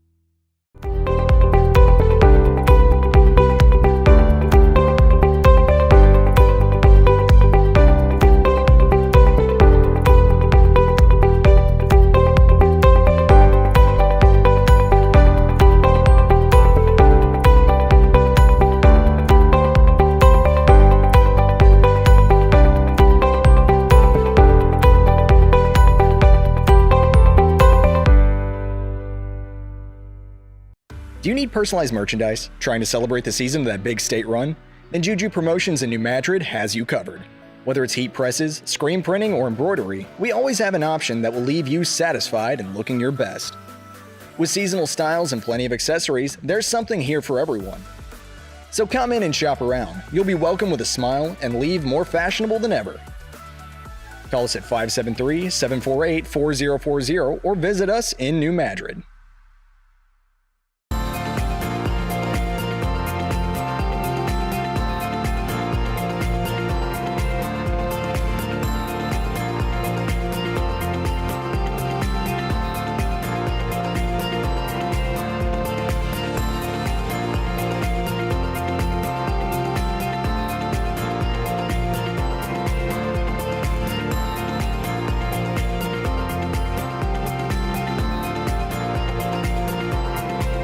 At Focus Bank, we understand your community because it's our community too. With branches across Southeast Missouri and Northeast Arkansas, Focus Bank offers services such as fraud protection, really free checking, and mobile banking that lets you bank simply and securely, anytime, anywhere. Stop by any of our branches or visit us online to open an account today. Plus, you'll receive an awesome free gift just from opening your really free checking account. And when you refer someone who opens an account, you'll both receive a gift. Focus Bank, member FDIC, equal housing lender.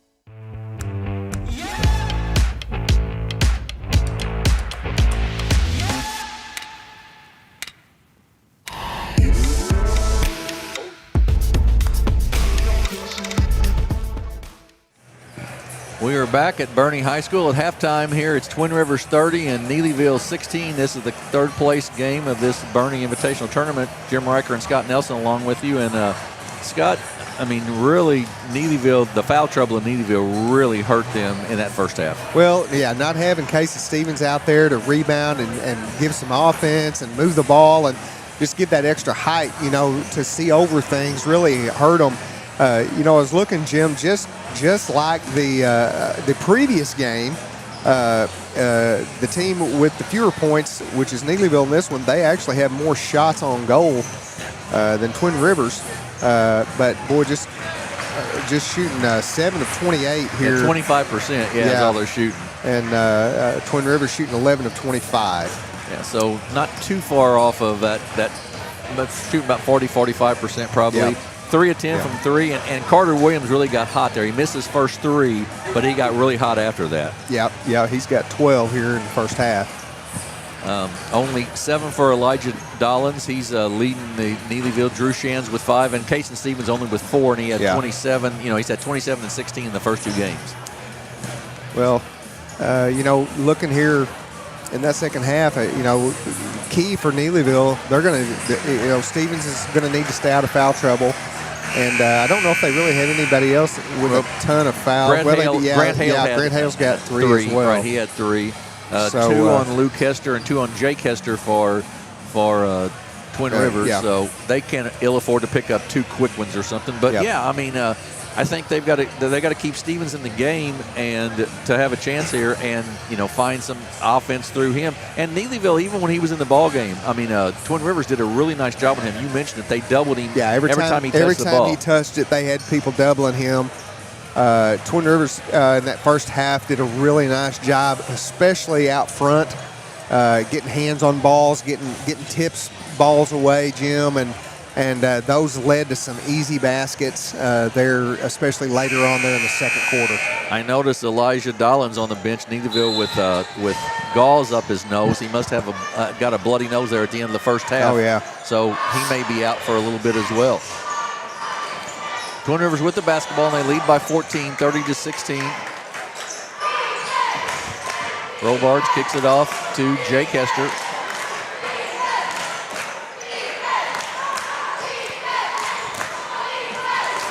They've got Stevens a little more back on the defensive end now, so to try to protect him a little bit, I would guess. Cross court to Robards, good catch there. Then inside, but taken away by Stevens. He kicks it off to Cowley. Stevens puts it on the floor, inside to Cowley, to Shands for 3, short, no good. Rebound Cowley, good job of hustling after it, and he'll get it, and it's going to be a backcourt violation. Good call by the official. Yep, good call. So, first possession comes up empty for Neelyville. We got the championship game after this one will be the Puxico Indians and the Risco Tigers for the championship of this 2023 Bernie Invitational. Robards up front.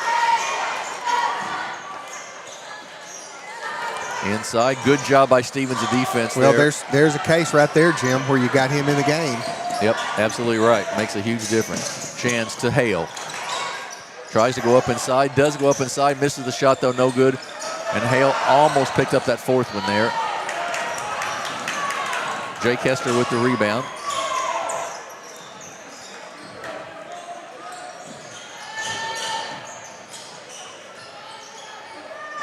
Carter Williams, top of the circle, 3, no good. Rebound taken down by Wolfram. Ahead to Stevens. He's going to bring it down. Going to kick it out right side to Shands. He loses it, but he gets it over to Stevens. He'll take the 3. It's long, no good. Cowley with the rebound. Little turnaround jumper up, no good. Wolfram with the rebound, kicks it out to Stevens. He sets himself for 3 this time, up off the mark, no good. And then a rebound taken down by Joyner and tied up by Cowley. Good job there by Zach Cowley to tie it up. Yeah, it looked like Joyner got poked in the eye. Yep, and he'll stay with Twin Rivers. I'll take it back, stay with Neelyville, excuse me. Out front to Shands. Goes through his hands, but he runs it down. Cowley to Stevens. Once again, double teamed on Stevens as he gets the ball. Cowley goes down baseline, goes up, blocked nicely by Joyner. Kicks it out, Wolfram. Stevens 3 from the corner, long, no good. Luke Hester with the rebound, and Cowley's going to pick up a foul there, I think. It was Cowley. First team foul on Neelyville. Into the ball game is Zach Rollins, and Wolfram will take a seat. Kai Wolfram. I have to get my gloves back out, Jimmy. I know, it's gotten cold in here again. You're exactly right. I was sitting on my hands there for a minute. Joyner at the free throw line, kicks it. Robards for 3, high arching 3, no good. Ball's run out of bounds, Yep. and we're going to have a push on Callie there. That'll be his wow. second. He just picked up his second real quickly. Okay. So Twin Rivers with the basketball. They lead 30-16. No scoring here in the first 3 minutes of the second half. Maybe there's cold. They're cold too, Scott, with the air conditioner. Right side, Robards goes down the baseline, tries to get it to Hester. A good defense there by Callie and knocks it out of bounds. 5:05 to go here in the third. Carter Williams inbounds it up to Jake Hester. To Luke Hester in the lane. Good spin move by Luke, but knocked out of bounds by Callie. Even better defense by Callie. Sure was. Good hands.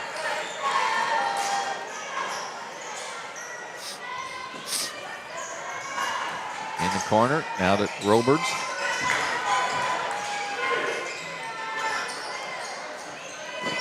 Jake Hester for a three from the left corner, long, no good. Good block, good block out. There's a great example. Doesn't matter how tall you are. Technique. Right. Zach Rollins at 5'7", blocked out Zach Joyner. Joyner went over the top and picked up the foul. It's all about doing the right technique. You're exactly right. Heckenberg checks in for Twin Rivers. Kason Stevens and Zach Callie in the backcourt. Cross court to Shands, inside to Rollins. He loses on the floor. We have a tie-up, and it'll belong to Twin Rivers.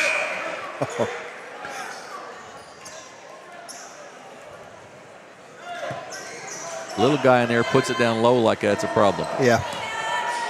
Actually, big guy puts it down low and there, it's a problem. Anybody puts it down there. You're exactly right. 3.5 minutes going in the half. No scoring yet in this second half.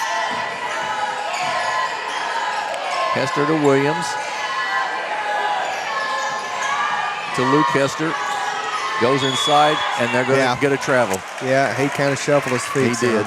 Trying to get there, trying to work on Stevens down there and pick that fourth foul on him up.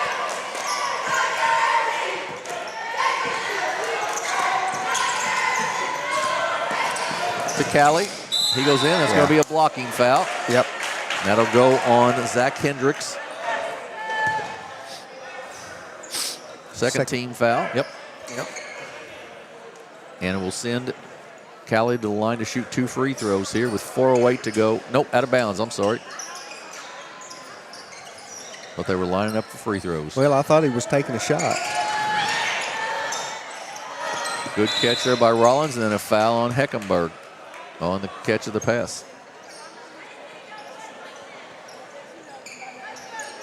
Goes back to Neelyville.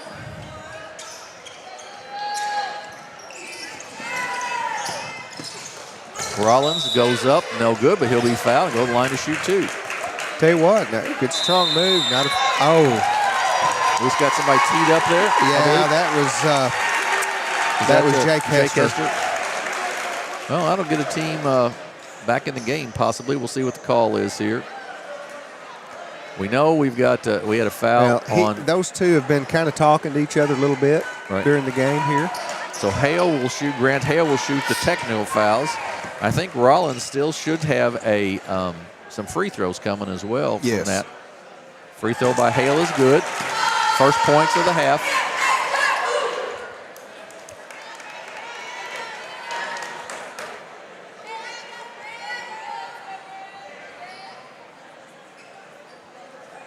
I think that's what they're talking about. That's exactly right. Coach Burden is making sure that they have free throws coming, and that should be correct. It should be that Zach Rollins, because he got fouled in the act of shooting there. That was the third foul, by the way, on Jake Hester.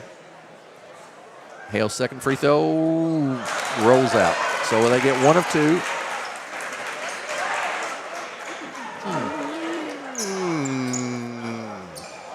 Don't understand that because I would have thought they would have let Rollins shoot first, then the technical free throws. Right, and then the out of bounds. I would agree with you. I don't know that I understand that, but I'm also, if my friend Lloyd Rice is not reffing someplace and he's watching, he can text us and let us know, but I bet he's reffing tonight someplace. Inside, right through Hale's hands. Loose on the floor. Boy, that's a scrum right there. It is a scrum.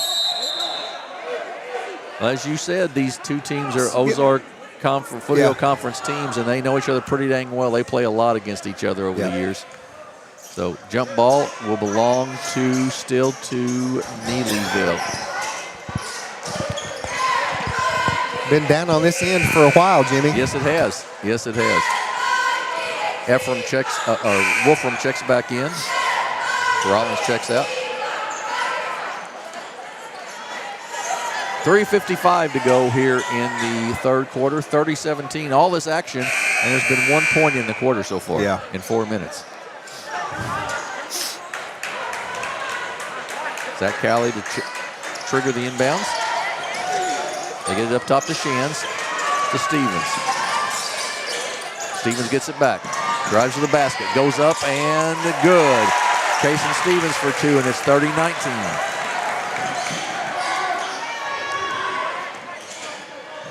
Good hands over there by Wolfram.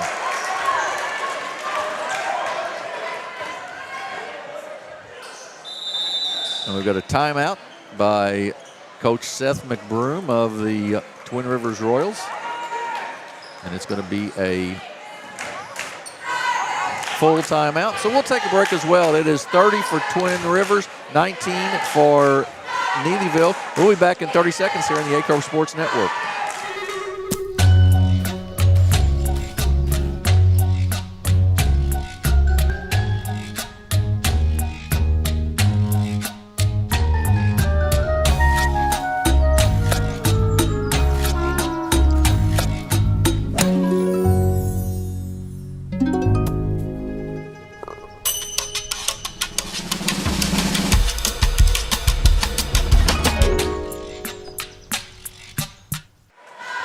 Malden Lions Club and Boot Hill Toys for Tots are sponsoring an amazing event at the Boot Hill Youth Museum in Malden.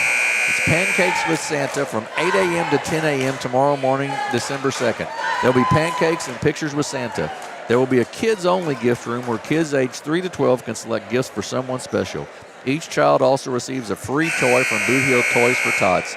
For more information, call 573-276-3600. Basketball is going to belong to, I believe it belongs to Twin Rivers here.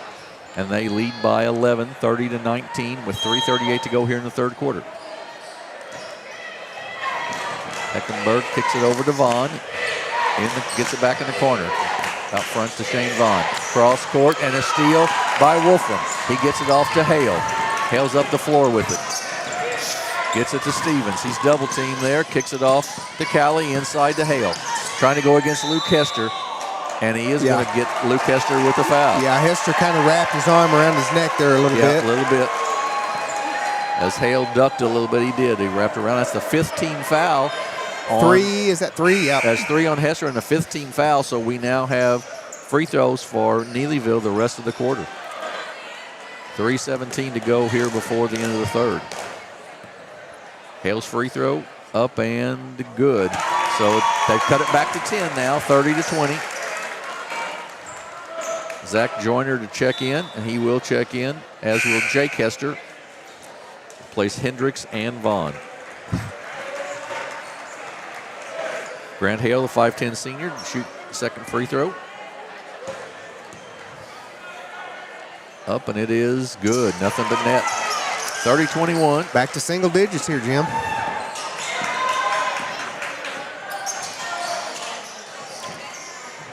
Williams in the corner. Oh, and almost a steal by Shands, but he got a little body in there first. Good call. And in particular, with things having got a little chippy, the referees are going to call it a little bit closer, probably. Oh, they call that on Hecklenberg. Huh. Sure did. I have been a terrible referee from up here because I have missed a lot of calls, I'm telling you, that I just thought was one way. I need to watch what I'm doing. Shan's free throw is good. And all of a sudden, with the clock stopped, Neelyville's able to cut it back to 8-point game. That was the third on Heckenberg, too. Second free throw is also good. 30-23.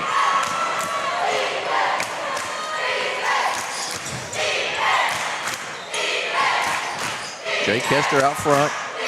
High to Joyner, stolen by Shands. Ahead to Callie. He holds it up and gives it to Wolfram.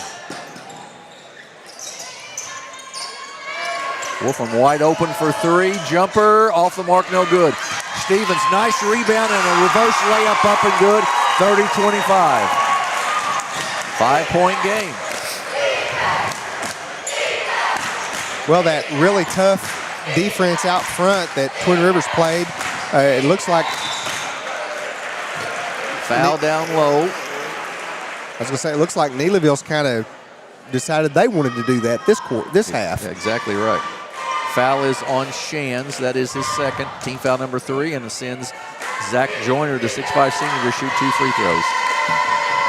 Up and good. 31-25.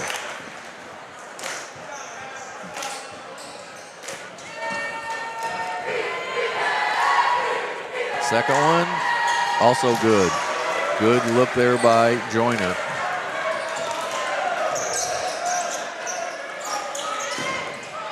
Pressure out front now by Twin Rivers. Stevens gives it off to Hale. Stevens gets it baseline up to Wolfram. Back out to Stevens. To Hale.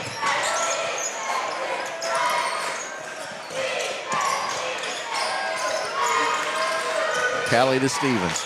Turnaround jumper up and good. Casey Stevens, 2 from the left baseline, and it's 32-27.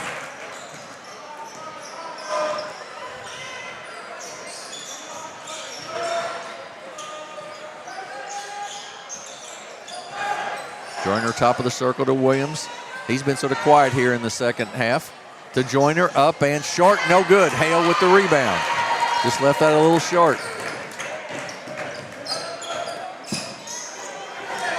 To Stevens. Long distance three, good! And it's 32-30 with 1:23 to go. Neelyville has cut it to 2.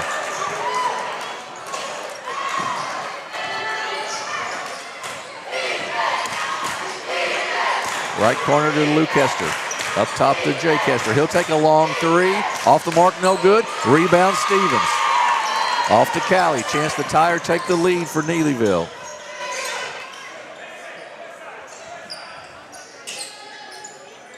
To Hale. Then back to Shands. Stevens wide open again, doesn't take it. They closed out him a little better that time. Inside to Shands. Bad pass, good steal by Hester, but off his hands and out of bounds.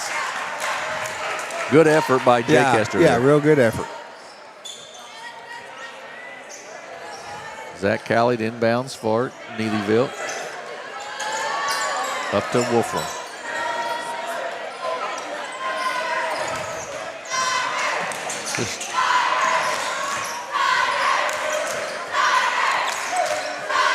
To Shands, back up top. Then they get it open to Stevens for 3. Got it. Neelyville with the lead. Boy, good ball movement. They worked that very, very well there to get him open. Neelyville all the way back from a 12-point, or actually a more than 12-point deficit. It was 14 at half. Yeah. Long 3, good. Carter Williams. Only the 5th point of the quarter. There's a long 3 at the buzzer. Off the mark, no good. So we're at the end of 3 in what has turned into a really entertaining third-place game. It is Twin Rivers 35, Neelyville 33. We'll be back in 30 seconds with the conclusion in the 4th quarter. You're watching the Bernie Invitational on Aycorp Sports.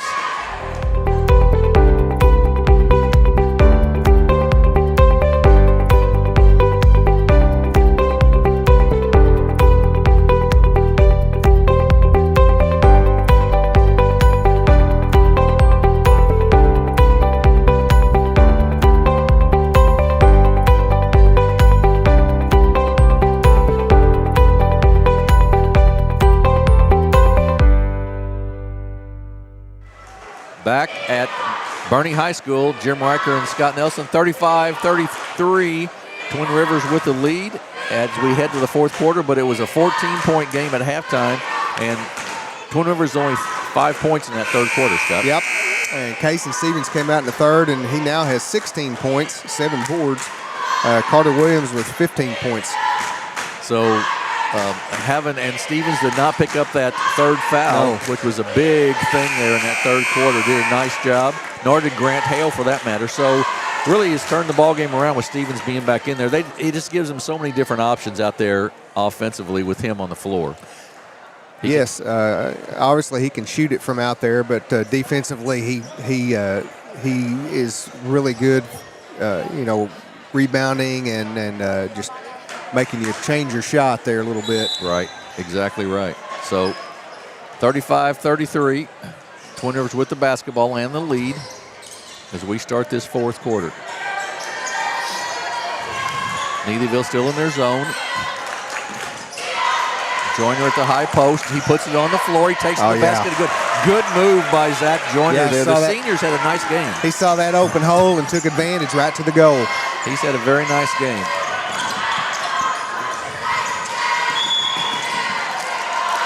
Foul out front. Is that on? I don't know if they got it on Williams. They got it on. Oh, Luke they did. Hester. They got on Luke Hester. His fourth. Team foul number 1. Callie gets it into Stevens. Stop, pop, good. He's so good with that pull-up jumper. That wasn't an easy shot right there from that 12-foot, but he just drilled it, and it's a 2-point game again, 37-35. Williams, long three off the mark, no good. Long rebound, out of bounds. We'll go back to Neelyville. Hendricks checks back in, and Luke Hester with 4 fouls will take a quick seat for Coach Seth McBroom.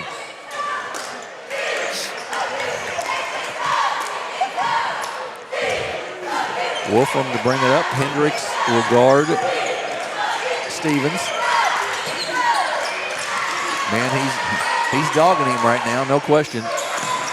Shands with it, gets it into Stevens. Good defense, but Hendricks reach around.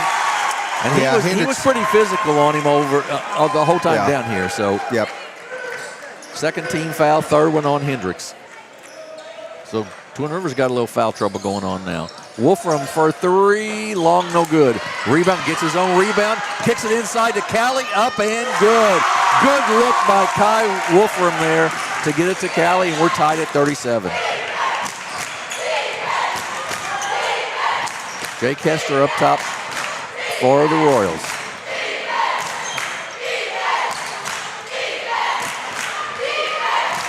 Zach Joyner at the high post, 6'5" senior.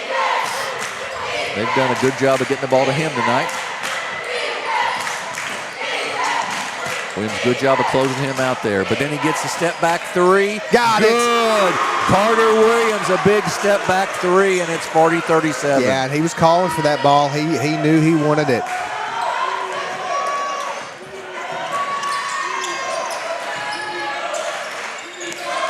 Wolfram wanted to go to the high post there. It wasn't there. They kick it off. He gets it back now, gives it to Stevens. Inside to Hale. He puts it on the floor. Callie with a jumper, no good. Hale tips it out of bounds. It will belong to Twin Rivers.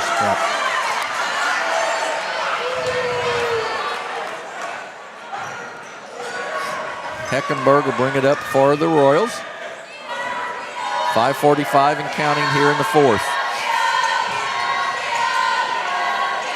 Williams, long 3. He's on fire, Jim. He is on fire. Carter Williams, the senior, 2 straight 3s, and it's 43-37.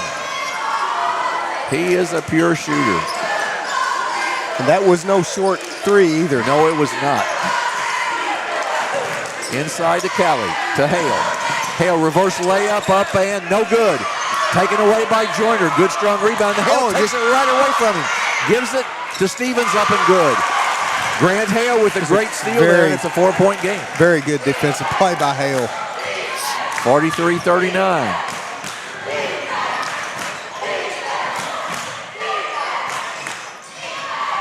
Zach Joyner with the putback on the miss by Jake Hester, and it's 45-39. Boy, he's playing well.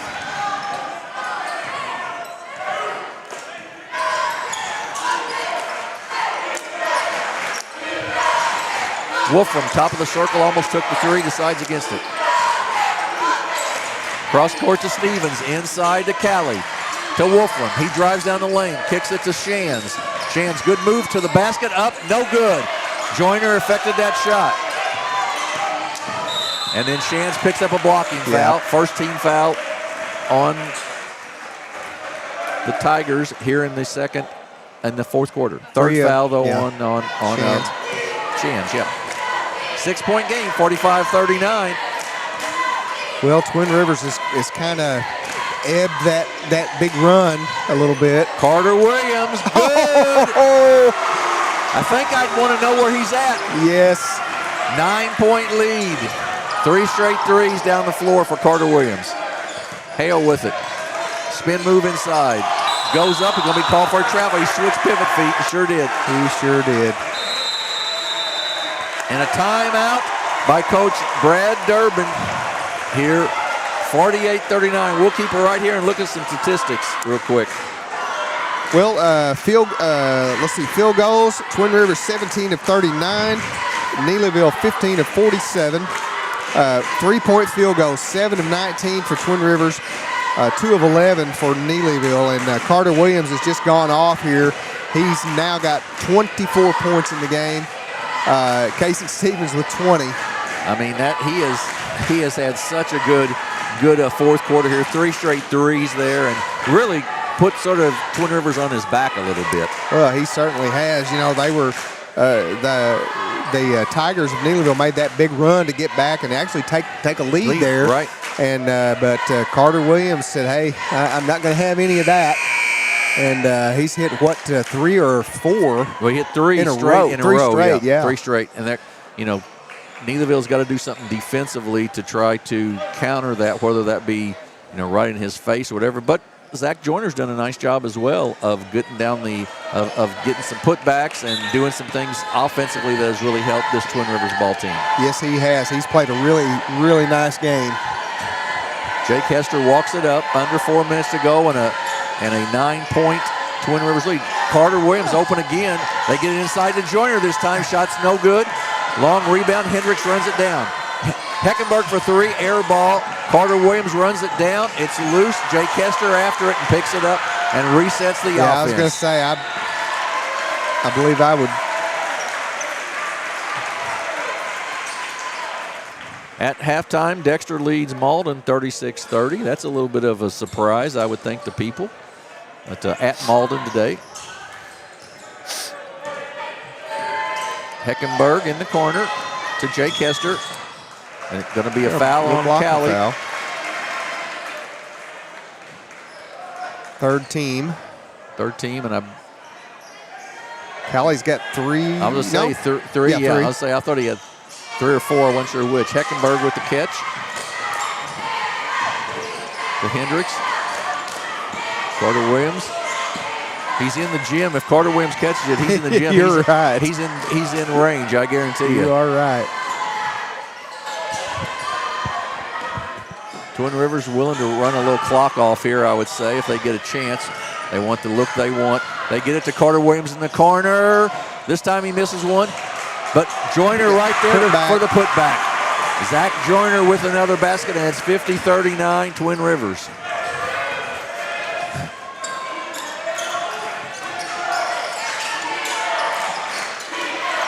It just seems as if Neelyville's had to work much harder to get their offense going than Twin Rivers has. Jump ball will belong to down Neelyville. Here. Yep, Neelyville. I was going to look and just see how many points Joyner had here. He's got 13 and 11 boards. Yeah, double-double here for Zach. him. Nice night. Stevens with it, puts it on the floor, kicks it off to Callie, gets it back for 3. Good. Boy, he is smooth. He's smooth. He doesn't take long to get rid of the basketball either. He really does a nice job. 2:20 to go, 8-point lead for the Royals. Hester with it in the backcourt. Gets across the timeline. Coach McBroom's going to take a timeout here. We will take one, I believe, as well, as it is a full timeout. It is 50 for Twin Rivers, 42 for Neelyville, 2:12 to go in this third-place game. We'll be back in 30 seconds here on the Aycorp Sports Network. Young Real Estate, we're Southeast Missouri, just like you. We are parents, We are teachers. We are grandparents. We are active in our community. We are patriots. Serving all of Southeast Missouri, and we are here for you. We are young. We are back at Bernie High School, 50 for Twin Rivers, 42 for Neelyville, 2:12 to go in this third quarter. And Scott, it has been a very entertaining game. It's been an entertaining tournament, to be real honest about it. There's been a lot of great games. You know, that first game today, that Holcomb Bloomfield game, 51-50. Yeah, and on a kind of a very last second type shot. Right. With about 5 seconds left. Right. Campbell Bernie game was a good one, 45-35. So, and this one's been a good one. Hester down the floor for Twin Rivers. Neelyville's gone to a man-to-man, I believe, and we're going to have a foul on Wolfram. Well, again, now they're got to get up to the 5 fouls. Right, and that's the 4th, so they will have shooting free throws the rest of the way. Second foul on Wolfram. They get it into Carter Williams. He's been the man for Twin Rivers, especially here in the second half. Crossover dribble. And kicks it off to Heckenberg.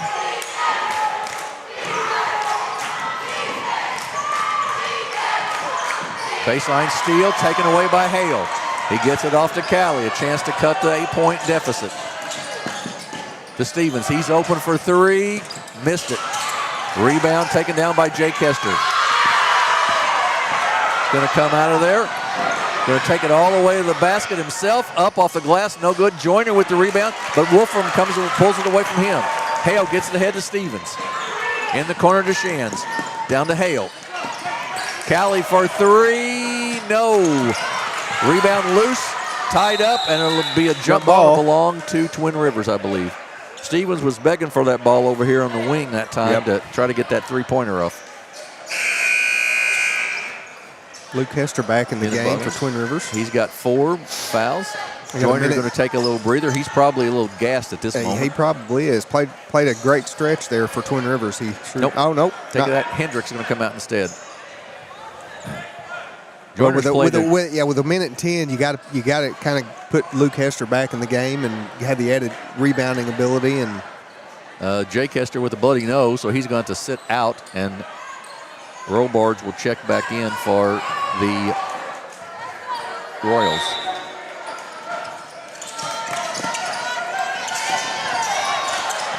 Heckenberg with the catch, and he's going to be fouled there by Callie. He'll send the freshman to the line to shoot the 2 free throws. 8-point game. Rollins set to check in on the second free throw for Neelyville.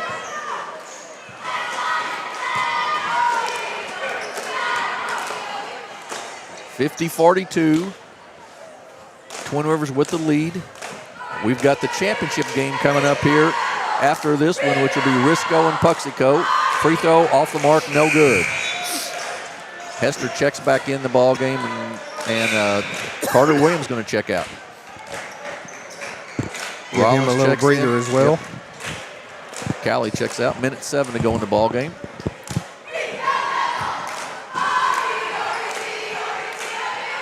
Heckenberg's free throw this time off the mark. Also going to have a lane violation, and it'll be another free throw. Somebody stepped in too quick for Neelyville.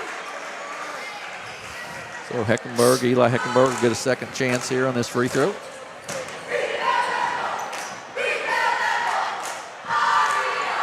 Up and good. So a 9-point game, 51-42. Stevens down quickly with it for Neelyville. He's going to take it, kick it in the corner. Three-pointer up, no good. Rebound taken down by Stevens. Kicks it out. Wolfram for 3. Short, no good. Stevens with another rebound, up and good. 51-44, 7-point game with 51.7 seconds to go here. And Scott, it's been a good one. Don't know if Neelyville's got enough with 51 seconds to get the job done or not, but but they're going to have to do a little bit of fouling here probably to try to get Twin Rivers on the free throw line to hope they miss a couple.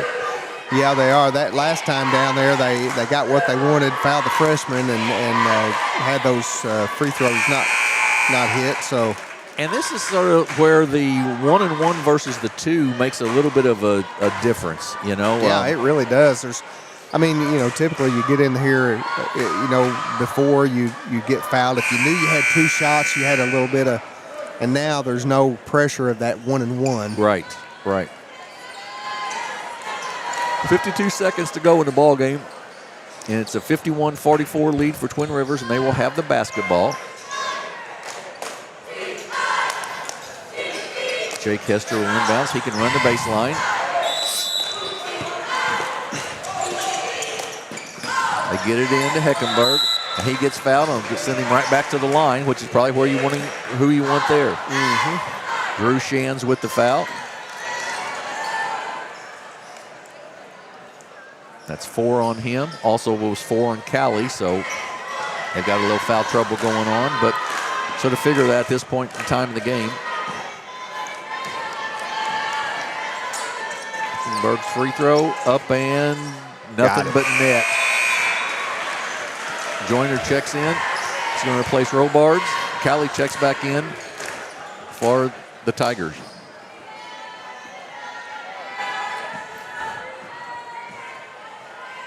Next free throw. Also good. 9-point game again. Under a minute to go. And a foul on Carter Williams. And it'll be out of bounds to Neelyville. 9-point game, as we said. Second foul, by the way, on Carter Williams.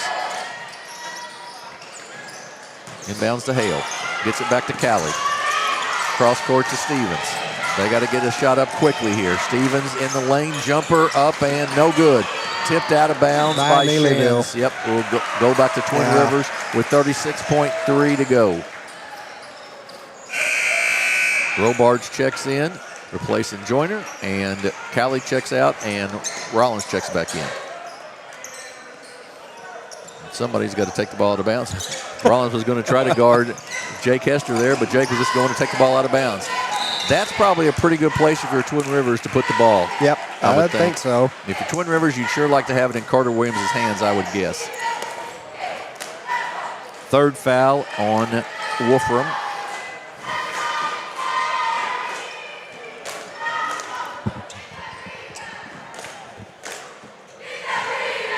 Carter Williams, free throw up and rims in good. Shooter gets the roll, doesn't he? A lot of the times they do. Callie checks in for Neelyville and Joyner back in for Twin Rivers. 34.2 seconds to go here. Next one for Williams, good, nothing but net. Really nice night for Carter Williams. To Wolfram, to Hale. He's got to take the three. He does. It's short, no good. Rebound Shands up, no good. Rebound Joyner. In the backcourt to Jake Hester. Across to Carter Williams. He gets fouled and will shoot 2 free throws once again. 18.5 to go, 11-point game. Going to be awful tough now for Neelyville to get back to it. Very tough. That's the 5th one on Drew Shands.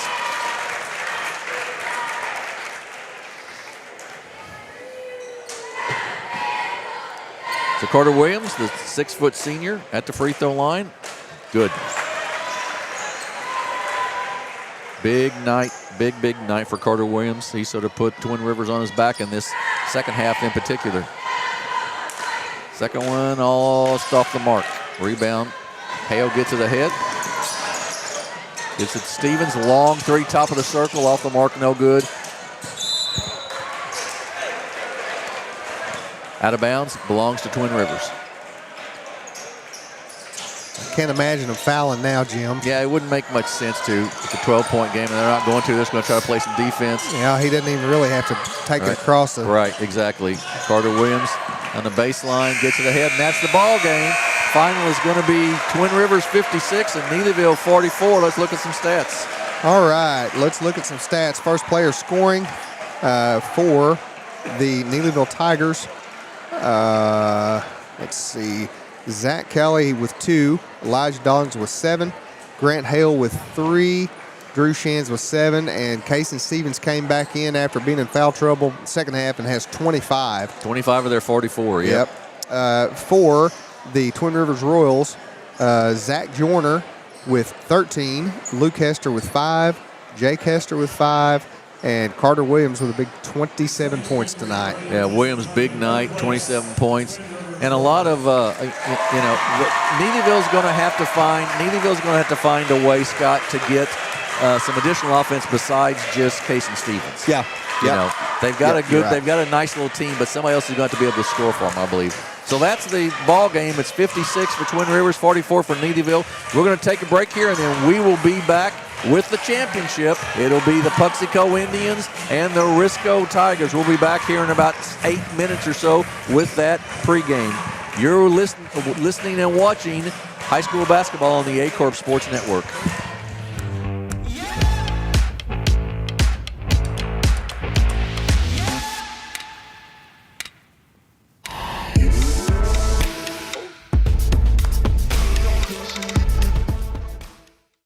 Allen Christian GMC, your local GMC experts. Explore our wide selection of new and used vehicles. Visit us at 724 Business 60 in Dexter or at allenchristian.com to find your perfect vehicle. Allen Christian, let's get you rolling.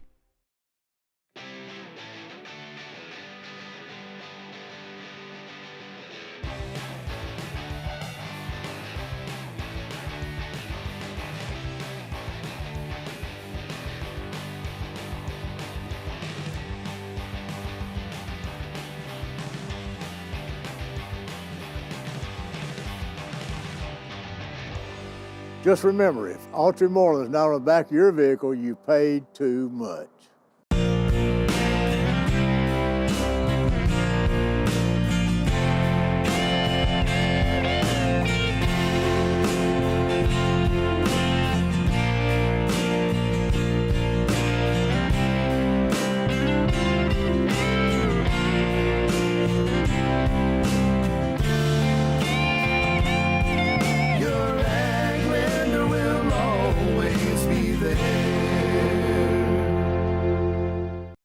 When we look, we listen.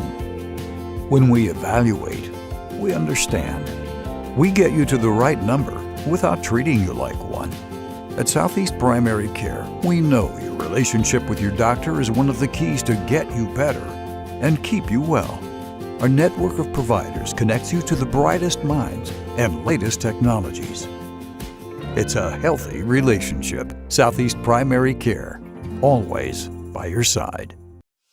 What First State Community Bank means to me is, it says it in its name, community. We're family, we care about one another, whether it's in our SEMO markets or we can reach out to someone in Farmington, Columbia. They're always there to assist. We are very customer focused. Our employees do a great job with listening to the customers. The tellers know 100% of all customers by their name. If you want to feel at home, then walk into the doors of First State Community Bank.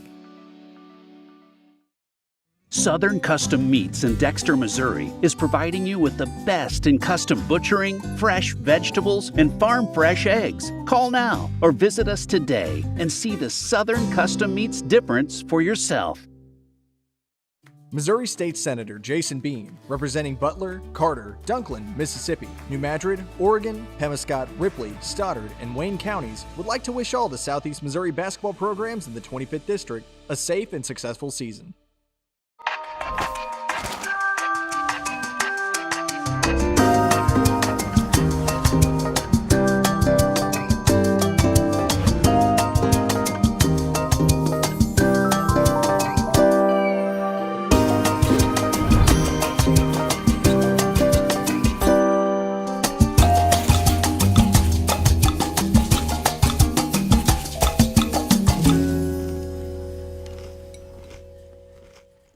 My name is Kevin Rossville. I'm a farmer from Prairie County, Arkansas. Been farming since 1991. Started farming with my father-in-law when I got married. We've been raising rice ever since. We've all been looking for something for a change for years. And I think this 263L is going to be the next and up and coming thing for us. It's really going to work well on a lot of different ground and a lot of different farms around here. Dynagro 263L, available exclusively at Nutrient Ag Solutions. At Young Real Estate, we're Southeast Missouri, just like you. We are parents. We are teachers. We are grandparents. We are active in our community. We are patriots, serving all of Southeast Missouri, and we are here for you. We are young. NextEra Energy Resources is the world's largest generator of renewable energy from the wind and sun, and a world leader in energy storage. Since 2016, NextEra Energy Resources has invested more than $339 million in Missouri to fuel local economic growth. Today, our company owns and operates one wind energy facility in the state and is looking to invest even more in the Show Me State. We are committed to being a trusted community partner and look forward to providing affordable, clean, renewable energy for generations of Missourians to come. Sandy Small Engine in Malden, Missouri is the best local dealer for all your outdoor equipment needs. From mowers to repairs, we've got you covered. Call now or stop in today.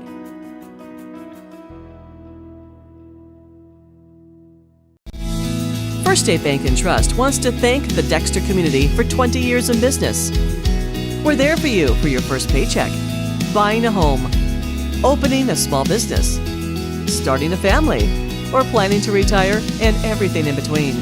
We're the local bank you know and trust for all of your financial needs. Visit fsbtrust.com or stop by our Dexter branch to explore all your financial options.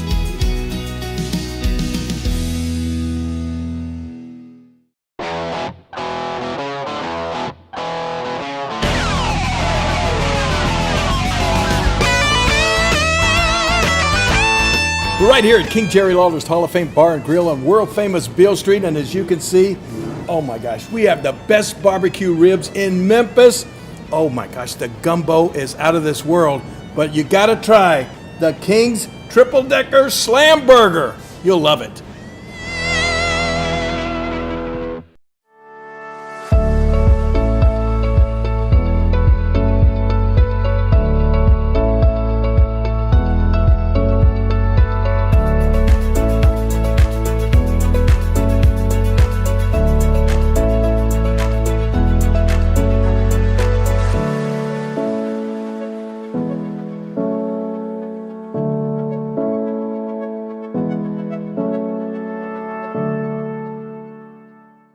Mathis Funeral Home of Dexter and Bernie strives to provide their community with the accommodations and services needed to relieve your family during times of loss. For more information, give them a call and see how Mathis Funeral Home can help meet your expectations in celebrating your loved ones. Fast break, cold beer, pork steak. Fast break, the best chicken in the whole state. Fast break, whoop doggies, I think I need a fast break. All right.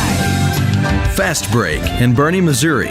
Fresh food, lottery, gas, and more. Fast break. Growing cotton in the Mid-South is hard work.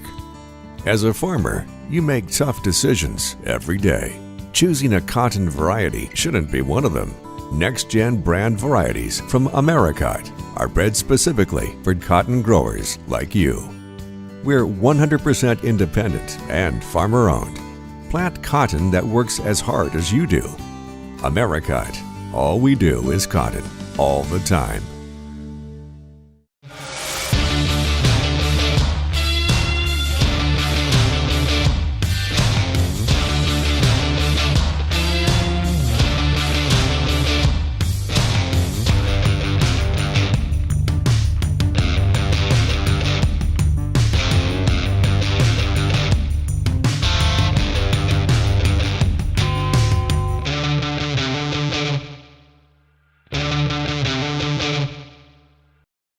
At SEMO Health Network, we strive to provide caring and affordable health care while making our patients feel welcome in our warm and friendly atmosphere. With locations throughout Southeast Missouri, we provide medical, dental, OB, and behavioral health services to anyone and everyone that may need it. Visit SEMO Health Network for your wellness exams, COVID and flu vaccinations, lab services, dental exams, counseling, and more. For more information, visit our website and let SEMO Health Network take care of you.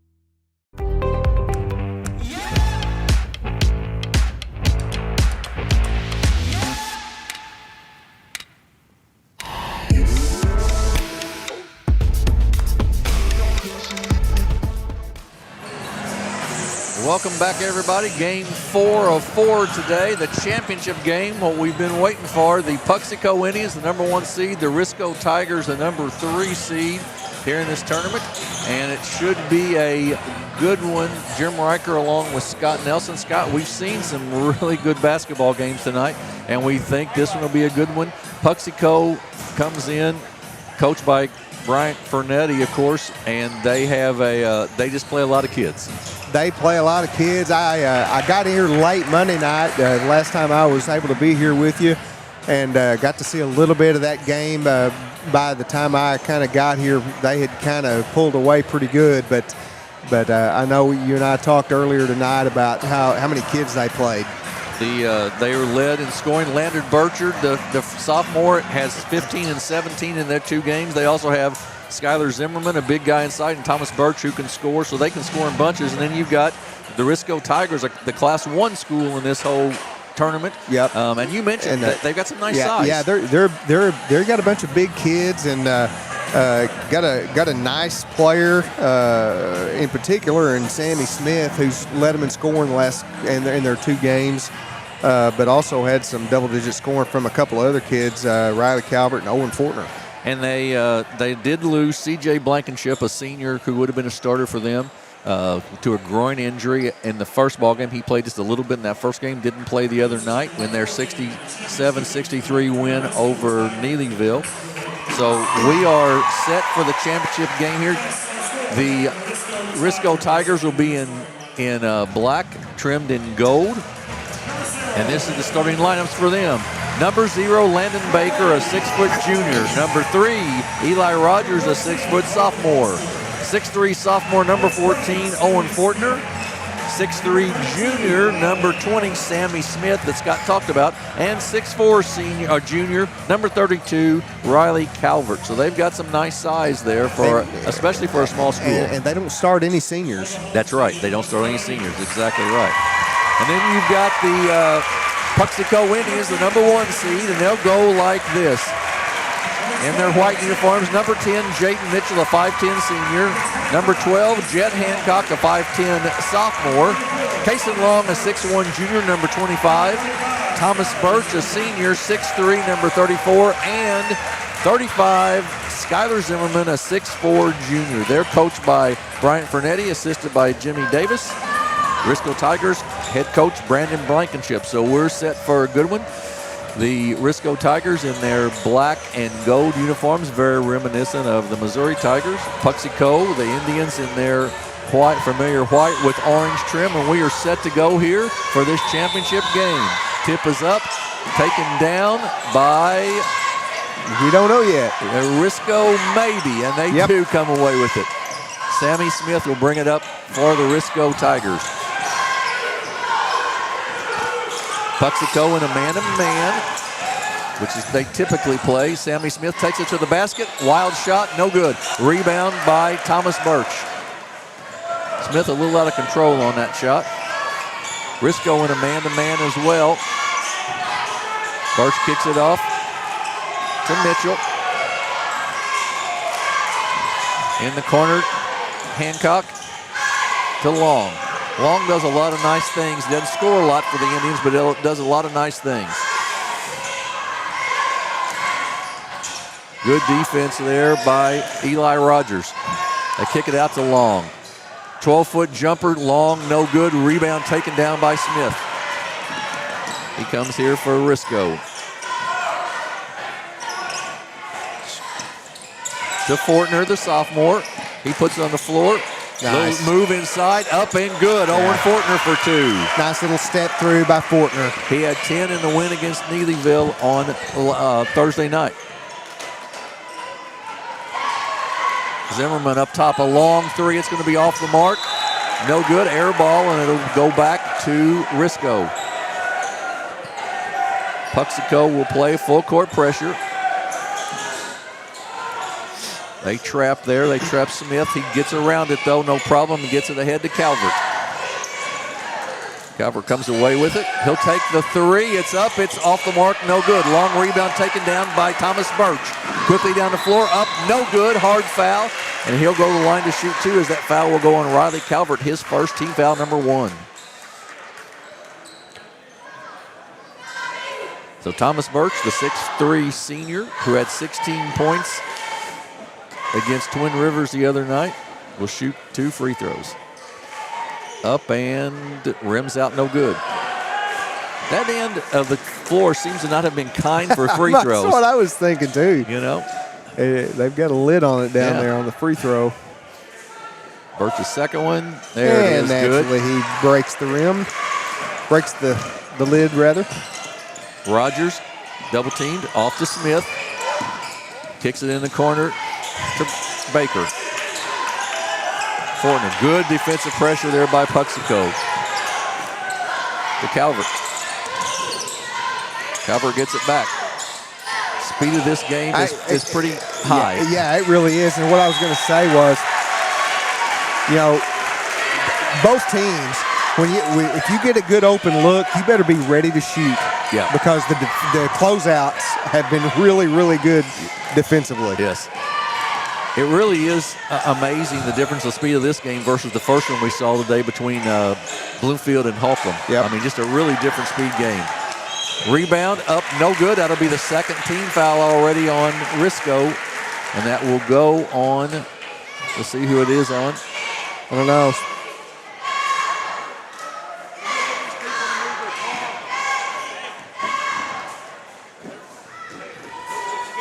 Free throw, no good. That foul was the second foul. That was on Riley Calvert, the big kid, and that's a problem right off the bat for the Risco Tigers because he's the big size inside. And he also was a pretty good scorer. He had 15 the other night. Second free throw up and good. We're tied at 2. Smith with it and just throws it into the crowd. He thought Fortner was looking at him, and he wasn't. Exactly right. Josiah Vasquez in the ball game for for Risco. Hancock, nice spin move, turnaround jumper up off the mark, no good. Vasquez with the rebound, he gets fouled there by Hancock. Everybody sort of, I think, needs to take a take a breath. Take a deep breath. You're exactly right. Take a deep breath. Everybody's a little, all the kids are a little amped up here, I think. Well, championship night, I get it, but sure. What are we, 2.5 minutes into the game, and yep, and it's 2-2. Risco is really dribbling into or passing into that coffin corner over there on the inbounds pass. They're going to get past that. Smith, good drive to the basket, but the shot is short. Ball's loose, and Zimmerman comes away with it. Ahead to Mitchell.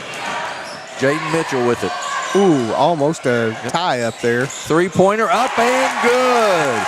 Three-pointer by Jet Hancock, and it's 5-2 Puxico. Once again in that corner, they get it out to Vasquez. He gets it down in the corner to Rogers for 3. Off the mark, no good. Nice block out by Kason Long. Quickly up the floor is Jaden Mitchell. Birch for 3, off the mark, no good. Off of Puxico and out of bounds, will belong to Risco.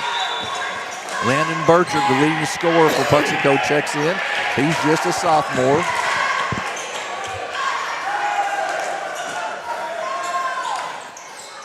Nobody in the middle of the floor right now for Risco. They get it to Smith. He takes it. Kason Long, nice steal. Yeah, another little. And sort of like in that last game, they're triple teaming when Smith gets the ball. Yeah. He's seeing a lot of triple team there, double or triple team. Burchard, 18-foot jumper for Burchard, rims in good. Landon Burchard for 2. He's quick, isn't he? He's sort of special. He really is. He's only 5'9" and a sophomore, but he's got a chance to be outstanding. Eli Rogers, going to be a foul on Birch. Thomas Birch impeded the progress. Second foul, team foul. First foul on Birch. Jarrett Powell, who shot the lights out of the three-pointer the other night, is in the ball game for Puxico. They lead 7-2. Risco really having to work to get open here, and Burchard with the steal. He goes up for the layup. It's up. It's no good, but he'll be fouled and go to the line to shoot 2. And it just seems like Puxico's getting looks pretty easy, and Risco's really having to work at it. Yep. Like that foul on Landon Baker, his first. Team foul number 3 on Risco. And Landon Burchard is the line to shoot 2. First one is off the mark, no good.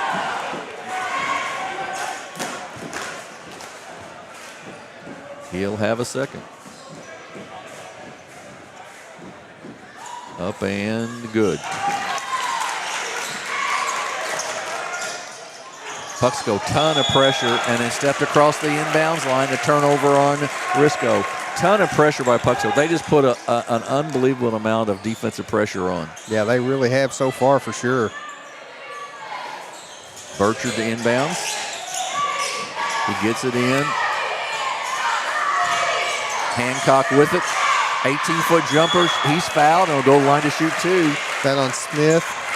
I believe it may be, and that's going to already put Puxico in the bonus with the next foul. Jed Hancock to shoot 2 free throws.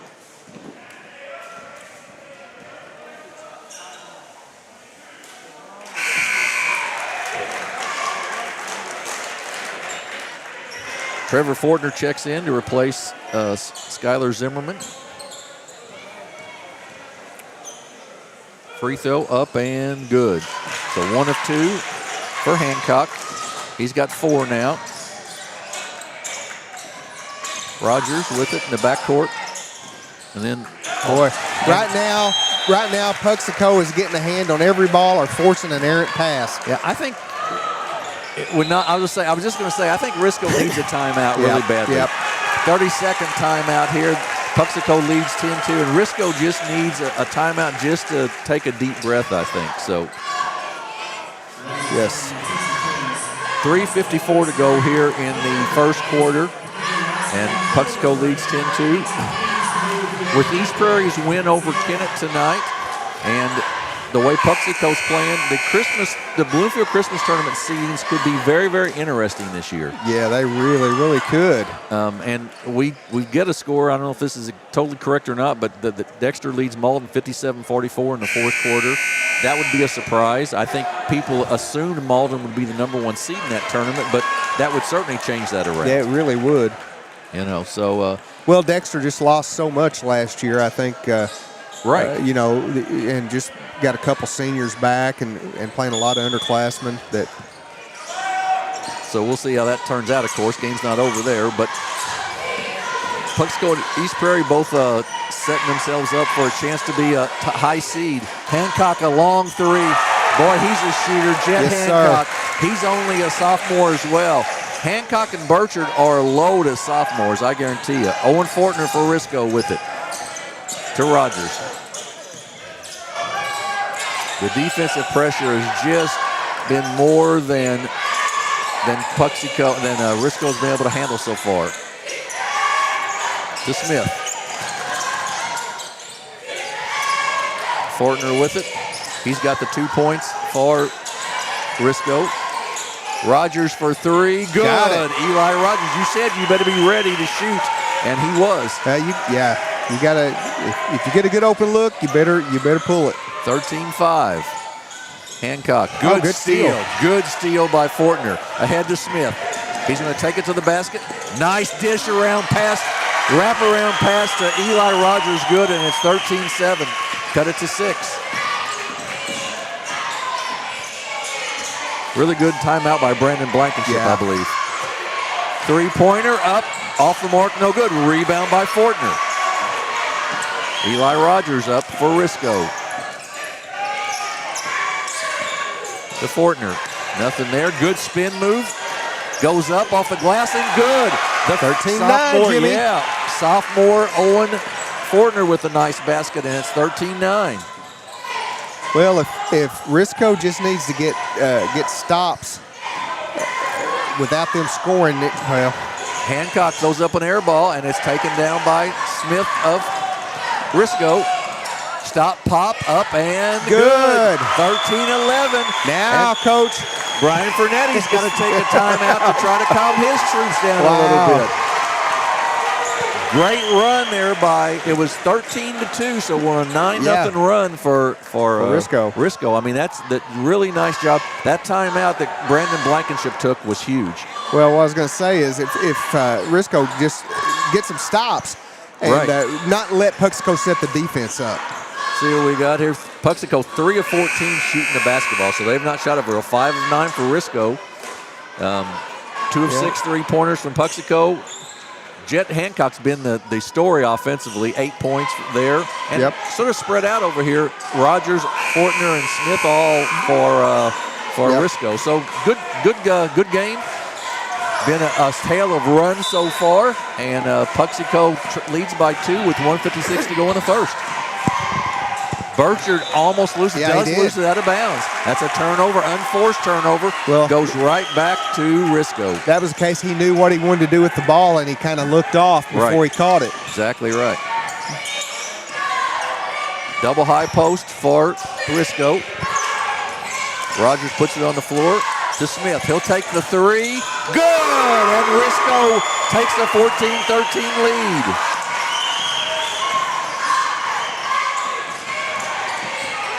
Landon Burchard with it. Throws it away. Another turnover on Puxico. Pressure defense by Risco a little bit. Well, the tide's kind of turned a little bit right now, Jim. Exactly right. Mason Parsley checks in for the Indians. And Jarrett Powell takes a seat. Puxico going to try to put some pressure on here. Smith breaks right through it, kicks it left side. Open, Denson open, off the mark, no good. Long rebound, run down by Zimmerman. Denson is a 3-point shooter to Burchard. He'll take an 18-footer. It's off the mark, no good. Rebound, Sammy Smith. Boy, this game's been played at a pretty frenetic pace. It really has. You wonder if Risco can hold up because Puxico can go deeper. They sure can. Fortner, nice head fake, drives into the lane, kicks it off to Baker. Shot's no good. And then a foul on Fortner over the back. Really no chance to get that rebound. Just kind of a, excuse me here. And really not a very good pass either in there because. He really should have just took that one. Right. They were right next to each other. It didn't make much difference. So that foul goes on Fortner, his first, and it will send Skylar Zimmerman, the 6'4 junior, to the line to shoot 2 free throws since they're in the bonus. Calvert set to check in with his 2 fouls, and Josiah Vasquez as well. That's the other thing that Risco has come back with Calvert, the big guy, on the bench. Yep. We're tied at 14.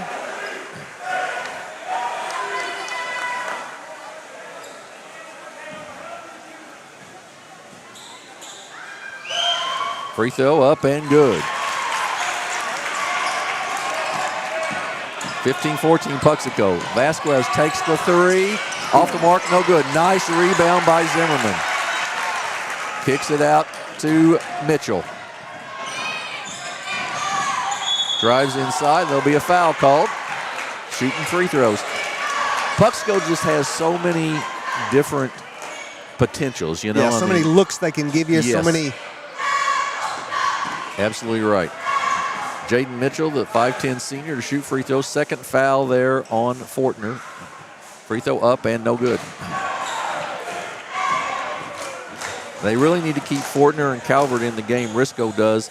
The size. Otherwise, you get Zimmerman and Birch who can really play havoc with the inside. Free throw's good. 16-14 Puxico.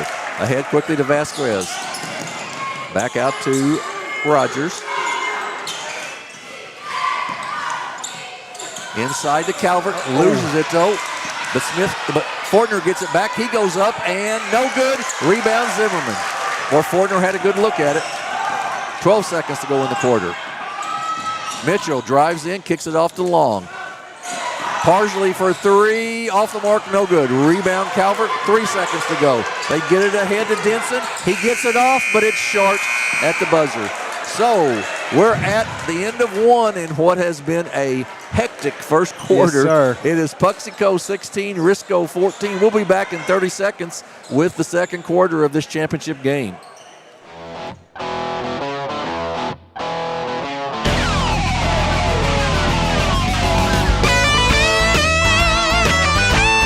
We're right here at King Jerry Lawler's Hall of Fame Bar and Grill on world famous Beale Street, and as you can see, oh my gosh, we have the best barbecue ribs in Memphis.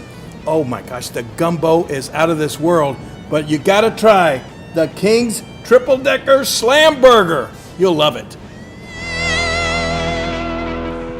We're back at Bernie High School. Puxico leads 16-14, and Scott, Puxico's really not shot it very well, but their free throw shooting has kept them in the ballgame. Yeah, 8 of 12 from the free throw line for 8 of their 16 points, Jim. So yeah, you're absolutely right. Field goals for Risco, 6 of 15, and they have not attempted a free throw yet in the game. Fouls, a little bit of an issue in the fact that you've got Calvert and Fortner both with 2 for Risco. Parsley with it, gets it inside. Good defense there, and a save by Sammy Smith. Great defense by Smith. He kicks it out to Baker and gets it back. Smith to the basket. He gets fouled and will shoot 2. Chance to tie it up. Smith's only a junior. Calvert's a junior. Fortner a sophomore. Risco is going to be really strong well, next year. they've got ball handlers. They've got size. Exactly right. Once they kind of figured out how to break that pressure, you know, they've done a lot better here. Yeah, absolutely right. Free throw by Smith. A little long, no good. He'll have a second, though.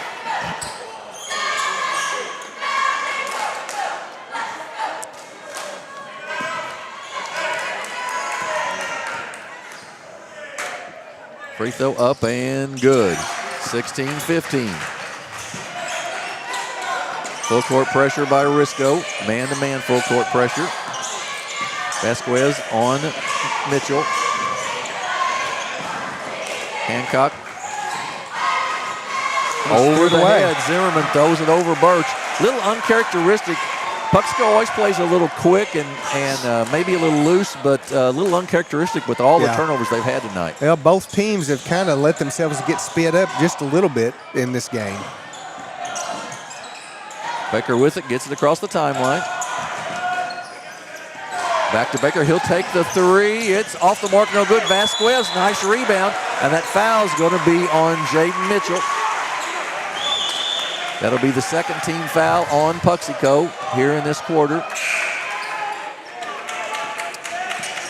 Burchard, boy, they just bring them in, don't they? They do. Burchard and Hancock, the 2 sophomore guards, come back in for Puxico. That was the first foul on Mitchell as well.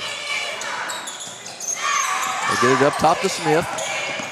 15-foot jumper up and rolls good. In. Doesn't he remind you, I think I said this the other night, he reminds you of a kid from like Hoosiers or something, you know? He really does. Joey, what was it, Chitwood? Joey Chitwood. Yeah, Jimmy Chitwood was the, Jimmy. Jimmy Chitwood, that's exactly right. Shot no good. Off to Vasquez. Spin move in the lane, shot up off the glass, no good. Rebound by Zimmerman. He's got a bunch of those already. To Burchard. Ahead, Hancock kicks it in the corner. Up and good. Thomas Birch for 3. The 6'3 Birch hits the 3, and it's 19-17. Calvert with it for Risco. He pulls up for the jumper. Off the mark, no good. Rebound taken down by Kaysen Long. Back to Burchard. Once again, Birch for 3. Off the mark this time, no good. Run down by Smith. He gets double teamed, but kicks it out to Baker. Boy. To Vasquez. I tell you. This is quite a pace. Up and down we go, buddy. Is. Smith with it. Jump shot for Smith. Good. Man, that was a smooth one right there, and it's 19-19. I just don't know that Risco can keep this pace up the entire ball game. Burcher kicks it off to Long. He drives down the lane. High over Calvert, up and good. Smith with it in the backcourt. Kicks it off to Baker and gets it ahead to Vasquez. In the corner to Calvert. He'll take the 3. It rolls in. It rolls in, and it's 22-21. Risco. 5:35 to go here in the first half. Burchard to Long. In the corner, Burchard, 18-foot jumper, off the mark, no good. Rebound. Oh, yeah, two both players from Risco. Yeah. Self-inflicted injury there, sort of. Bad pass, steal by Burchard. To Long. Birch for three, off the mark, no good. Rebound, Zimmerman saves it to Bircher. Puxico leads by one, 23-22. Three-pointer, Hancock short, no good. Rebound by Baker. He's down the floor. He's going to beat everybody down. He goes up and good. 24-23. Wow, it's a great pace. Great game so far. I tell you what, this is everything you'd want in a championship game, You're isn't it? exactly right. To Zimmerman. Burchard, long three. Off the mark, no good. Back to Zimmerman. He loses it. Back up. Calvert almost picked up his third there, and we're going to have a foul, and we'll see who it goes on. Not sure who that's on. It's going to go on, I believe, on Risco. It does go on Risco. And it is on Sammy Smith. Smith, his second. I think he's probably ready for the rest. Yeah, I think he probably like a little blow right here. I think that's exactly right. 24-23. Risco with the lead. Vasquez checks out, as does Calvert. Fortner checks back in. Smith still in the ball game. He's got two. Fortner's got two. Calvert has two for the Risco Tigers. Hancock's free throw coming here. Up and no good. Rebound, Kaysen Long. Tries to knock off a Fortner, but can't get the job done. Risco still with the lead, 24-23. Fortner kicks it back out to Rogers. He thought about the three, then he puts it on the floor, kicks it out. Fortner in the lane. Tries to force it to Rogers and out of bounds. Fortner, once again, probably that sophomore should have put the shot up right there. Yep. Logan Robeson in the game for Puxico, another name we've not called so far tonight. Puxico goes 10 deep. Long with it. He's played quite a bit of the ball game. To Robeson. And they all of them are not afraid to pull that shot out there either. That's exactly right. They'll all pull the trigger. Hancock with it. Guarded nicely by Rogers. Birch shot up and good with Baker right in his face, and it's 25-24 Puxico. Fortner with it, kicks it out to Rogers. Rogers drives the baseline, tries to kick it to Denson, and he gets it to him. Fortner, top of the circle, three off the mark, no good. Rebound, Jed Hancock. Gets it in the corner, Birch for three, long, no good. Rebound, Denson knocked away. Loose on the floor, still loose. They give it to Burchard. He fakes the three, drives in, and draws the foul, and will shoot two, and that's going to go on Fortner. Rogers, I believe. Yeah, Rogers.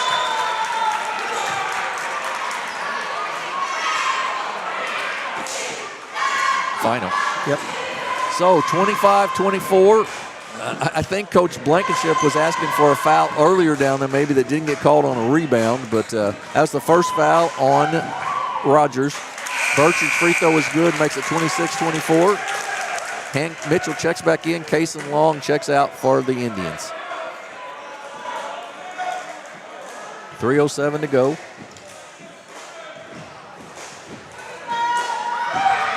Up and good. Burchard with two, and it's 27-24. Puxico pulls the press off a little bit. Rogers with it up top. Good screen set by Fortner there. They kick it off out front to Smith. Picks up his dribble. Gives it back to Rogers.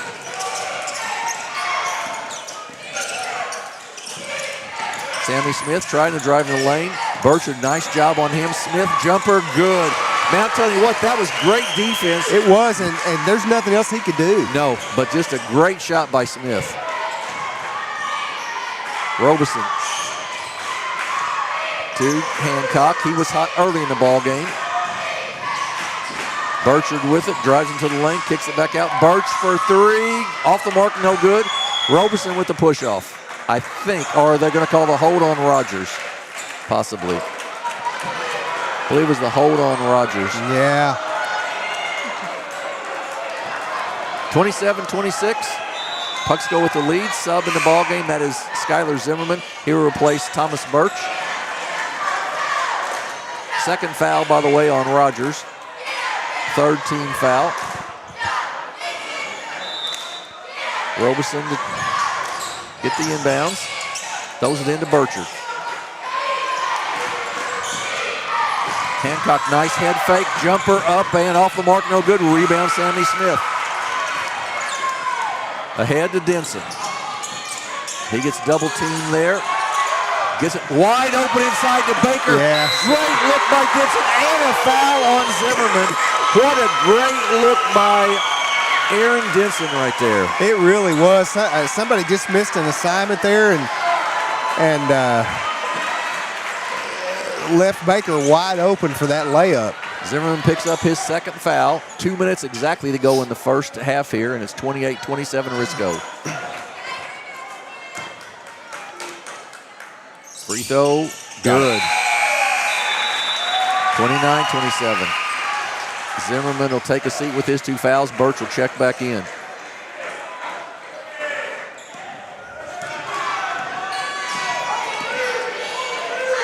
Robeson with it. Cross court. Inside. What a Birch look. up and good. What Great a look. Good look by Mitchell, and we're tied at 29. Rogers. Little spin move. That'll be a foul on Mitchell. That'll be the 4th team foul on Puxico. Second foul on Mitchell. And Long checks in, and Hancock will check out for the Indians.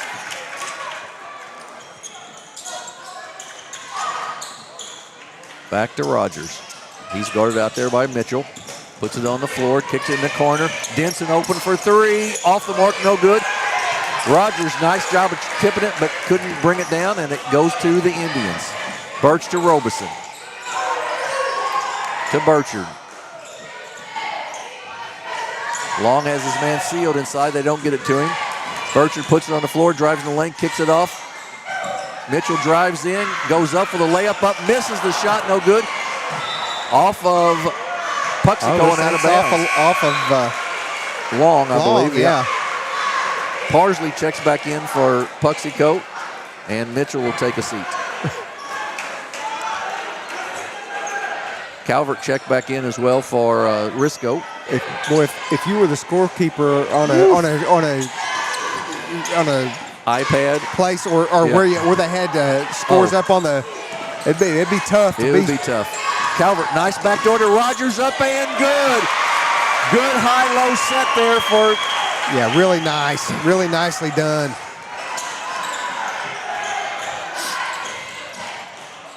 Risco's going to deal some Class 1 teams a fit this year. Yeah, they really are. Air ball, Smith with the save, and he walked. They said he traveled on that. But they're going to deal some some Class 1 teams a real fit this year. They really are. Good size, good shooters, play good defense. Can play about 8 or 9 kids. Inbounds to Burchard. Three-pointer, Parsley, off the mark, no good. And that's going to be a foul on Robeson, I believe. Yeah, Robeson got the hold that time. And that will send Risco to the line to shoot free throws. First foul on Robeson, 5th team foul. Smith going to the line, I guess. Yeah, Sammy Smith to the line to shoot the 2 free throws. 31, you wanted to 29. say 1 and 1, didn't you? I do. I want to say 1 and 1 a lot. Yeah, you're exactly right. Smith to shoot 2 free throws. Risco with a 2-point lead. Free throw up and off the mark, no good. Fortner checks in and Robeson checks out for the Indians. Vasquez back in and Rogers out for the Risco Tigers. Trying not to pick up that 3rd foul on Eli Rogers. Free throw up, and Smith makes this one as 32-29 with 30 seconds to go here before the half. Landon Burchard for Puxico with the basketball. Kicks it right side to Cason Long. Puts it on the floor. Kicks it out. Fortner to Burchard. Birch for 3 to tie. Off the mark, no good. Rebound by Vasquez. 10 seconds to go before the end of the half. Smith's going to bring it down the floor. He's going to take it to the basket. Jumper up and rolls out. No good. Rebound by Smith. Up and no good. Foul with but he'll 1.8. be fouled with 1.8 and go to the line to shoot 2 free throws. It's like that foul's on Fortner. Yes. That'll be his first. Sends Sammy Smith to the line to shoot 2. First one up and rims in good. 33-29 Risco. 4-point lead here right before the half.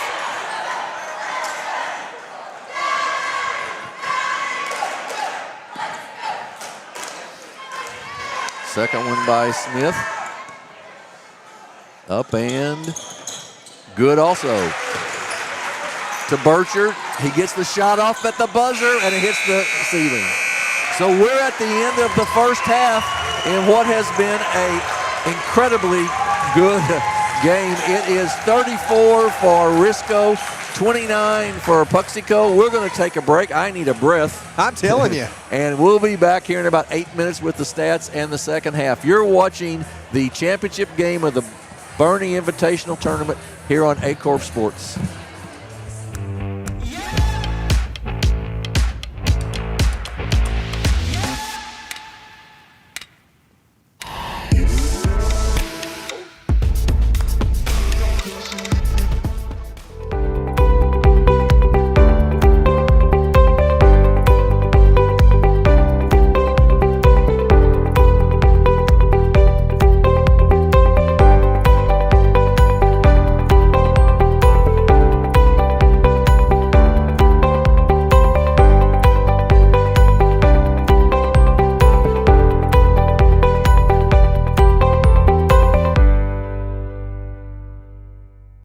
Do you need personalized merchandise? Trying to celebrate the season of that big state run? Then Juju Promotions in New Madrid has you covered. Whether it's heat presses, screen printing, or embroidery, we always have an option that will leave you satisfied and looking your best. With seasonal styles and plenty of accessories, there's something here for everyone. So come in and shop around. You'll be welcome with a smile and leave more fashionable than ever. Call us at 573-748-4040 or visit us in New Madrid.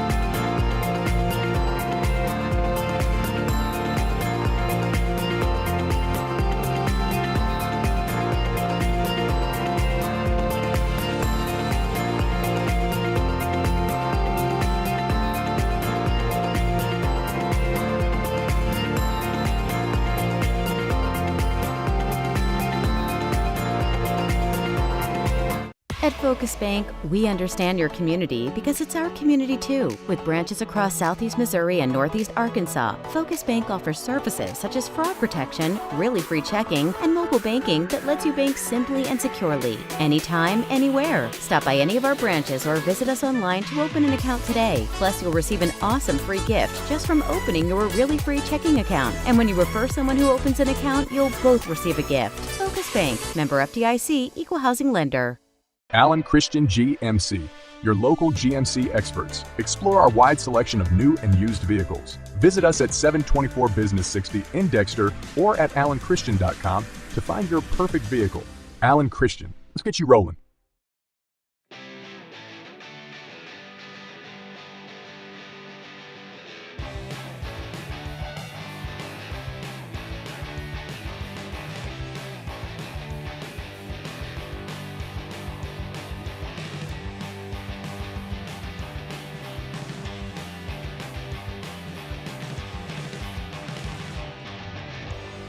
Just remember, if Autry Moreland is not on the back of your vehicle, you paid too much.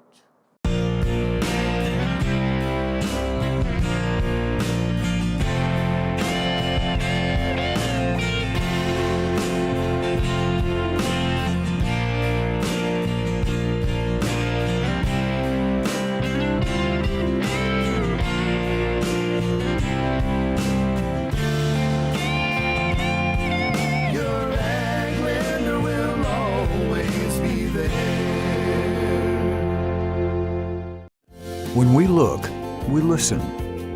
When we evaluate, we understand. We get you to the right number without treating you like one. At Southeast Primary Care, we know your relationship with your doctor is one of the keys to get you better and keep you well.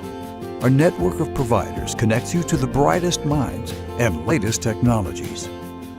It's a healthy relationship. Southeast Primary Care, always by your side. What First State Community Bank means to me is, it says it in its name, community. We're family, we care about one another, whether it's in our SEMO markets or we can reach out to someone in Farmington, Columbia. They're always there to assist. We are very customer focused. Our employees do a great job with listening to the customers. The tellers know 100% of all customers by their name. If you want to feel at home, then walk into the doors of First State Community Bank.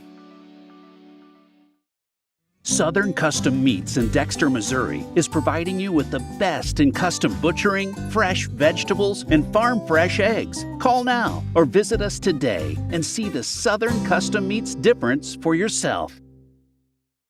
Missouri State Senator Jason Bean, representing Butler, Carter, Dunklin, Mississippi, New Madrid, Oregon, Pemiscot, Ripley, Stoddard, and Wayne counties, would like to wish all the Southeast Missouri basketball programs in the 25th District a safe and successful season.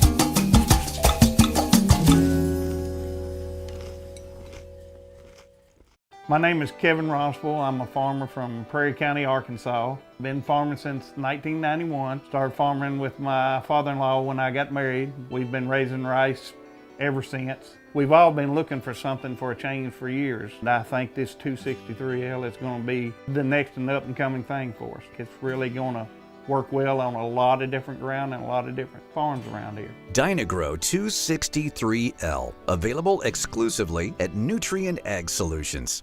At Young Real Estate, we're Southeast Missouri, just like you. We are parents. We are teachers. We are grandparents. We are active in our community. We are patriots. Serving all of Southeast Missouri, and we are here for you. We are young. NextEra Energy Resources is the world's largest generator of renewable energy from the wind and sun and a world leader in energy storage. Since 2016, NextEra Energy Resources has invested more than $339 million in Missouri to fuel local economic growth. Today, our company owns and operates one wind energy facility in the state and is looking to invest even more in the Show Me State. We are committed to being a trusted community partner and look forward to providing affordable, clean, renewable energy for generations of Missourians to come. Sandy Small Engine in Malden, Missouri is the best local dealer for all your outdoor equipment needs. From mowers to repairs, we've got you covered. Call now or stop in today.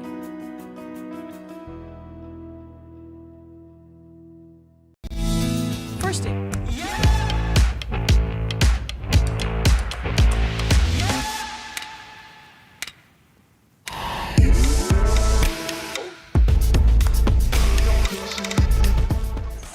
We are back at Bernie High School at halftime of the championship game, and it is Risco 34 and Puxico 29. And Scott, let's go over some of the scoring and some of the stats and stuff. Okay, scoring first for Puxico. They will go with Landon Burchard with 5, Skylar Zimmerman with 3, Thomas Birch with 10, Cason Long with 2, Jed Hancock with 8, and Jaden Mitchell with 1. And for Risco, Riley Calvert with 3, Landon Baker 5, Eli Rogers with 7, Owen Fortner with 4, and Sammy Smith with 16 points and 9 boards. He had a great first half. I think the question for me is going into the second half is, does Risco have the legs? Can they hold up for 4 quarters at the pace that was played? Yeah, I would have been having them drink some electrolytes or something in the locker room, I think. Right. Because if the pace in the second half is anything like that first half, Jim, it's going to be a toughie. Well, it will be because, they played, I think, 7 kids in that first half, and Puxico played 10. It seemed like Puxico played about 20. I know, it feels that way. They just right. he runs them in, and boy, any of them that come in the game, they can shoot the three, they rebound well, defend well. So man. The big thing I think that will help some with Calvert and Fortner and Rogers, all three having a little bit of foul trouble.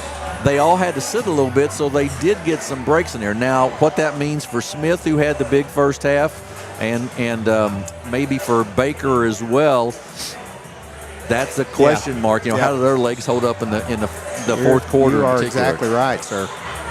But Risco will have the ball to start the half, and it's a 34-29 lead for the Risco Tigers, the number 3 seed. Been a great night of basketball. This is our 4th game, of course. Next week, we'll be at the SEMO Conference Tournament. The first game, I believe, of the night will be Dexter and Kennett. Dexter with a big win down at Malden tonight, sort of an upset. So, 63-55? I believe that should give them some confidence, probably. So we'll see how that plays out next week. The first game of all the SEMO Conference Tournament we'll bring to you. Risco with the basketball here. Sammy Smith up front. Inside to Calvert, nice up and move, good. nice look. Great look. Calvert finishes, and it's 36-29. Well, as the Puxico defender kind of broke out, he saw him open and had the nice assist. Inside to Zimmerman. He knocks it out. He did a good job of thinking that through. Gives it out to Mitchell.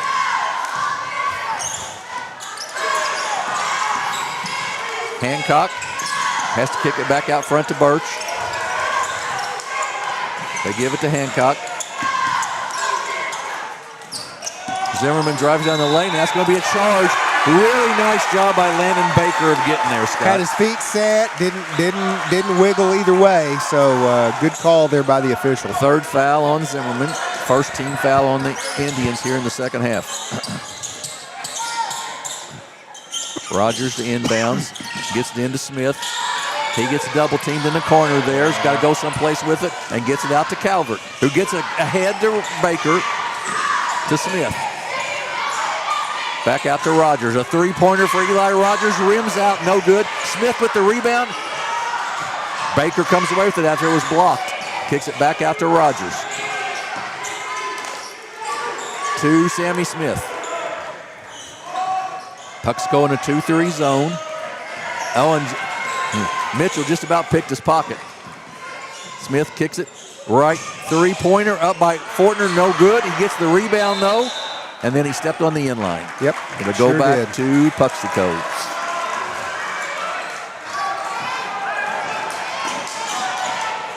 Puxico with the basketball, trailed by 7. Zimmerman trying to get it to Long, nothing there. Mitchell. I'll tell you what. To Long, up and good. Yeah, Long just kind of forced his guy to the ground and said, hey, give me that ball. Rogers gets it ahead to Baker, loses control of it to Zimmerman. Yeah, trying to make the pass and just slipped right out of his hand. Mitchell with it. Gets cut off there by Smith. Zimmerman, top of the circle, 3, no good. Kaysen Long with the rebound, up off the glass, no good. Rebound by Smith. Ahead to Calvert. He beats everybody down the floor. He goes up and misses the shot. No good.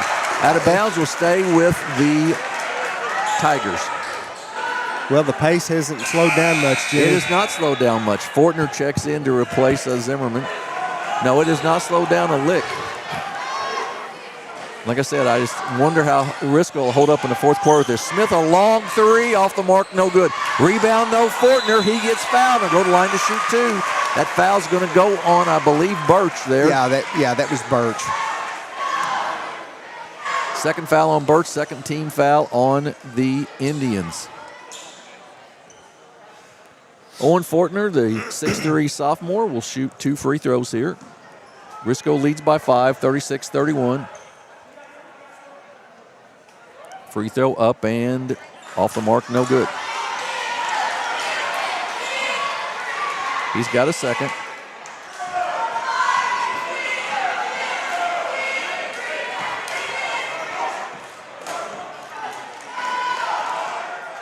Free throw up and also no good. Rebound by Thomas Birch. Empty trip that time for Risco. Long with it, tries to drive inside, loses control. Loses it. Rogers can't quite control it out of bounds. Will still stay with Puxico.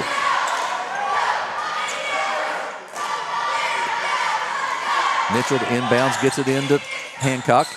He drives down the lane, shot up and no good. Gets his own rebound, loses it though out of bounds, and it'll belong to I think Risco. they must have put a little bit of something slick on that I ball. think so, Everybody's too. slipping it out of their hands. Yeah, Maybe it's sweat. I think that's probably right.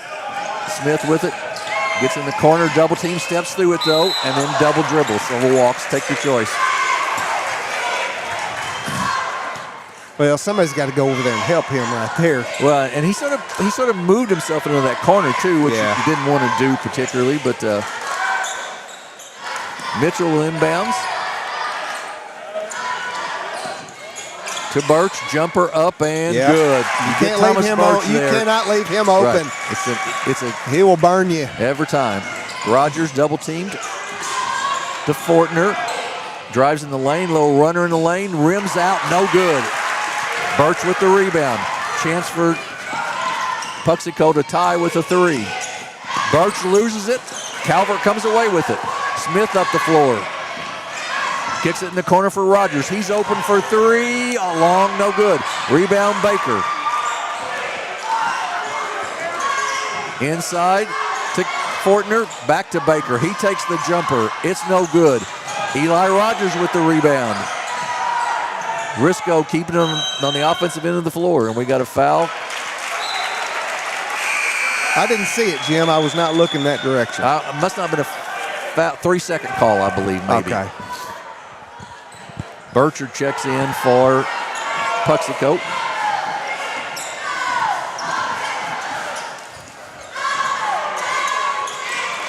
Long with the basketball. Fortner to Mitchell. Cut off there, and there's going to be a push on Fortner, and that'll be his third, I believe. I was going to say, that's three on him. First team foul of the half for Risco. Landon Burchard will trigger the inbounds for the Indians, gets it into Fortner.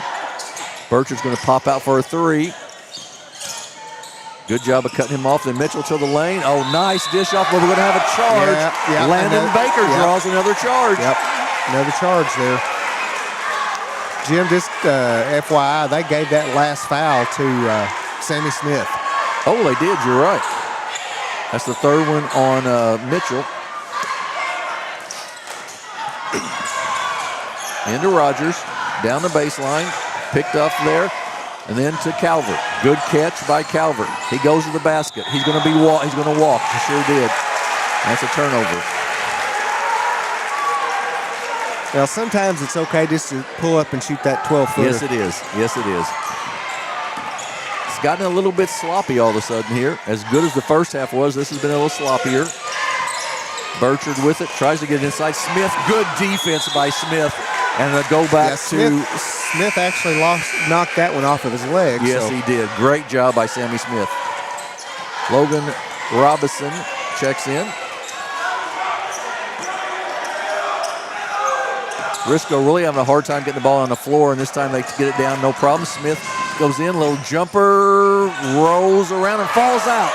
Loose Fortner takes it away for Puxico. Robinson with it. To Fortner.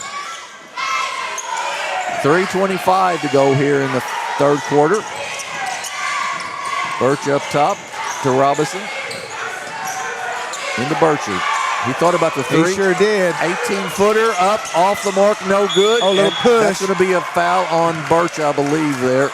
Little push from behind. Yeah, it's great move there by Burchard. Got his guy up in the air, just little left dribble to the left. Nice little 17, 18-footer, but just couldn't get it to fall. Denson checks in. Sammy Smith takes a break for Risco. I guess first break of the night for him. Fortner with the catch. They finally got a guy in the middle of the floor, sort of. Denson thought about the three, doesn't take it. Rogers gets it back to Denson. He will take the three. And Got it's it. good. Aaron Dixon's a three-point shooter, and it's 39-36. To Hancock. Good screen set by Fortner there. Then loose. Rogers with the steal and a great save.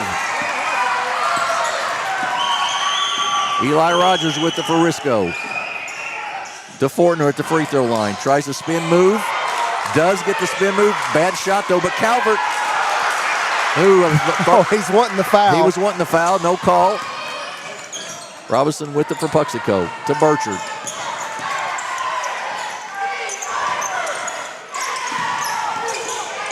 To Thomas Birch.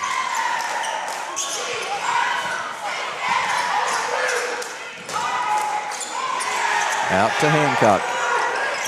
He puts it on the floor, drives in the lane, goes up, and good drive. On a goal Really line to good shoot drive. one. Yeah, great drive by Hancock that time. Now Calvert's shaking his head. He did foul there, but I think he's saying, Call what it on about both ends? Yeah, I think that's what he's probably thinking right now.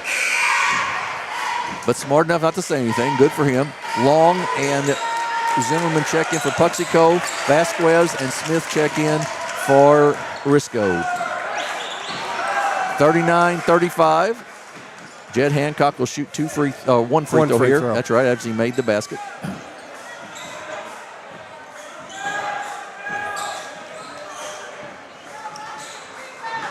Hancock's just a sophomore. Free throw up and off the mark, no good. It would go off of Calvert and out of bounds and belong to Puxico. Cason Long just creates a lot. I was just going to say, Go Jim. ahead. Well, you called it early on. He just does a lot of little things that help the team. Hancock throws it up. Vasquez with the foul. I think it might have been a foul on the floor, possibly. I believe that's what it's going to be. We'll see. Nope, going to send Hancock to the line to shoot two. Third team foul. First foul on Vasquez. Third team foul on Risco. 1:57 to go in the period. Free throw good by Jed Hancock. Mason Parsley checks in. He replaces Logan Robinson.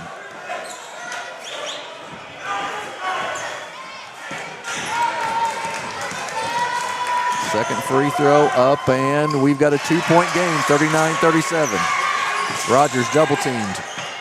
Gets it up the sideline. Good bounce pass there. Smith for three, long, no good. Tip, Smith comes away with it, and that'll be a foul on Hancock. Hancock, yeah. And I believe that's the fifth team foul, so Risco will shoot free throws here. And that will be Aaron Denson to go to the line, I believe. You would be correct. Denson, the 5'10 senior. He's had 6 points in both of the games in this tournament. That was the second foul on Hancock. Up and off the mark, no good. Fortner checks back in, as does Baker for Risco, to give Calvert and Rogers a little break.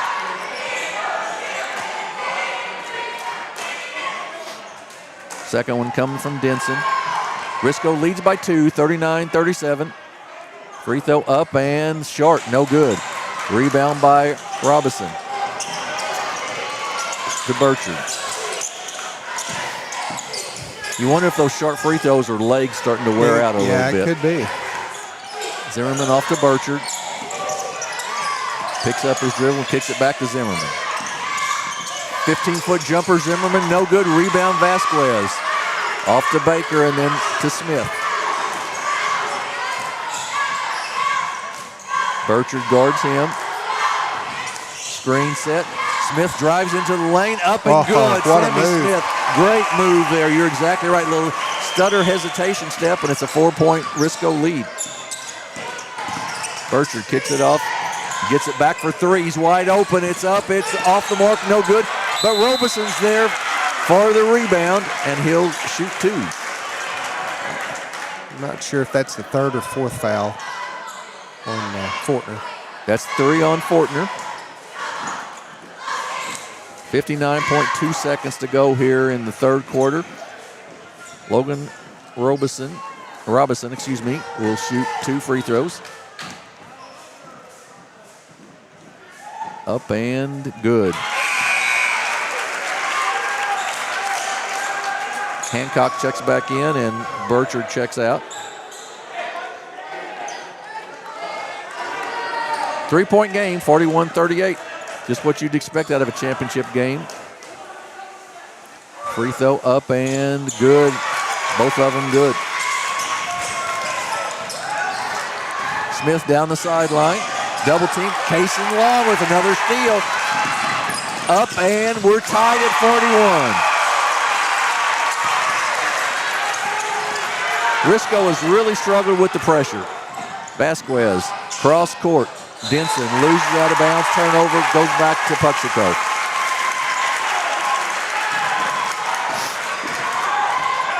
(41-41), 38 seconds to go here in the third quarter. Long with it. Bad pass. Vasquez knocks it out of bounds. Oh, they got a foul here on Vasquez. No, on Mitchell.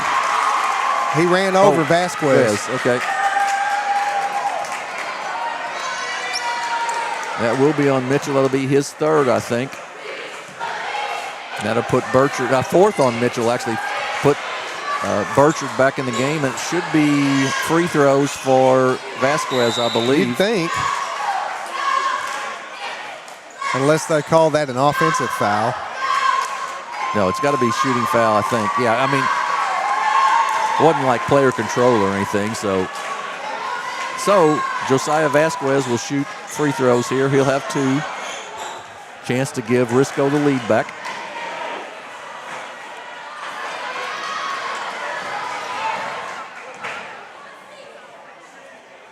Free throw up and, boy, a lot of missed free throws. Burchard now checks back in. 6 of 11 for Risco, 14 of 21, yeah.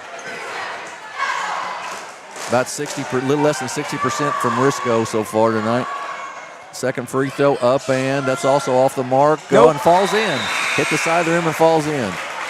Eli Rogers checks back in with 31 seconds to go here in the quarter. Risco by 1, 42-41.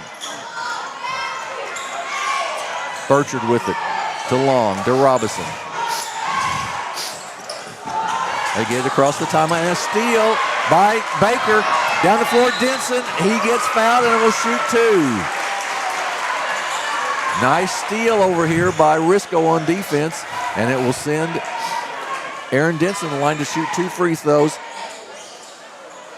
Second foul on Robinson. Good call there by Coach Blankenship to throw a little pressure here right at the end of the quarter.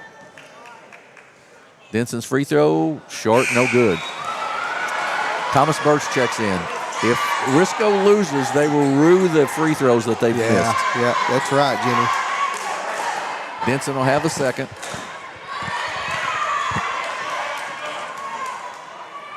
Up and off the mark, no good. Missed them both. Robinson with it to Burchard. 14 seconds to go in the quarter. Burchard's going to take it down the lane, kick it right side. Parsley for 3, off the mark, no good. And we're going to have a foul called, and that's going to go on Birch, I believe. It sure is. And that will send, I think, Denson to the free throw line again. 7.8 seconds to go. Is it him or Fortner? No, it's Fortner this time. 4th foul on Birch.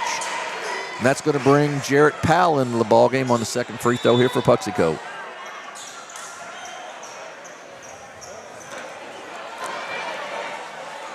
Owen Fortner will shoot 2 here. Try to give Risco a 3-point lead with 7.8 seconds to go in the third quarter. The pace of the game has not changed. It's just the quality maybe has changed a little bit. Let's call it that. Well, like you said, tired legs. And absolutely. Both of them good by Fortner, and it's 44-41 Risco. Robeson to Parsley. To Burchard for 3 at the end of the quarter. No good, and that's the end of 3. And it's Risco still with the 3-point lead. They lead 44-41 as we get set for the fourth quarter of this championship game. We'll take a break and be back. You're watching the Bernie Invitational Tournament on the Aycorp Sports Network. Missouri State Senator Jason Bean, representing Butler, Carter, Dunklin, Mississippi, New Madrid, Oregon, Pemiscot, Ripley, Stoddard, and Wayne counties, would like to wish all the Southeast Missouri basketball programs in the 25th District a safe and successful season. Allen Christian GMC, your local GMC experts. Explore our wide selection of new and used vehicles. Visit us at 724 Business 60 in Dexter or at allenchristian.com to find your perfect vehicle. Allen Christian, let's get you rolling. We are back at Bernie High School. Fourth quarter here, 44-41 with the Risco with the lead. And what has been a very, very entertaining game tonight, Scott. Yes, sir. It's, been up and down. Just a really fast-paced game and very entertaining game. Really has been. Foul trouble a little bit. Thomas Birch with 4 fouls for Puxico. 3 fouls for Sammy Smith for Risco. And the basketball belongs to Puxico to start the quarter.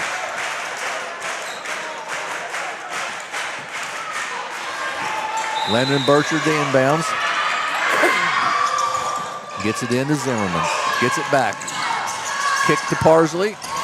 12-foot jumper short, no good. Rebound Baker. Kicks it out to Smith. Smith double teamed out front. Kicks it. Rogers. Drives in, loses it, but gets it back. Cross court to Baker and then back out to Smith. He drives into the lane. Kicks it to Rogers for 3 from the right corner. Got Good! It. Eli Rogers for 3, 47-41. A little inside out that time by Sammy Smith. Zimmerman against Calvert. Goes up, he'll be fouled, and we'll count it. Yeah. Calvert got him on the arm. He sure did. Good move there that time by Zimmerman. Sure was. And it's 47-43. Zimmerman will shoot a free throw here to try to complete the three-point play. Skylar Zimmerman's free throw is good. 47-44, three-point game. 4th foul on Calvert. Rogers with it, still not across the timeline. Now he gets across, triple teamed. Calvert saves it. Goes back out top to Smith, and a timeout by Coach Brandon Blankenship for the Risco Tigers. 30-second timeout, so we'll keep it right here. 47-44. Other results tonight. Holcomb took 7th place with a 51-50 win over Bloomfield. 45-35, Campbell wins 5th place tonight. And in the 3rd place game, it was the Twin Rivers Royals, the 4 seed, beating the 2 seed Neelyville Tigers 56-44. And, of course, we're at 7:05 to go, Scott, and 47-44, and just 4 good games today. 4 real good games here. I tell you what, it's really great to be able to come down and watch and experience some really good high school basketball early in the season. Small schools here. Next week, the big schools at the SEMO Conference Tournament at Sykeston. Basketball all 5 nights next week. 3 on Monday, 3 on Tuesday, 2 Wednesday, 2 Thursday, and 3 more on Friday here on the Aycorp Sports Network. Risco with the basketball and the lead. Off to Rogers. Burchard kicks it out of bounds, will still belong to Risco. Man, he's quick. He is quick. He is quick. They're circling. They try to circle Smith to get him open. They can't, so they give it out to Fortner, who kicks it off to Baker, now to Smith. He drives down the baseline. 18-foot jumper, long, no good, but Fortner right there. Good hesitation, misses the shot, but Eli Rogers puts it back in the end. Good positioning that time by the Tigers. They had both sides of the basket covered up. Burchard thought about the 3, drives in the lane, about a 12-footer. It's short, no good. Loose on the floor, still loose, out of bounds, will belong to Puxico. Yeah, knocked out of bounds by Smith.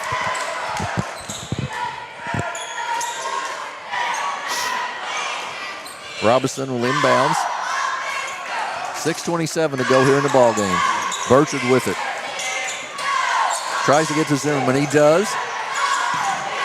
Fortner on him. Fortner with the block, but he gets him with the arm, no question.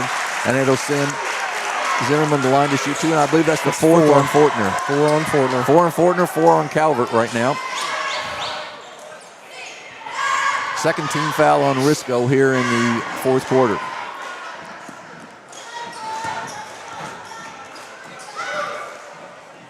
Zimmerman, no good. Long checks in.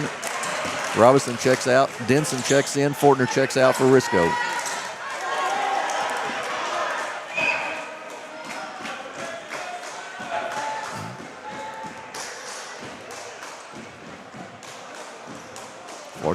.44. Second free throw for Zimmerman. Up and good. Nothing but net. Rogers gets to the middle of the floor. Good job there. Breaks through and then gives it off to Baker. Back up top to Smith. 4-point lead for Risco. Smith down the lane, kicks it off. Eli Rogers for 3. Long, no good. Rebound taken down by Parsley. He gets it ahead to Burchard. Great job by Baker. And then a great save by the Eli Rogers. Smith, offensive foul. Yeah. He sure did. He threw a forearm. That'll be his 4th. Parsley just had good defensive position. And Yes, he did. He just shoved him with forearm a little bit. Yeah, easy call there. He got his arm out. Trying to get a little separation there, Jim. Yep, absolutely. Want to get that jump shot off. Jarrett Powell drives down the lane, little runner in the lane, up off the glass and good. That time that they parted kind of like the Red Sea. Smith, 18-foot jumper, good. Comes right back and hits it. Didn't let that foul bother him, did he? No, sir. Powell's going to drive baseline. Going to be a block on Baker.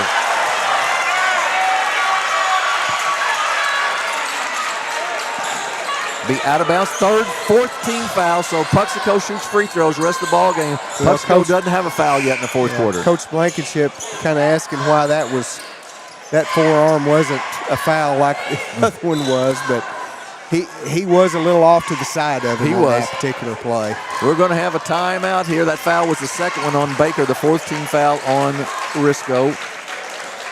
30-second timeout, and we'll keep it right here.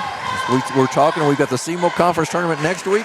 Then, Scott, the Clarkton Tournament, the holiday tournament the week after, then a week off, and then the 16-team, the one we always enjoy, the Bloomfield Christmas Tournament. And this one more wide open maybe than any year I can remember. Yes, sir. Well, we came in thinking, having a little expectation of what we thought was going to happen, and then with some of these early games, I mean, man, the seeds could be different than what we thought. Absolutely. I mean, that's exactly right. With Dexter's win over Malden tonight, that might change some things, depending on the outcome of this one. East Prairie with a win over Kennett. East Prairie over Kennett. So I mean, there's a lot to happen still. Richland with a chance to win the Oran tournament, so that could help their seeding. So we'll see. Burchard tries to get it in, finally does. Good job of Calvert not fouling that Yes, time. it was. You're right.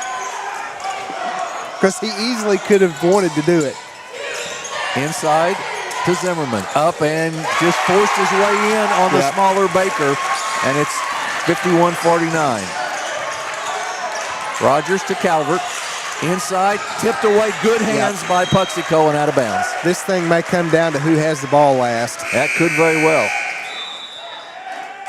Jed Hancock checks in and Mason Parsley checks out for Puxico.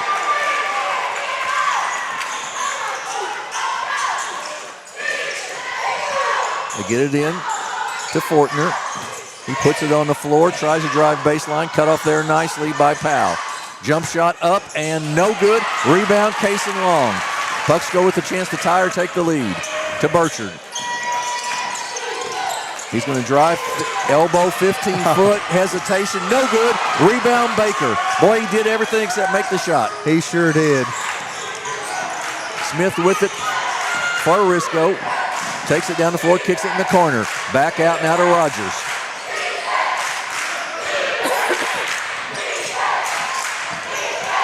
Knocked away, but he gets it back, and then kicks it back out top to Smith. Sammy Smith's had a heck of a game tonight.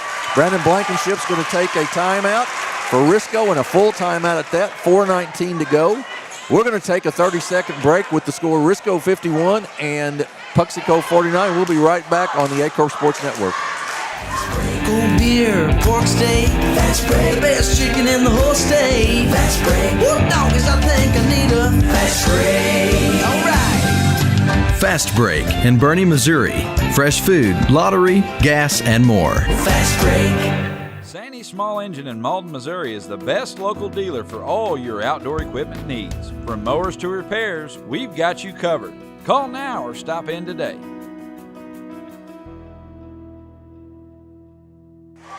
Back at Bernie High School, Risco leads 51-49 in the Oran Invitational Tournament Championship. Kelly wins 64-57 over Richland tonight. And in the Gideon Tournament, it was East Prairie with a win over Kennett. So all these early season tournaments shaking out maybe a little different than people would have thought to start out with. Risco with the basketball and the lead here. 4:19 to go in the ball game. Risco with 14 fouls. Puxico with none here in the fourth quarter. So, boy, it's nice to have a 6'3" kid be your point guard, isn't it? Yes, it is. Rogers with the basketball. Knocked away by Burchard. He gets the steal. He's down the floor with it. He crosses over, kicks it out. Open three for Hancock. No good. Rebound jump ball will go back to Risco. Yep. Well, that was a great open look there that time. It was. And Hancock just didn't get it to go down. No, not Hancock, excuse me. Powell didn't get it to go down. Rogers to inbounds. Gets it into Smith. Burchard on him. Man-to-man defense. Smith, little spin move, gets it down the middle of the floor. And pulls it back out. Risco leads by 2, 51-49. Calvert to Fortner inside. Loses control of it. It's loose. He gets it back, puts it up, and puts it in. That was a good, strong move that time. 53-49. Somebody better pick Burchard up. He'll take the three. It's short, air ball. Rebound, Sammy Smith. Good job of getting around there. And then he loses it, and it's going to be he gets fouled. Fouled, and it will be the first team foul on Puxico here in the fourth quarter. Well, Jim, you wondered about the legs in the second half. So far, they've stayed together exactly sure right. Have. Burchard checks out, Mitchell checks in for Puxico. Yeah, I wondered how they held up, but Risco has held up nicely so far. And 5-second call and a turnover on Risco.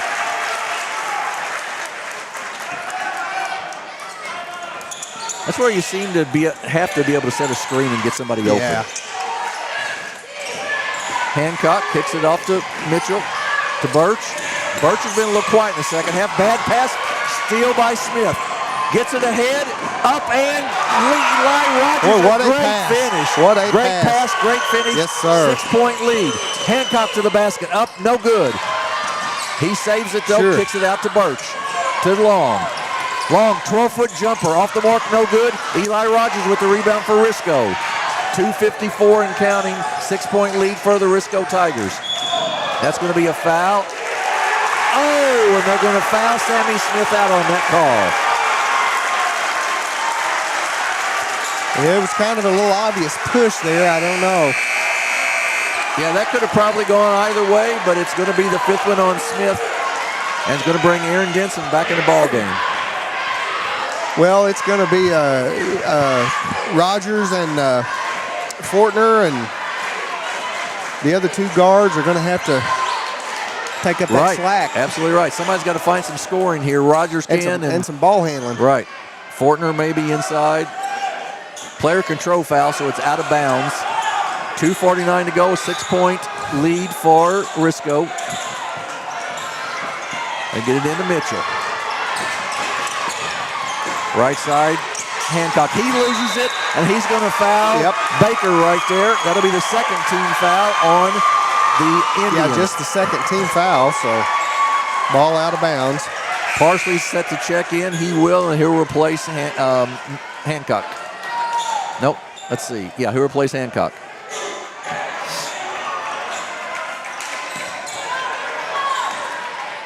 Rogers with it in the backcourt. Brings it across the timeline. Risco with the lead. Fortner takes it to the basket. Good head fake up, no good. Rebound off of Calvert and out of bounds. It'll go back to Puxico. Well, good look that time.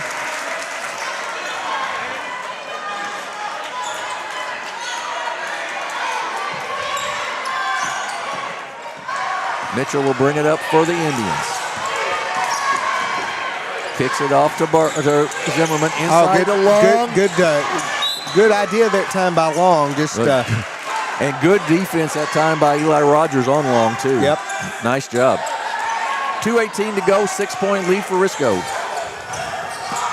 Birch to inbounds. Gets it up top to Mitchell. Back to Birch for three from the corner. It's good! 3-point game, 55-52. Rogers ahead to Calvert. He pulls up, gives it off to Fortner. Fortner back out. Denson for three. No good. Puxico with the basketball. Parsley down the floor. Denson reaches in and fouls. 1:53 to go, 55-52. And that will send Mason Parsley to the line to shoot 2 free throws. That's the first foul on Aaron Denson. A hustle foul that time by Denson. Yep. Trying to knock that ball away.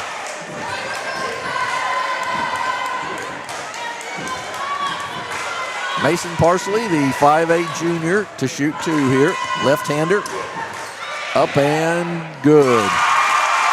2-point game, 55-53. Risco just has to find somebody to score some points for him here. They've had Fortner in there who's had some good looks. He got one to go and one he didn't. Second one good also. And we've got a timeout. It's 55-54, 1-point game. Puxico trails by 1, 55-54. We'll take a 30-second break here and be back with the conclusion of this one on the Aycorp Sports Network. Growing cotton in the Mid-South is hard work. As a farmer, you make tough decisions every day. Choosing a cotton variety shouldn't be one of them. Next-gen brand varieties from Americot are bred specifically for cotton growers like you. We're 100% independent and farmer-owned. Plant cotton that works as hard as you do. Americot. All we do is cotton, all the time. We are back, 55-54. About the same number of shots, 56 for Risco, 58 for Puxico. Risco's done a little better job from the 21 field goals, but Puxico 18 of 26 from the free throw line. So they've been the free throw line a lot more than Risco. Just 9 of 17 for Risco. Sammy Smith with 20, he's fouled out. Eli Rogers with 14 for Risco. Risco's got to find somebody to be able to put some points on the board for him here with Sammy Smith on the bench. They have the ball. Also, Sam Smith was their ball handler too, so that didn't help him any. Rogers with it, double team, tipped, out of bounds. Tipped out of bounds to me, that's right. Will belong still to Puxico, or to Risco. Denson gets it into Rogers in the corner once again. Good bounce pass this time. Denson with it, picks up his dribble, and then it's stolen by Parsley to Zimmerman, and we're going to have a blocking foul on Eli Rogers.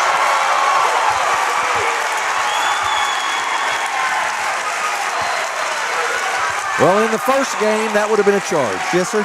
Well, in the first couple games, that would have been a charge. I will say that. But it will be a basket was good by Zimmerman, so it's 56-55. Puxico with the 1-point lead.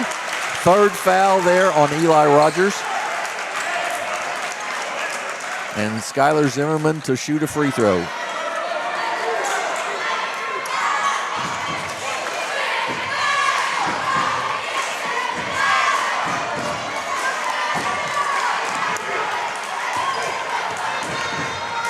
Free throw by Zimmerman is off the mark, no good. Long rebound, run down by Risco. And we're going to have a jump ball, and it'll belong to Puxico.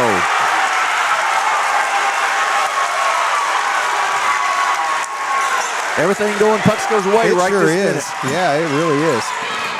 Mitchell with it, up top. Kicks it off to Long. to Parsley. He puts it on the floor. 122 and counting to Birch. Long and Baker in here having a battle in the lane.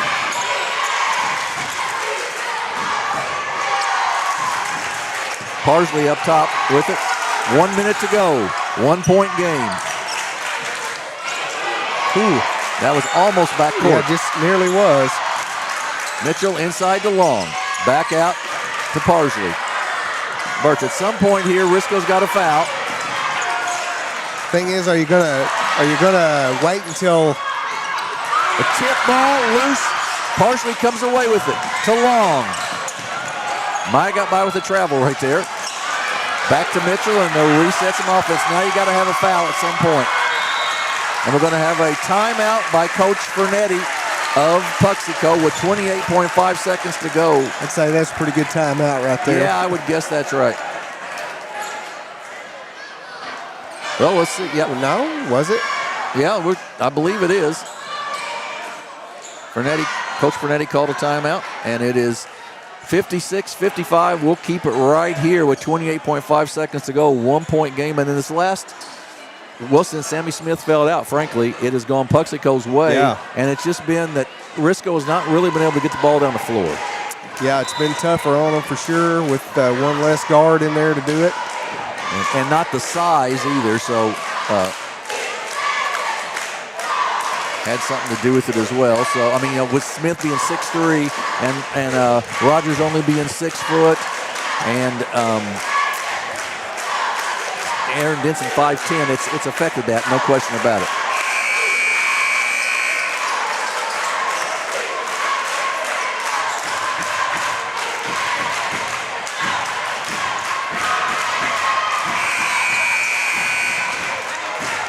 Puxico with the basketball. They lead by 1, 56-55. At some point here, you figure you got a foul.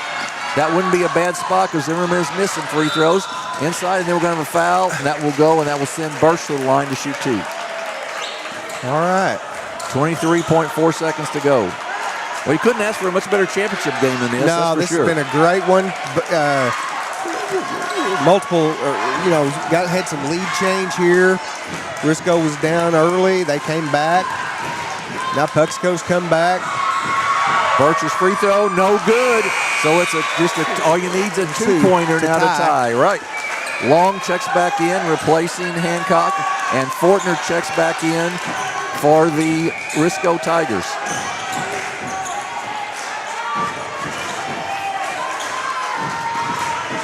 Second free throw coming for Birch, up and good. So we got a 2-point game. Rogers down the sideline.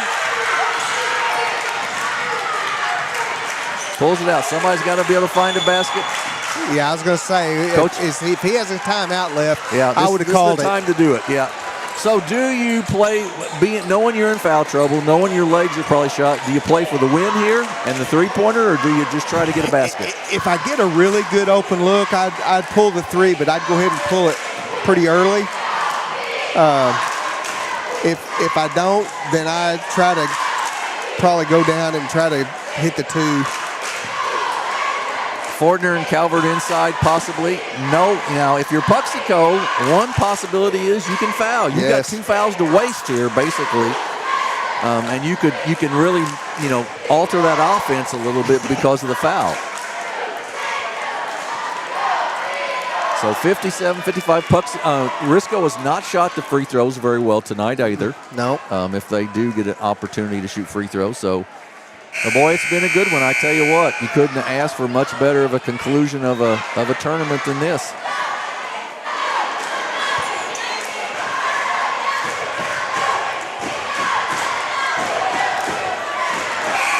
Risco with the basketball, trailing by 2, 57-55, 15.8 seconds on the clock. Got to be able to get the ball in bounds for one thing, and they do to Rogers with 14 seconds to go. Got to go here if you're Risco. Good screen set. Rogers drives inside, loses it. Denson for 3, it's blocked. Ahead to Parsley. He's fouled and will shoot 2. I think that's 5 on Fortner, too. Denson got the 3-ball block down there.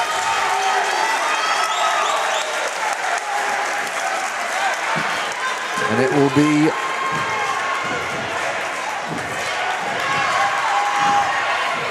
that's 5 on Fortner. You're exactly right. So that'll bring Vasquez back in the game. Parsley has to make both of these, though, for it to be a 2-possession game. That's correct. I mean, even then, it's 2.3 seconds, but they could get a 3 off and tie it up. So he's got to make them both. First one is good. 3-point game. He was sweating it, though. He was begging. He was begging that one to get in. You're exactly right. He's got a second here. Up and that. So now if you're Puxico, you just let them take the ball out and shoot it. Yep, that's exactly right. You don't do anything. You don't mess with it. Calvert will get the 3 off. It will miss, and that's a Puxico win. Puxico 59, Risco 55 in an outstanding championship game. Yes, it was a great championship game. Let's look at some scoring here for the Puxico. We'll start with take whichever one you want. Okay, let's start with Risco. Okay. Aaron Denson with 3. Josiah Vasquez with 1. Riley Calvert with 5. Sammy Smith fouled out with 20. Owen Fortner fouled out with 8. Eli Rogers 14. And Landon Baker with 5. And for the Puxico Indians, Jarrett Powell with 2. Mason Parsley 2. Logan Robinson 2. Landon Burchard 5. Skylar Zimmerman 11. Thomas Birch 16. Cason Long had 4 and did a whole lot of other really good things for them. Jed Hancock 12. Jaden Mitchell with 3. So that's the scoring. Nice win for Puxico, but Risco's got nothing to hang their head over for sure. Absolutely not. They've got a really quality Class 1 team, and they're gonna have some awfully good chances as they go forward into the districts and everything else, I think, Scott. Yep, I agree. I'm not sure if Puxico played any games before this tournament, but they sure got pushed to the limit here tonight by Risco Tigers. They did. You're exactly right. So, nice win for Puxico. They win the Bernie Invitational tournament tonight over Risco. We'll be on the air Monday night from Sikeston, Missouri at about 5:15 for the SEMO Conference Tournament. We'll have 3 games Monday night, 3 games Tuesday night, 2 Wednesday, 2 Thursday, and then 3 on Championship Friday from Sikeston at the SEMO Tournament. And that's, folks, probably the best conference in the state of Missouri. Yep, the SEMO Conference. So there'll be a state champion almost guaranteed to come out of there year in and year out. So you won't want to miss that. And I hope nobody missed this one tonight, because this was a good one. Yeah, another really good game here to finish up the Bernie tournament. So great to be here and great to be able to bring you all these great games. Congratulations to the Puxico Indians on their win tonight. To Risco for finishing second. 3rd place goes to Twin Rivers. 4th to the Neelyville Tigers. Also, the 5th place game won by Campbell, and the 7th place game won by Holcomb. So good games all the way around, and we hope you enjoyed it here. For the whole crew from Aycorp Sports that we couldn't put it on without, we appreciate all of them. Thanks to them, and from the whole crew here, including Scott Nelson and myself, saying good night and God bless from Bernie, Missouri.